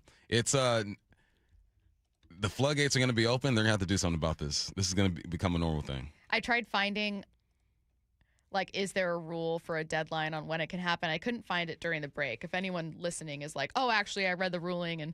I don't think there is. I think you can add and subtract to your roster in college football at any time. Really, I mean, it's just got to line up academically, but you can't just be like a dude. You can't be Steven. I mean, maybe you just the workaround is add him as a walk-on, right? Then all of a sudden anybody's eligible. I've seen college teams have tryouts mid-season for kickers and stuff. Yeah. So I just think it's fascinating because you don't only get waived until the 53-man rosters and practice squads are announced. Guys get waived all season long. Mm-hmm. Well, and roster cutdown day this year is after the start of the college football season. College football will have played, I think, 2 weeks by the time that roster cutdown day is here. This guy, Joe in Bellevue. Now, granted, this is for what I need to know, but I'm going to introduce it for just 2 seconds here. He said, "Do we need an NFL minor league then, an in between what college football is and what it's just college football?" No, USFL. It's minor league. Guys get signed from there all the time. Yeah, but. This is what we should do. Yeah. Every team in that league should be affiliated with the NFL team, and you send your guys there. That. Yeah. So it's like the AAA Browns. Exactly. AAA Dolphins. Yeah, but they have some weird name, like the Aqua Sox. You wouldn't have enough guys to round it out, though, right? They would. They got a full league. But how much can you really pay those guys? I mean, they're getting a couple $100,000. It's like Canada. Canada gets a bit more than that. I don't know that they'd pay guys at a minor league level that much money. They're already doing it. The league is already set. They play in the spring. But to have 32 teams. No, not 32. I That's think, what I'm saying. If each of those teams have. No, I say maybe, I don't know how many teams are in the USFL, but you share a couple teams. You have rights to these guys. I'm going to send you down there, but you're still owned by the Browns or whatnot, but you play for whoever the heck. Interesting. It's like how people split up Antarctica. What? Isn't that a thing that Antarctica... I'm putting this under animal facts. Isn't Antarctica split up and owned by a bunch of different countries? No clue. We need to look into this. Let's ask AI. I'll figure it out. Curtis, let me know if you realize what the truth is here. But I'm pretty sure Antarctica is owned by different countries. Okay. Antarctica is not owned or shared as a sovereign land by any country. Okay, well, that's what you found. Yeah, it says no single country owns Antarctica. Says who? It's governed as an international global commons under the Antarctic Treaty. It says 7 nations claim portions of the continent. Maybe that's what Seven I'm Nation Army. Argentina, Australia, Chile, France, New Zealand, Norway, and the United Kingdom. Maybe they have little territories. I don't know. Interesting.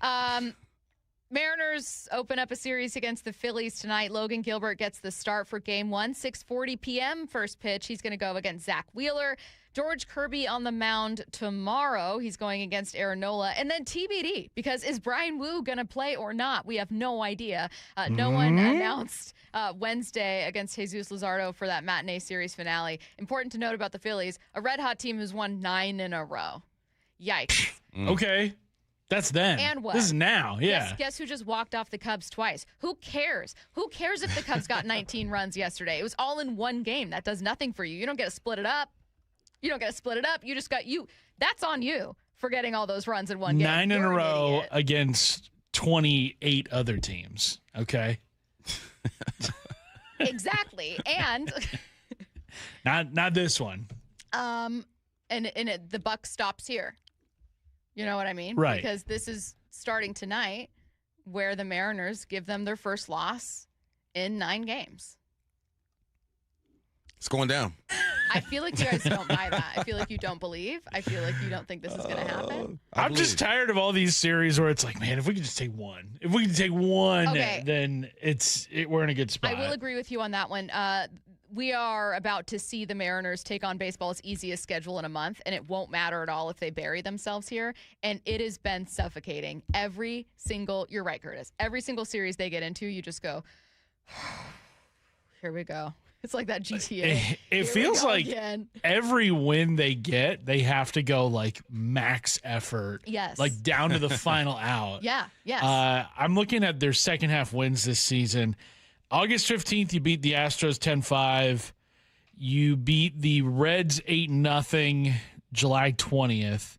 I want to say those are your only two wins where like the tying run was not at the plate with the final out. Like it's just been it's been ridiculous. Incredibly stressful. And then the losses, on the other hand, have been you're getting stomped.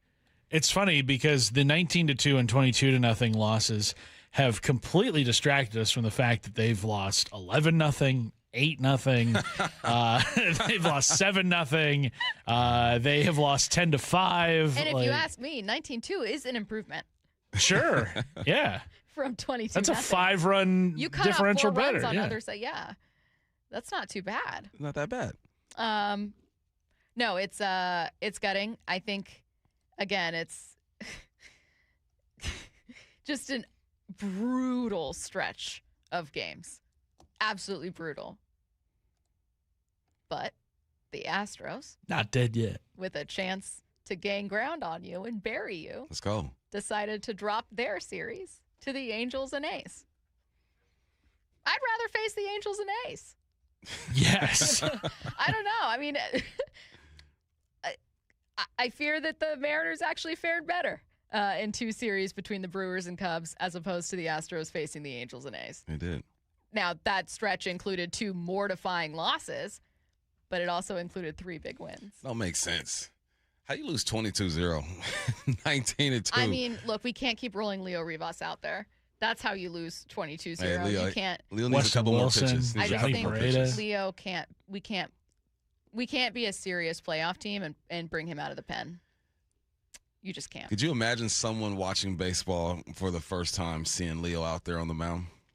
Oh, my favorite thing is when it's very clearly a position player pitching. Yeah. And you see someone comment like, what was that, 50 miles an hour? And you're like, he'd be lucky. Oh, a question for you guys before we keep it moving. So, again, that's your series lineup. We're waiting to see whether or not Brian Wu actually does get penned in for that start on Wednesday. But Logan Gilbert on the mound tonight. He's been spectacular for you. What is your guys' take, given that we have now seen, unfortunately, 2 gutting losses, mortifying losses where position players were pitching? What's your take on teams that add on against position players? Do your thing. You're out there playing. Stat padding. Hey, you gotta love it. Go get it. I'm swinging for the fences if you throw balls like that. Absolutely. What was it? Nick Kurtz of the A's last year. He hit 4 home runs in a game. Good job, Curtis. One of them was off a position player. It counts all the same. What's his name? How about you say it? Get your questions in for what I need to know. 866-979-3776. Text now. That's next. Are you?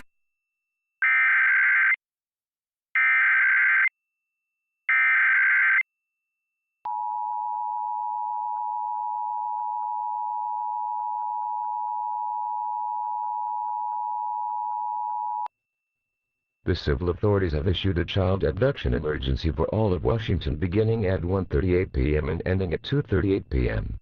The Washington State Patrol on behalf of the Wenatchee Police Department has issued an Amber Alert.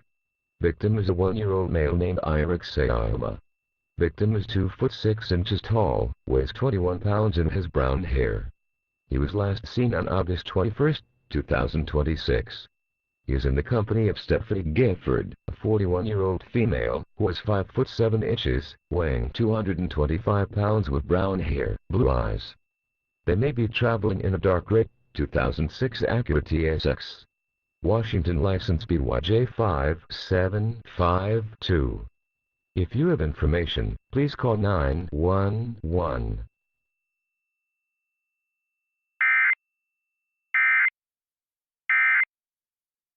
Is your car's AC blowing warm air? Don't sweat it. Bucky's Complete Auto Care is here to help. Right now, you'll save $50 on any AC service. Whether it's a weekend getaway or the daily commute, you deserve a cool, comfortable ride. For over 50 years, local drivers have trusted Bucky's for honest pricing, expert repairs, and guaranteed work, earning them the Carfax Preferred status. 16 family-owned locations, no appointment needed, and easy financing. For $50 off your cooling system service, visit buckys.com. Feeling lucky?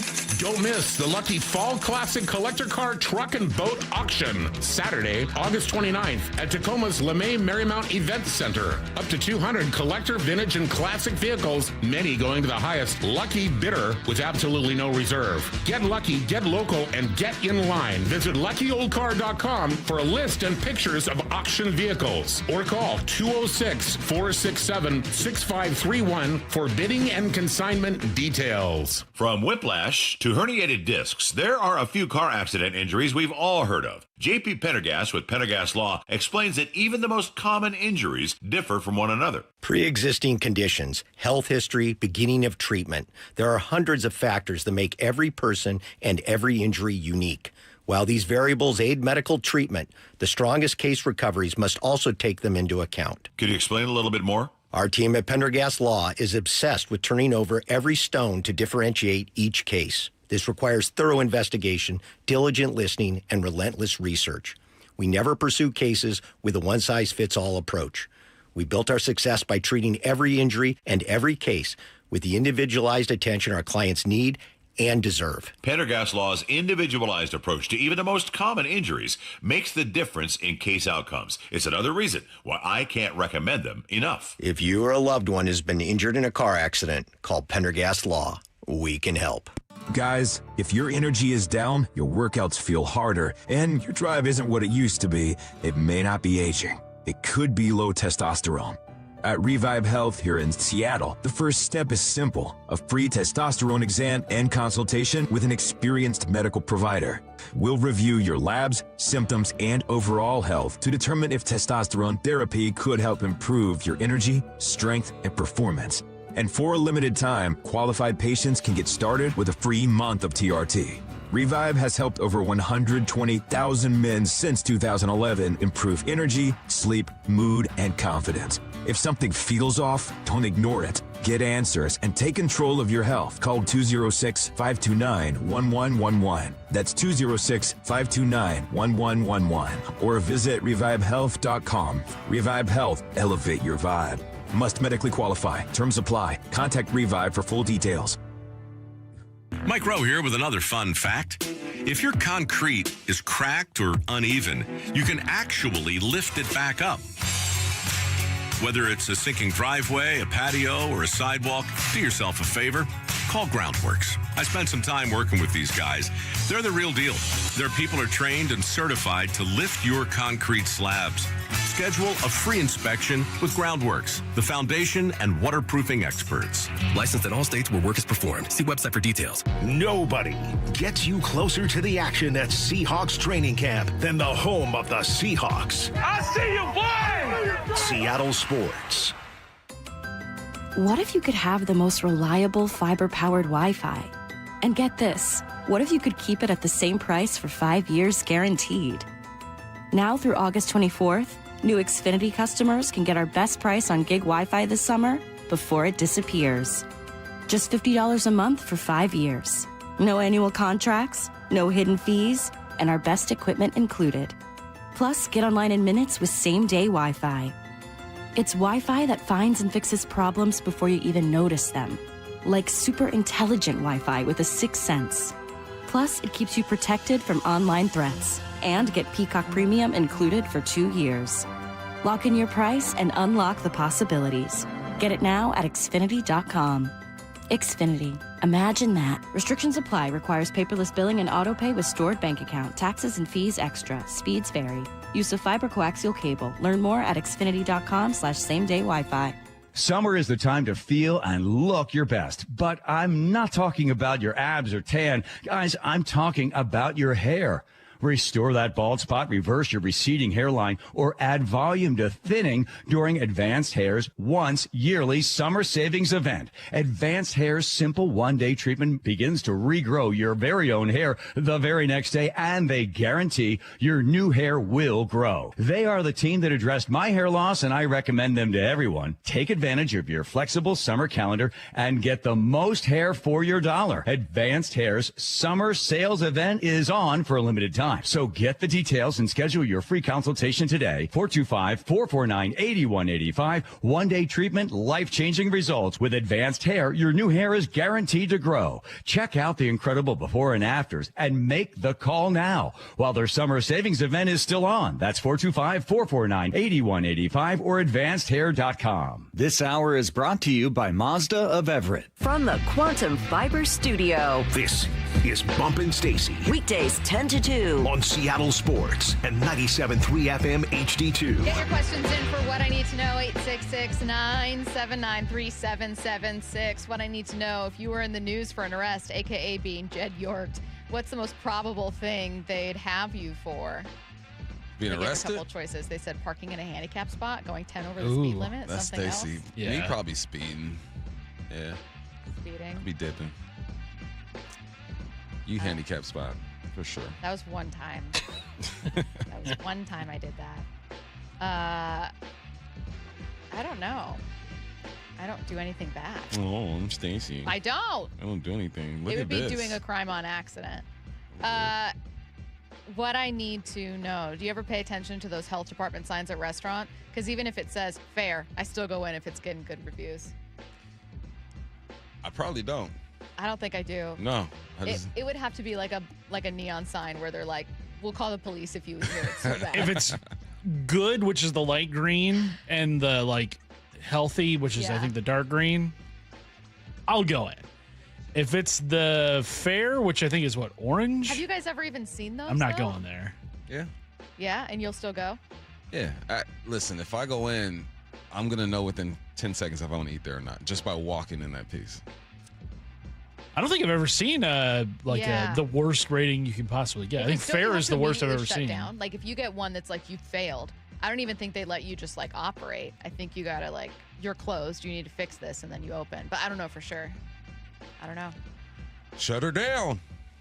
866-979-3776. What I need to know. You go to dinner with your spouse, they bring home some leftovers, but it's still in there the next day. Is it fair game? Asking for a friend, says the listener. Something tells me someone wants to dig into those leftovers. I don't think that's fair game. I don't either. I don't think so. I think you got to let that sit. Does it matter who pays? Like, what if it's like a couple that goes and then, like, let's say the guy pays and the girl brings home the leftovers in the fridge the next day? No. I totally agree. No, that's theirs. You had a chance to have leftovers, but you didn't. These are my leftovers. If they offer it to you, then sure. Yeah. Well, yeah, because that will. Have I eaten someone's leftovers? Yeah. But it wasn't right. Nothing makes me more angry than thinking something is in my fridge that's Oh, not. yeah. Nothing makes me. You just sort of send your fist through a wall at that point. And then the worst is when you're like looking for it, like it's clearly not there, and you're like, maybe if I lift up the milk carton, like did I? Lift up the milk carton. Is it in the butter drawer? Like what did I do with this? Nothing makes me angrier than that. Now, Bump and I, we subscribe to this, the dad tax. Leftovers, you take a fry or something? Yep. Yeah. Oh, that's fine. Take some Candy from your kids. Yeah. Dad that's tax okay. all day. That's totally fine. That's fair. But eating someone's leftovers? I know, it's messed up. That's not fair game. I do think there gets to a certain point where you act like you're going to throw it out and you go, hey, do you still want this? I'm just clearing out the fridge. And then if they say no, then that's secretly you asking if you can have it. When I was a teenager, this kind of related, but not. My homie went to go get some food, right? And what I asked for wasn't on the menu. So he brought everyone food but me because they didn't want to get me the wrong thing. I was like, dude, get me something. Get something. Oh, I didn't want to get you the wrong thing. I go, but I'm hungry. So you got nothing? Nothing. I had to go and get my own food. Unforgivable. What are criminal tools, says our next question. Good question. I don't know. I wish I did. It could be anything. It could be a police. What's it called? Police scanner, yeah. Police scanner. It could be got crowbars, brass lock knuckles. picks, I like bolt to think it's brass cutters. knuckles. Bolt cutters. I like to think it could be bolt cutters too. Sawed-off shotguns. Jeez. It could be that. It could I don't be know if any he of was those doing things. that. It could be any. We don't know. Someone said, if my girl brings home food on Friday night, it doesn't get eaten Saturday, it's mine Sunday. All right. I can get with that. So 24-hour rule. Yeah. If the day after. Day after. The day after. Because the day after, that's when it hits the hardest, too. You're like, yeah, I got that half a burger in there. Or when you see it and you forgot. That's the opposite of thinking you have it and not seeing it. Yeah. Seeing it when you forgot you did it. You brought it home. You ever get so happy with food you start dancing? Yeah. Hey. Yeah.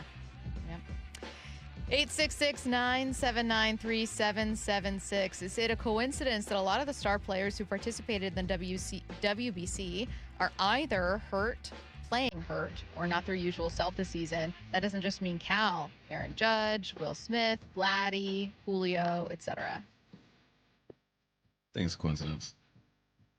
I don't know. I think it's not totally a coincidence, but also not the primary reason. Didn't help. Yeah, that's how I think of it. I think Because you got guys like Dom Canzone having their best years ever. He played in the WBC. Randy played in the WBC, and he's having a career year in a contract season. I think it is an interesting factor to keep in mind, but not the thing, I think, for a lot of these guys. And some of it is like Aaron Judge. I don't think playing in the WBC hurt Aaron Judge. And I think that Cal, it sounds like he also talked about this. It was kind of self-inflicted. Like you were rushing to catch up with stuff based on all the reports and kind of hurt yourself doing too much too quickly and then played through it and made it worse. Like that's not totally the WBC. That's you trying to self-correct after. Routines were thrown off a bit for sure. Yeah. And then some people tried overcorrecting. Sometimes people just have down seasons too. Like I think we tend to be prisoners of the moment, understandably. And you look at someone like Vlad, whose average is fine, but like let's say that you're someone who's looking at Vlad and you're a Toronto fan, you're going, where's his power? Oh my God, it's gone forever. And it's like sometimes guys just have bad years. A lot of people have lost seasons. A lot of people suspecting the criminal tool was a burner phone. That's the criminal tool? The burner? To set up the the meeting. The encounter. The dalliance. So what? Was it like a sting? It might have been, or the person he was trying to get with alerted police. Like they tipped him off or something. Snitching. Can you just be like pulled over? Like, couldn't it just be that they were like, well, hey. he was at a trailer park. That's where the arrest went down. Yeah. God, I have so many questions about this, and we're not going to get answers. The 49ers released a statement. They were like, it's done.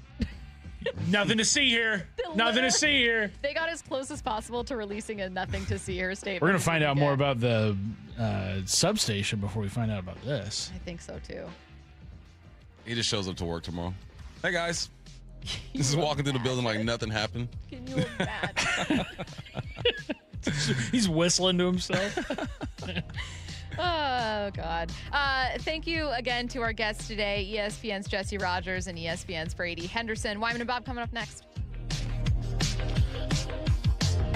Are you subscribed to Seattle Sports on YouTube? Then you saw Seattle Sports' latest Seahawks digital exclusive first. Seahawks got some good work against Cam Ward and the Titans starters. Coach's message after this was the fact that they are continuing to build and get better. Coach is seeing the progress, and the players are saying things are starting to slow down a little bit so that they can process a little bit quicker on the field. Subscribe to Seattle Sports on YouTube and know first. What if I told you a local credit union is giving members up to $30 per month just to make everyday purchases? Dave Wyman here, and when I heard about the offer from Harborstone Credit Union, I said, sign me up. And that's what I did at harborstone.com/cash. You know, I'm not a tech-savvy guy, but opening a checking account was easy enough for me to figure out. I got my PNW Cashback checking account for free, no fees or minimums, and when I make everyday purchases with my Harborstone PNW Cashback debit card, I earn up to $30 each month. My wife loves it when I get cash back on gas, groceries, coffee, travel, and lunch. All categories count towards your cash back. You can even tap to pay. If you live, work, or worship in the state of Washington, sign up for a membership with Harborstone Credit Union and get the PNW Cashback free checking account. Open your free account online like I did at harborstone.com/cash or visit one of their 29 branches across the Northwest. Insured by NCUA. Terms and conditions apply. In 2026, Bay Alarm celebrates 80 years of security. With burglar and fire alarm systems, 24/7 in-house monitoring, and local service, our promise to the Puget Sound remains the same. We got you. Learn more at bayalarm.com. Anybody can promise you a good deal. What matters is who's making the promise. At every Lee Johnson dealership, we'll work hard to get you the best deal we can. The LJ Way. Experience the thrill of the Kitsap Fair and Stampede with heart-pounding PRCA rodeo action. Wednesday through Friday at 6:30 p.m. Saturday at 5. Watch top-tier cowboys and cowgirls compete under the lights in bareback riding, barrel racing, steer wrestling, bull riding, team roping, saddle bronc, breakaway, and tie down. And on Sunday, August 30th, finish it off with the adrenaline-pumping Extreme Bulls at noon. Kitsap Fair and Stampede runs August 26th through the 30th. Tickets and info at kitsapfair.org. 1-877 Cars for Kids. KARS Cars for Kids. 1-877 Cars for Kids. Donate your car today. 1-877 Cars for Kids. KARS Cars for Kids. 1-877 Cars for Kids. Donate your car today. Ready to get rid of that old car? Donate it to Cars for Kids. Call 877 Cars for Kids to speak to a friendly live agent. Donation is super easy, and your car can be picked up as soon as tomorrow. Go to carsforkids.org now or call 877 Cars for Kids to donate your car today. 1-877 Cars for Kids. KARS Cars for Kids. 1-877 Cars for Kids. Donate your car today. Did you know you can donate real estate too? Go to carsforkids.org. That's cars with a K. Get in the zone, AutoZone. Welcome to the end of summer sale at AutoZone. We're celebrating the end of long days and short nights with big deals for a short time. Like on Wash and Wax, you can get 3 Meguiar's products for just $20. Need new brakes? Duralast brake pads are free with the purchase of Duralast rotors. We've also got oil deals and more. We're ending the summer right with the end of summer sale at AutoZone. Get in the zone, AutoZone. Restrictions apply. Wesley Financial Group is not a law firm, and Chuck McDowell definitely not an attorney. This is Chuck. If someone talked you into buying something really silly and you want to get out of that silly little thing, my advice, get the facts. Call me and I'll send you our timeshare exit kit absolutely free. Inside, you'll learn how timeshare works and all your options for cancellation. Call Wesley now for your free exit info kit. 800-572-3344. That's 800-572-3344. Here's the tale of the daily Medfield. Same old pharmacy, same old bill. But those prices kept rising higher still. Till the savings wrangler rode in. Cool as can be. Tap Good RX. Saving massively. No plan? Don't matter none. Up to 80% off. The deals are done. Discounts hitting harder than Ma's chili. Dang. That one little app does all the rest. Save time and money on prescriptions. Check Good RX. Good RX is not insurance. I move mountains for a living. Literally. That means I don't carry hand lotion, and when it comes to serious heartburn, I don't mess around with anything but Rolaids Max Strength. Its dual-active formula has 1,500 milligrams of calcium carbonate and magnesium hydroxide that relieves heartburn fast. And the best part? The roll fits right here in my pocket, so I can get back to moving mountains. Rolaids spells